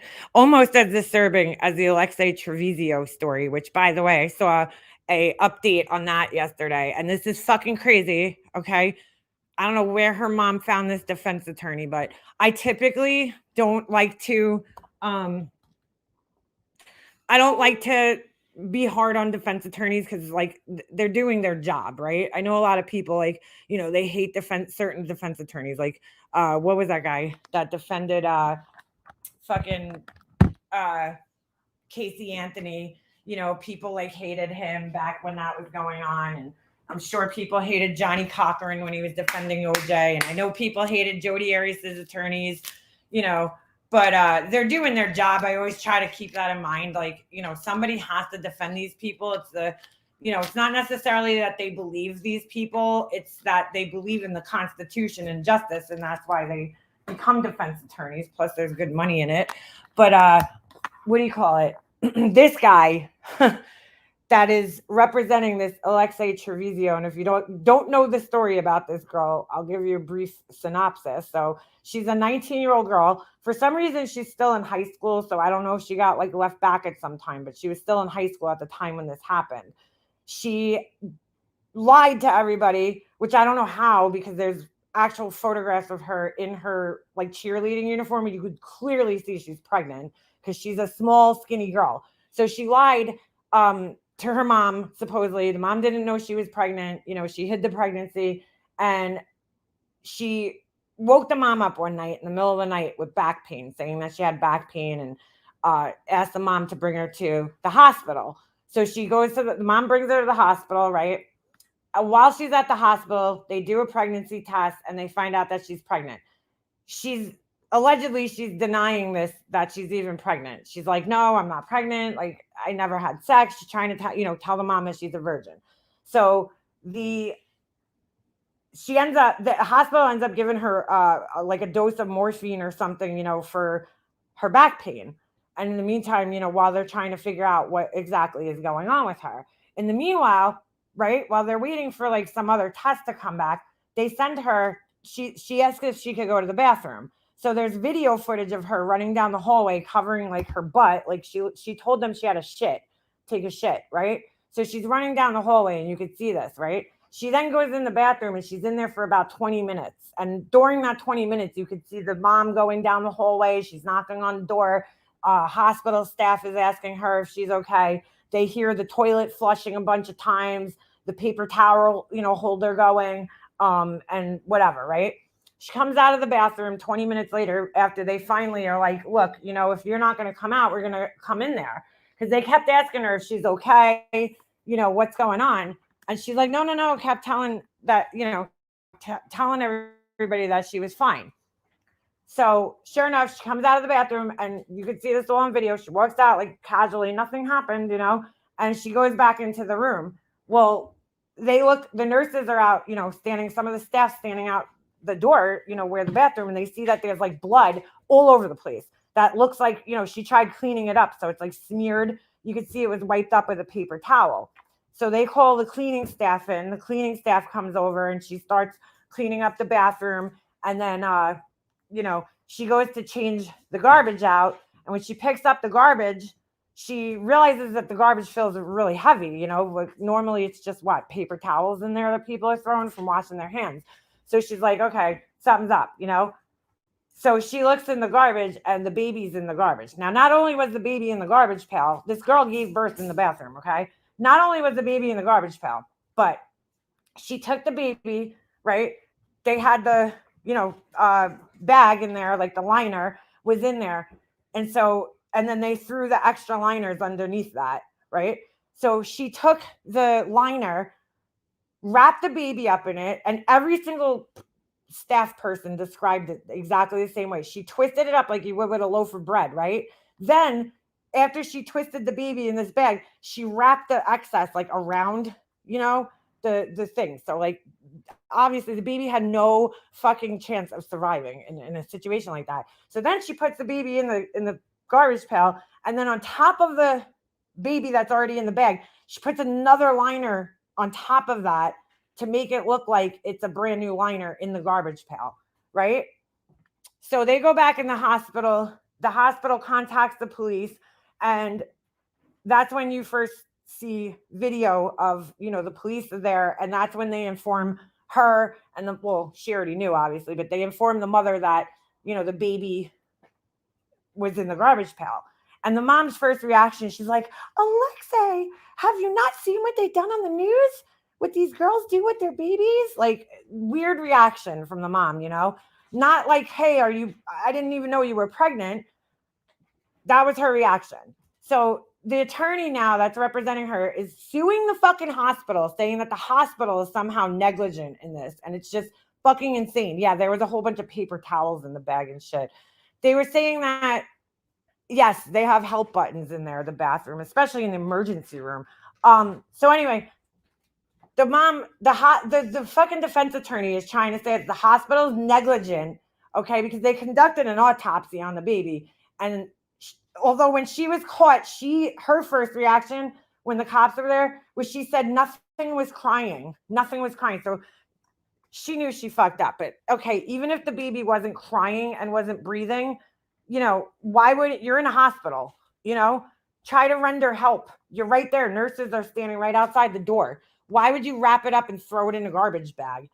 So basically, they did an autopsy of the baby, and they, from the autopsy, they were able to tell that the baby, like it was alive when it was born. There was air in its lungs. So obviously, it was breathing when it was born, and it suffocated from being put in a plastic bag. Well, the defense attorney is trying to say that the drugs they gave her, the morphine or whatever that they gave to her, is what stopped the baby from breathing. Because, that's when people die from opioid overdoses, it's because they stop breathing. It slows your breathing down. So he's trying to use that. But the amount of morphine that would have gotten into the baby's system, especially in the time from when she got, her dose, it would have been minuscule, and mothers get morphine and shit, while they're pregnant. It happens, so it's ridiculous to even suggest that the morphine is what killed the baby. But he's trying to hold the hospital responsible, saying that she didn't know she was pregnant and the mom didn't know she was pregnant, and the hospital knew but didn't inform them. But the proof is right in the video of the cop's body camera, because, when the mom finds out that the baby was in the trash, she doesn't go, oh my God, you were pregnant? She doesn't say that. That's not her reaction. So, plus there's testimony of every single hospital person there. And they all say the same thing, that they told the mother that she was pregnant, and they were waiting for, other tests to come back just to 100% confirm it. How is the hospital, negligent in that case, where she said she had to go to the bathroom? They don't know that she's in active labor. They're still trying to examine her and figure everything out. and she goes in the bathroom, gives birth. Like, how is that the hospital's fault in any way, shape, or form? But this attorney is trying to now sue the hospital and say that it's like the hospital's fault. I mean, give me a fucking break. Yeah, exactly. They give you painkillers during labor. So that's bullshit that it killed the baby. I mean, what do you think they do? So totally fucking bullshit. She's a 19-year-old girl. Yes, she seems very immature, but I mean, come on. You know that putting up anybody. I mean, how old are you when you're taught that plastic bags, could suffocate you? I mean, you learn that when you're a child, a small child. So how this guy could try blaming the hospital for what this girl did and put no responsibility on her at all for taking a baby and putting it in a plastic bag. I just don't know. Yeah, the picture of her pregnant. I mean, there's a picture of her, hold on, where she's like clearly pregnant. Stop. Fucking thing out of here. She's clearly pregnant. Hold on. Oh my God, dude, I'm gonna shove this thing up your butt, Ovi. Hold on. My hands are raw from playing tug of war for hours yesterday, which is a pain in the ass. All right, he got a new toy yesterday, so he's all excited. All right, Alexei Treviso, whatever the fuck it is. I mean, the girl's weird. The mom is weird. It's, there's some kind of weird relationship dynamics between her and the mom, which you can clearly see. I mean, at 19 years old, I think most mothers, would safely assume that their, daughters have had sex by then. If they're halfway decent looking. Why is this? Oh, we got to wait for my computer to catch up here. Okay. Her going home and also making the same. Yeah, she went to prom too. I mean, she didn't even, neither her nor the mom nor anyone in this situation, because there's full body cam footage of this you can find on here.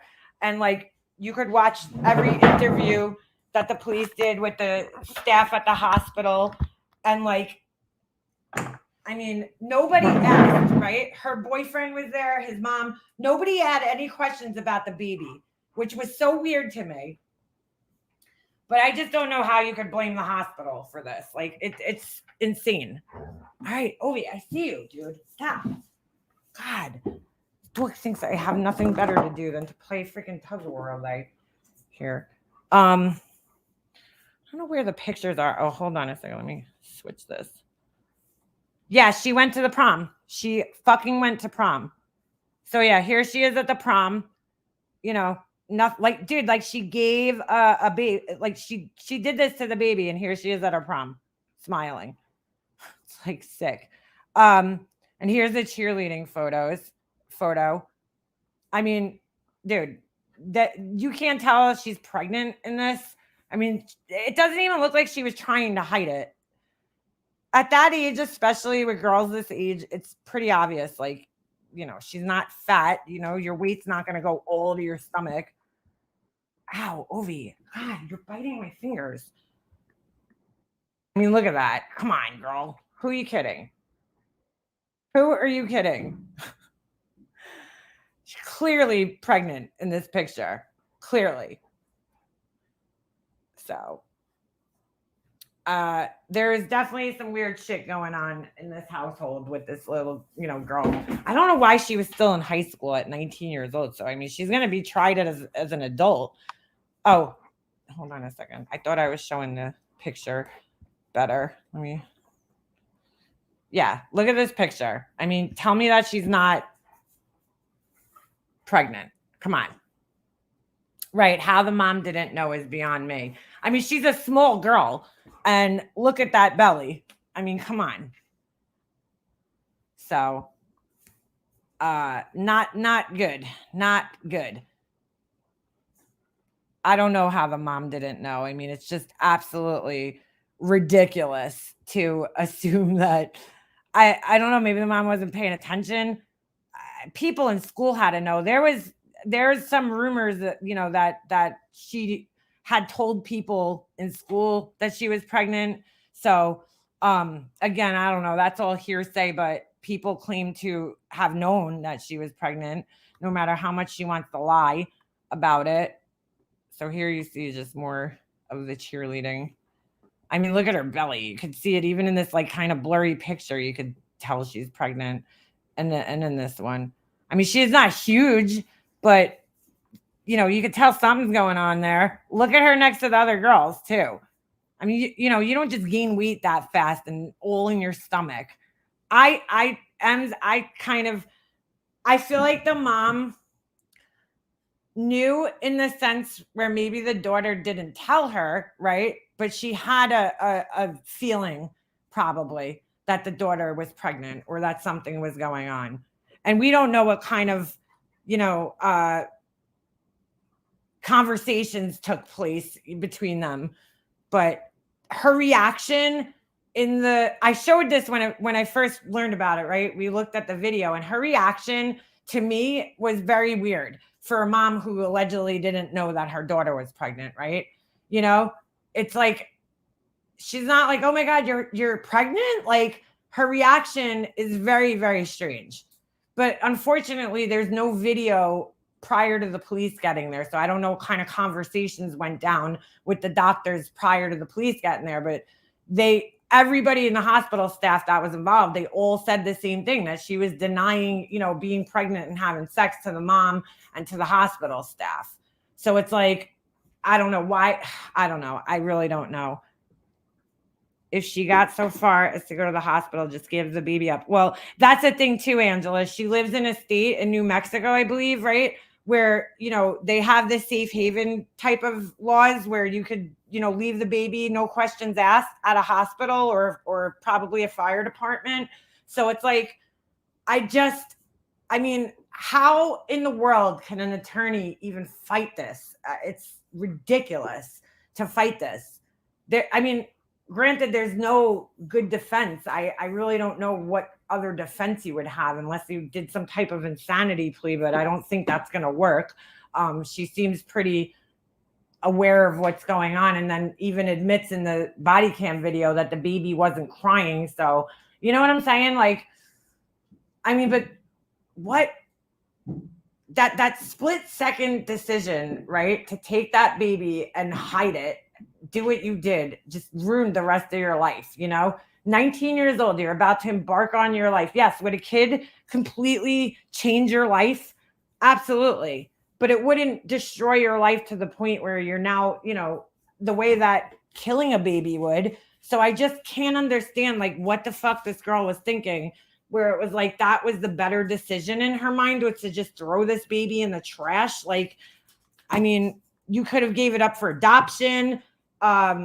You know, she still could have went to college and had the baby. Yes, would it be difficult? Sure. But, you know, it seemed like she had a close relationship with the mom, maybe a little too weirdly close, but, you know, maybe the mom would have helped her out. I mean, it's sad. Yeah, the mom. Yes, Cheyenne, the mom said, we talked about this. Yes, which was weird, right? That made me think that when she said that, she was trying to, there was conversations that happened clearly, right? About pregnancy, and maybe the mom was suspicious that she was pregnant, but the girl kept denying it. Why go to the hospital if you're trying to hide a pregnancy? Nothing makes sense. I don't know, Beefers, right? That doesn't make any sense. Like, why would you go to the hospital? Well, because she was in such severe pain, I guess, that she felt she had no choice. I don't know how she thought she was going to go to a hospital and hide a pregnancy. What I want to know, and this was brought up in a thing that I was watching yesterday, one of the videos I was watching regarding this situation, is how the fuck, this is going to be sick, but the babies cry, right? Most babies, when they're born, right? Or there's some type of noise being made. How is that baby? I feel personally, and I know this is like sick, but I think she did something to silence the baby prior to putting it in the garbage bag. I mean, because again, the hospital staff was standing right outside the door, and they said that they were able to hear paper towel thing, the sink running, the toilet flushing. So, you know what I'm saying? Like, they were able to hear noises coming out of that bathroom. So, how did they not hear a baby being born? Like cries, something, some noises from a baby. I think that she somehow muffled the sound of the baby. I just cannot believe that she gave birth all by herself in a bathroom and did that. That's just horrifying to think about. That's what I think, Wonder Twin. I think she silenced the baby and accidentally maybe killed it and then tried to cover it up. You know what I'm saying? I mean, that's a possibility. Either way, she killed the baby, but I'm just saying, like, I think she smothered him by trying to hide it and figure out what to do. And then once she realized the baby wasn't moving, she decided to do what she did to hide it. I mean, it's just so stupid. It's like you're in a hospital already. You know, like I've heard of girls, obviously there's been stories. There was just recently, I think in New Mexico as well, a girl who gave birth and put the baby in a dumpster, and then people were dumpster diving and they found it. But like, that's totally just as sick in my opinion. But I'm just saying it's different in the sense where it's like, you're not at the hospital. You're not, you know, she might not have been in a place. It's, you can conceal it in that sense, or at least try to. You're in a hospital. You're in a place where this baby's life could be saved. And why would you do that? I mean, it just doesn't make sense. Her behavior afterwards makes me think it was deliberate. Oh, totally. I mean, her behavior afterward is just bizarre, you know? I think she purposely, a lot of her classmates came out, and again, you know, hindsight's 2020. Everybody's always saying things like this after these things happen. But, you know, a lot of her classmates came out supposedly and said she's, you know, very manipulative, that, you know, she knew she was pregnant. She's a liar. She manipulates people. And I feel like her behavior after giving birth to this baby was highly, you know, manipulative. I think she tried to go into this little girl, I don't know any better role, you know? Oh, it wasn't breathing. Nothing was crying. She totally distanced herself from the baby as well. Well, I guess in all fairness, Amanda, they gave her morphine, so maybe the pain wasn't, you know, all that bad because she already had a dose of morphine before she got in there.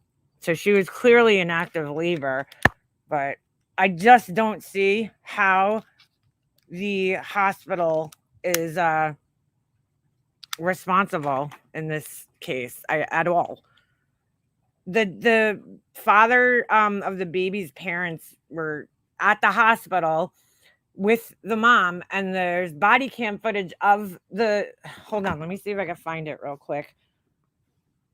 There's actually body cam footage of this. Hold on. And their reactions are very bizarre as well.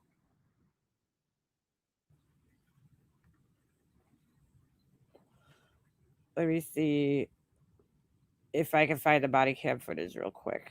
I forget the name of the channel that had it on here. You know what? It might be better off just going straight to YouTube and doing this. Alexei Trevizo. I'm sub to the channel, but I can't remember what the name of it is. Alexei Trevizo. Body cam. Oh. Hold on.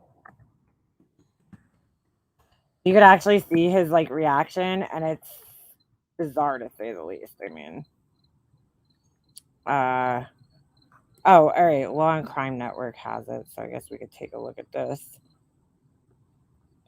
Hold on, let me just do this.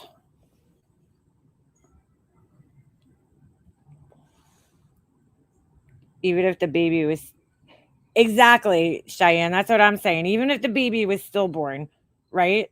Why would you not then open the door and be like, oh my God, my baby's not breathing, or moving? I just had a baby, it's not moving. I mean, she literally could have that decision literally is like the difference between life and death for this girl. Like she could have went on and lived a totally normal life. You know what I'm saying? If she would have just opened that bathroom door and said, my baby's not breathing, and things could have went totally different if it was actually stillborn. I mean, I don't know, Also, Chief of Police Department. I'll say this, the case against her, even if there was still a case in that sense, right? If she smothered the baby or something, would have been a lot easier to fight in court than what she did, deliberately putting it in a trash bag. Here's a mom. What's gonna go on? Like, what can I be with her? She's getting life flighted out right now. So behind the mom is right there. That's the mom's boyfriend, this guy. And then that's the dad of the baby, Alexei's boyfriend, and his mom. And it's the whole thing. Okay. So they're taking her right now. Okay. I haven't spoke to her at all. Okay. So like what's gonna go on? Like what's gonna happen with her? Like. So she's gonna get treatment before we even talk to her because she needs to be stabilized. So that's why she didn't life flight it out. Okay. Once she gets stabilized, we'll try and talk to her. The baby's gonna go up north for autopsy. More likely it'll be done within the next day. Is she gonna get detained after like she's released? How Get what? Like, are y'all gonna take her into custody or anything like that? Like That depends on what the DA finds. We have to wait for the autopsy to come back to see what happened because there's no questions about the baby, which I just find so weird. Right now, with how everything happened, we're going to do an investigation, get more information from the OMI, Office of Medical Investigator up north. And with that, we present that to the DA, see what the DA wants to do with charges, if any at all. Okay. So they already took her out. No, she's getting life flighted. She's right now being set up to go to the. What happens? What do you mean? Before the DA makes a decision on that. It should be pretty soon. They make a decision.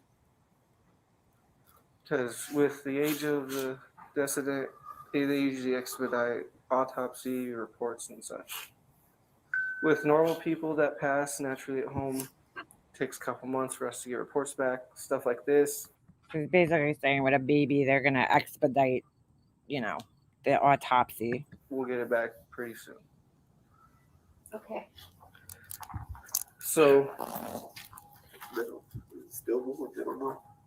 We don't know. It's going to be an interesting case to say the least. We'll get to see text messages and what was going on with her in the days before. It's just so weird how quiet everybody is in this situation. That's like horrible. That's why he'll be going. I don't know if they're just in shock or what. Up north. Has y'all's information been taken yet? He took my driver's license. He took her driver's license. Okay. My phone number. My phone number. Yeah. So, even though she's of age, if she's not available to be contacted, can we put you down as next of kin for all my? Okay. And you'd be grandmother? I'm mom. So you'd be mom. You'd be the decedent's grandmother. Yes. Okay. Just wanted to make sure. So that's her boyfriend. Mr. Boyfriend, do you have a driver's license? No. I mean, is it just me or is everybody just exceedingly extremely calm in this situation? I'd be like fucking crying my eyes out. They're all just like, it's weird. It's just weird. And is the address on you current on the driver's license? Because determining on what the OMI does, if she's still in medical, and they do release the infant back, it'll have to be released to somebody. It'll be up to OMI who they determine next of kin is. Maybe the parents, but maybe you. Okay, so that's where we're gonna get everyone's information. I'm just gonna run your name through the special on radio. Okay, so I'm just gonna call them.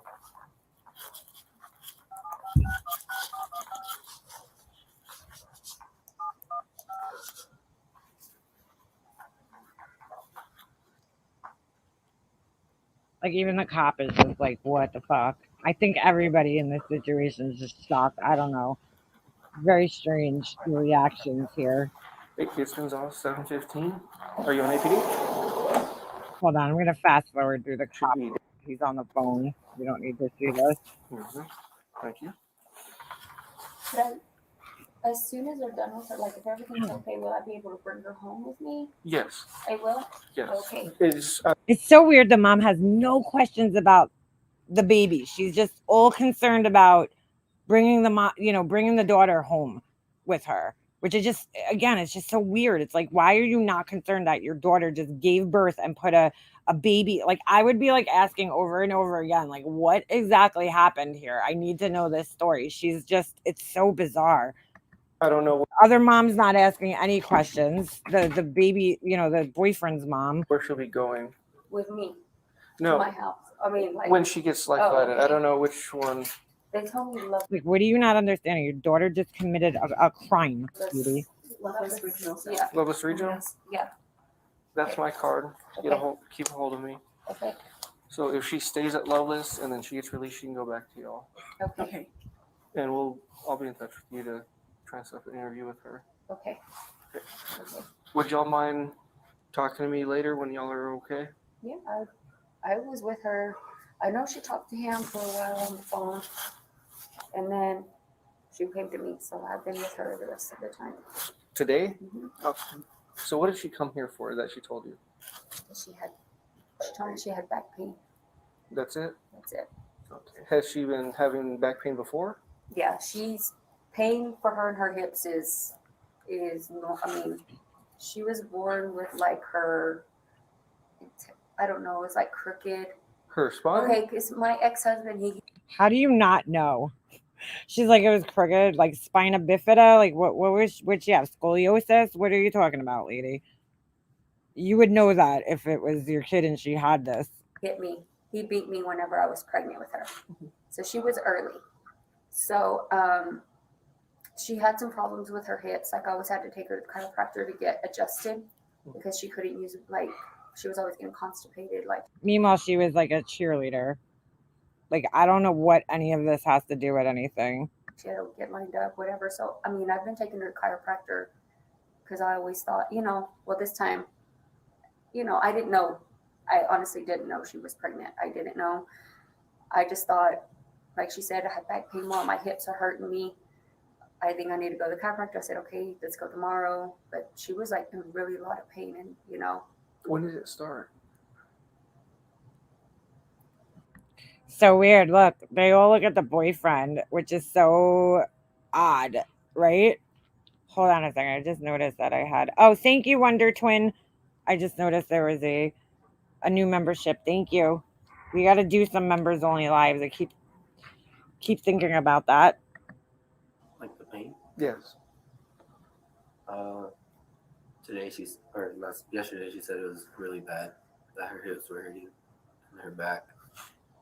And then last night we're on the phone together and she said her hips were hurting And the boyfriend didn't notice she was pregnant either, right? bad. I said, asked her if anything else was hurting. And she said just everything. And she went to sleep. but she's a cheerleader too. So she's big in cheers. They have cheer competition.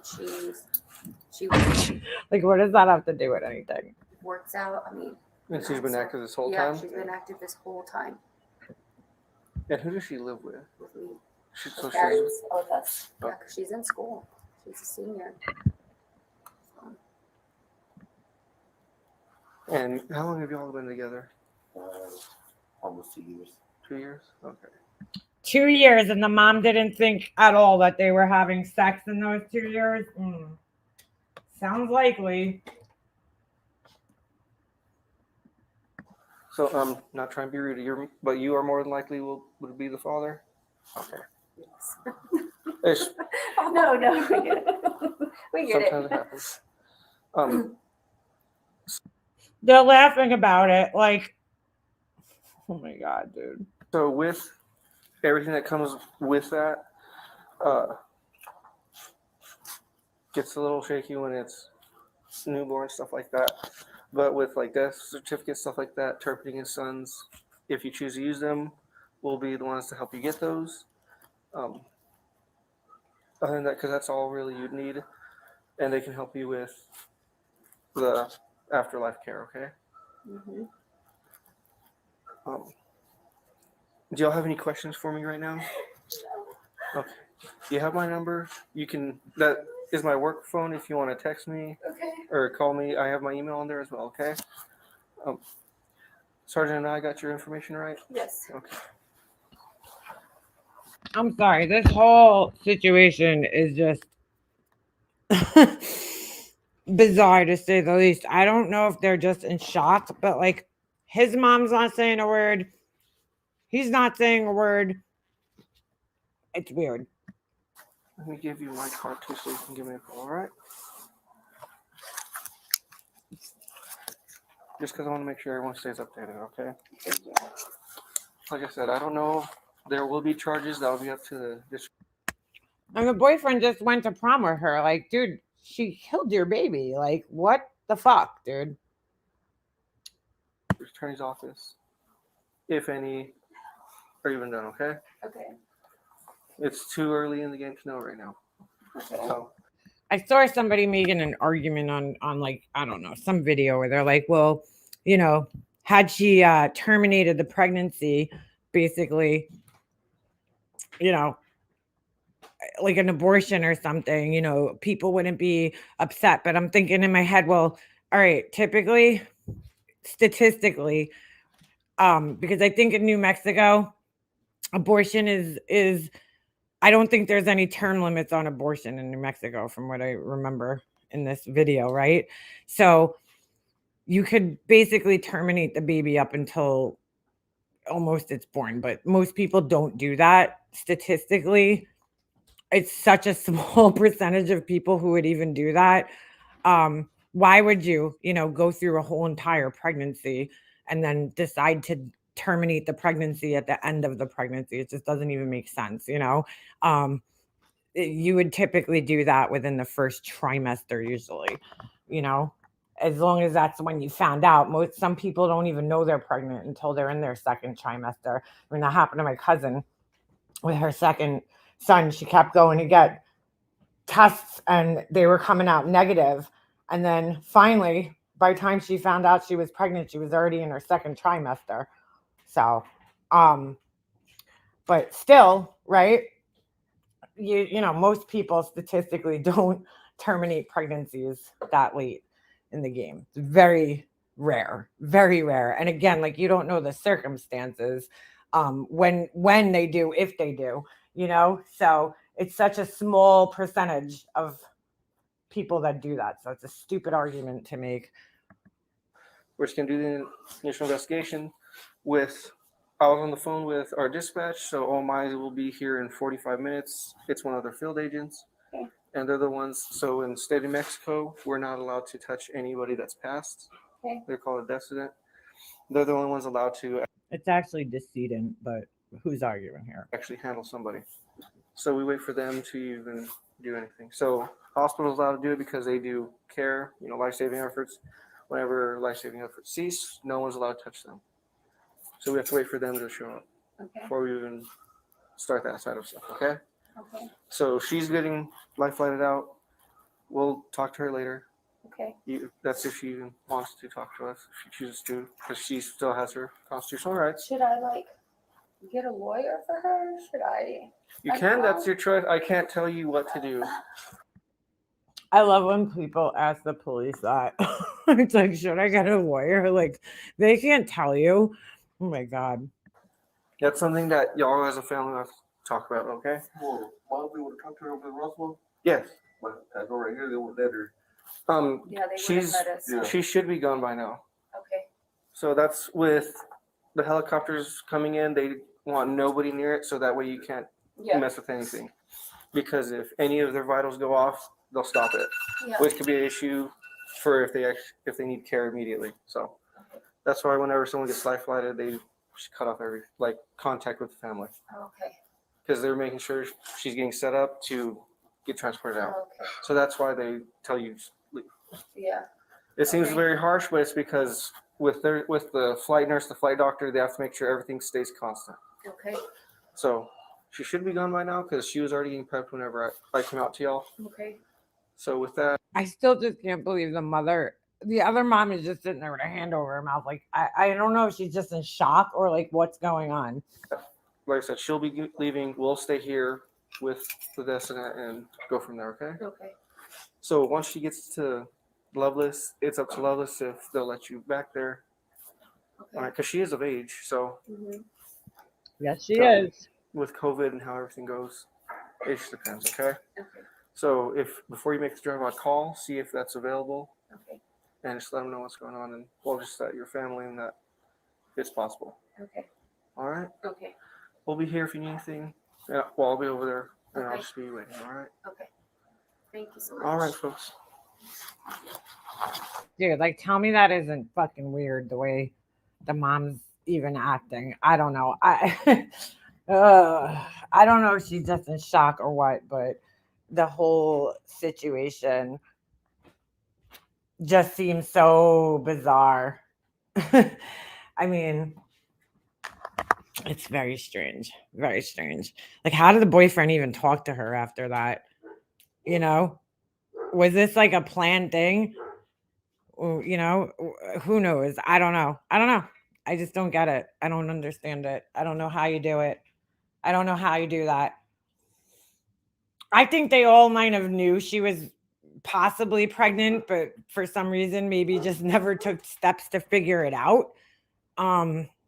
But I just don't see how in the world the hospital could be blamed in any way, shape, or form in this case. Like, it's so ridiculous.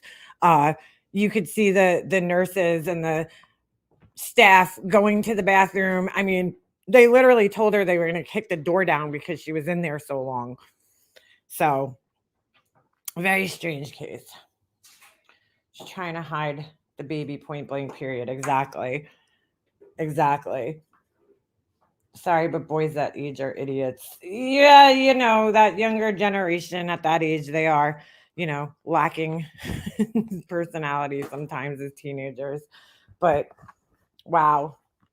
I mean, what an incredibly sad story, especially when it's like you were in a place where that baby could have just had a chance at life and you, for whatever reason, decided that that was your best option. And now your life is ruined. You know, your boyfriend's life is probably ruined. I mean, he'll go on, you know, but the whole thing is just terrible. Even if her mom is in denial, what about his mom? She hasn't seen her in months. Exactly. I mean, I think people in school knew she was pregnant. It was pretty obvious. I don't know. I mean, look, I've heard of people hiding pregnancies full term. When I was pregnant, I'm a small person, you know, I didn't get huge.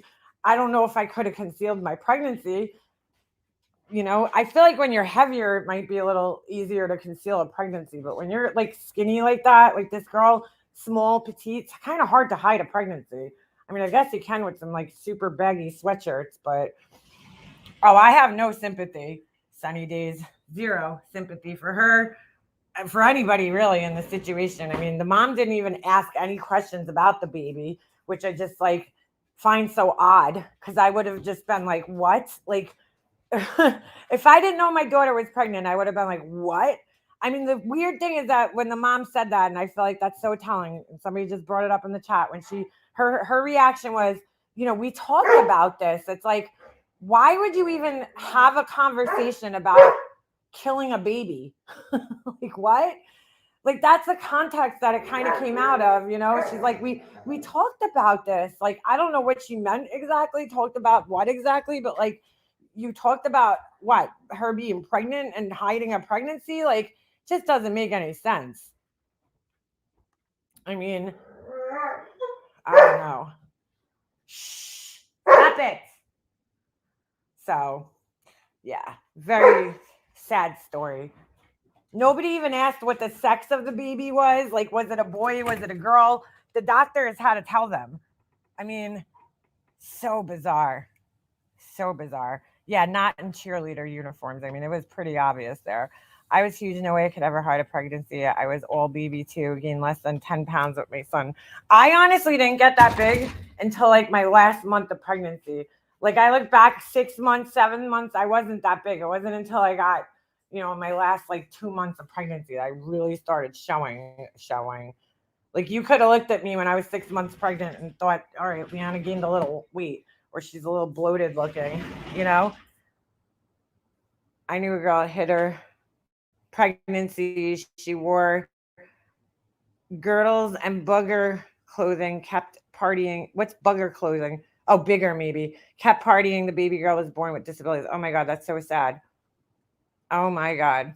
So sad. Some people get bigger than others, I didn't look all that huge, but I think by the time I hit like 8 months, I don't know if I could have concealed the pregnancy because I was tiny. She didn't seem like she was worried about her daughter who had just given birth. No, she was more worried about oh, is she going to come home with me? Like not like health-wise, because they told her that they never found the placenta from the baby. So the doctors thought that perhaps the placenta was still inside her, which is dangerous, so that's why she was being airlifted to the other hospital. She doesn't seem surprised at all. They think, and it ended up that once they did bring her to the hospital, they still didn't find the placenta, right? When they brought her to the other hospital, and they believe that she flushed it down the toilet because it was never found. So so fucking gross, dude. You know what the gross is? I don't know why this disturbs me, but like she had to rip the umbilical cord off. And like, how did she even know to do that? Like why did she even do that? If you know what I'm saying? Why even do that? If you deliver the baby and the placenta together, why did she even do that? Rip the umbilical cord, because they actually found the umbilical cord, was still attached to the baby, ripped. They said it looked like an animal shredded it. Right? So she had to rip it apart. But why even do that if your plan was to put the baby in the trash anyway? It's kind of strange. I just thought of that. Like, how do you even know to do that? But let alone why even do it if you were just going to flush the placenta down the toilet? Ew, and she did all this with her bare hands. It's almost like unbelievable. You know what I'm saying? That she like did all this by herself. Like, it's almost so hard to believe that she was capable of even doing all that. And then the best part is that she just walks out of the bathroom like nothing happened. I mean, if that's not a manipulation right there, I don't know what is. She literally, you could see her on video just coming out of the bathroom like, nothing. She walks right past the hospital staff and goes right into the, right back into the exam room and sits there. And like, there's nothing on her face. She doesn't say anything. It's very bizarre. Very bizarre. What is this? Alexei Trevisio's doctor medical license pulled. Who said that? Oh, I don't know. I'm just looking at the... Oh, here's another picture of her. Check this out from Twitter, where again, I think it's pretty obvious that she's pregnant.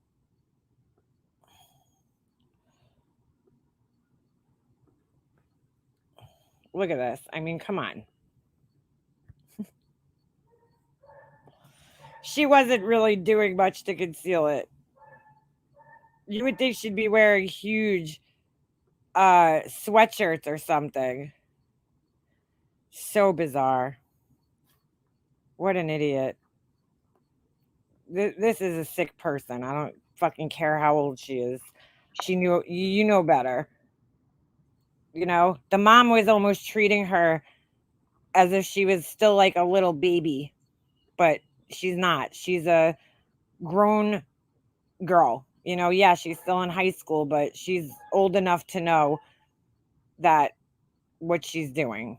So, sick bitch. Who would do that? Who would do that? So, yeah. Anyway. with that said, all right, I'm going to end this. I'm going to get on with my day, but it was nice talking to you guys about some different stuff for today. Anyway, disturbing. So, all right, you guys have a good day. I don't know if I'll be back tomorrow because I got things to do tomorrow, but if I'm not, have a good weekend. Get out, get some fresh air because the summer is unfortunately coming to an end. So I hope you guys have a good weekend if I don't see you again. All right, I'm out.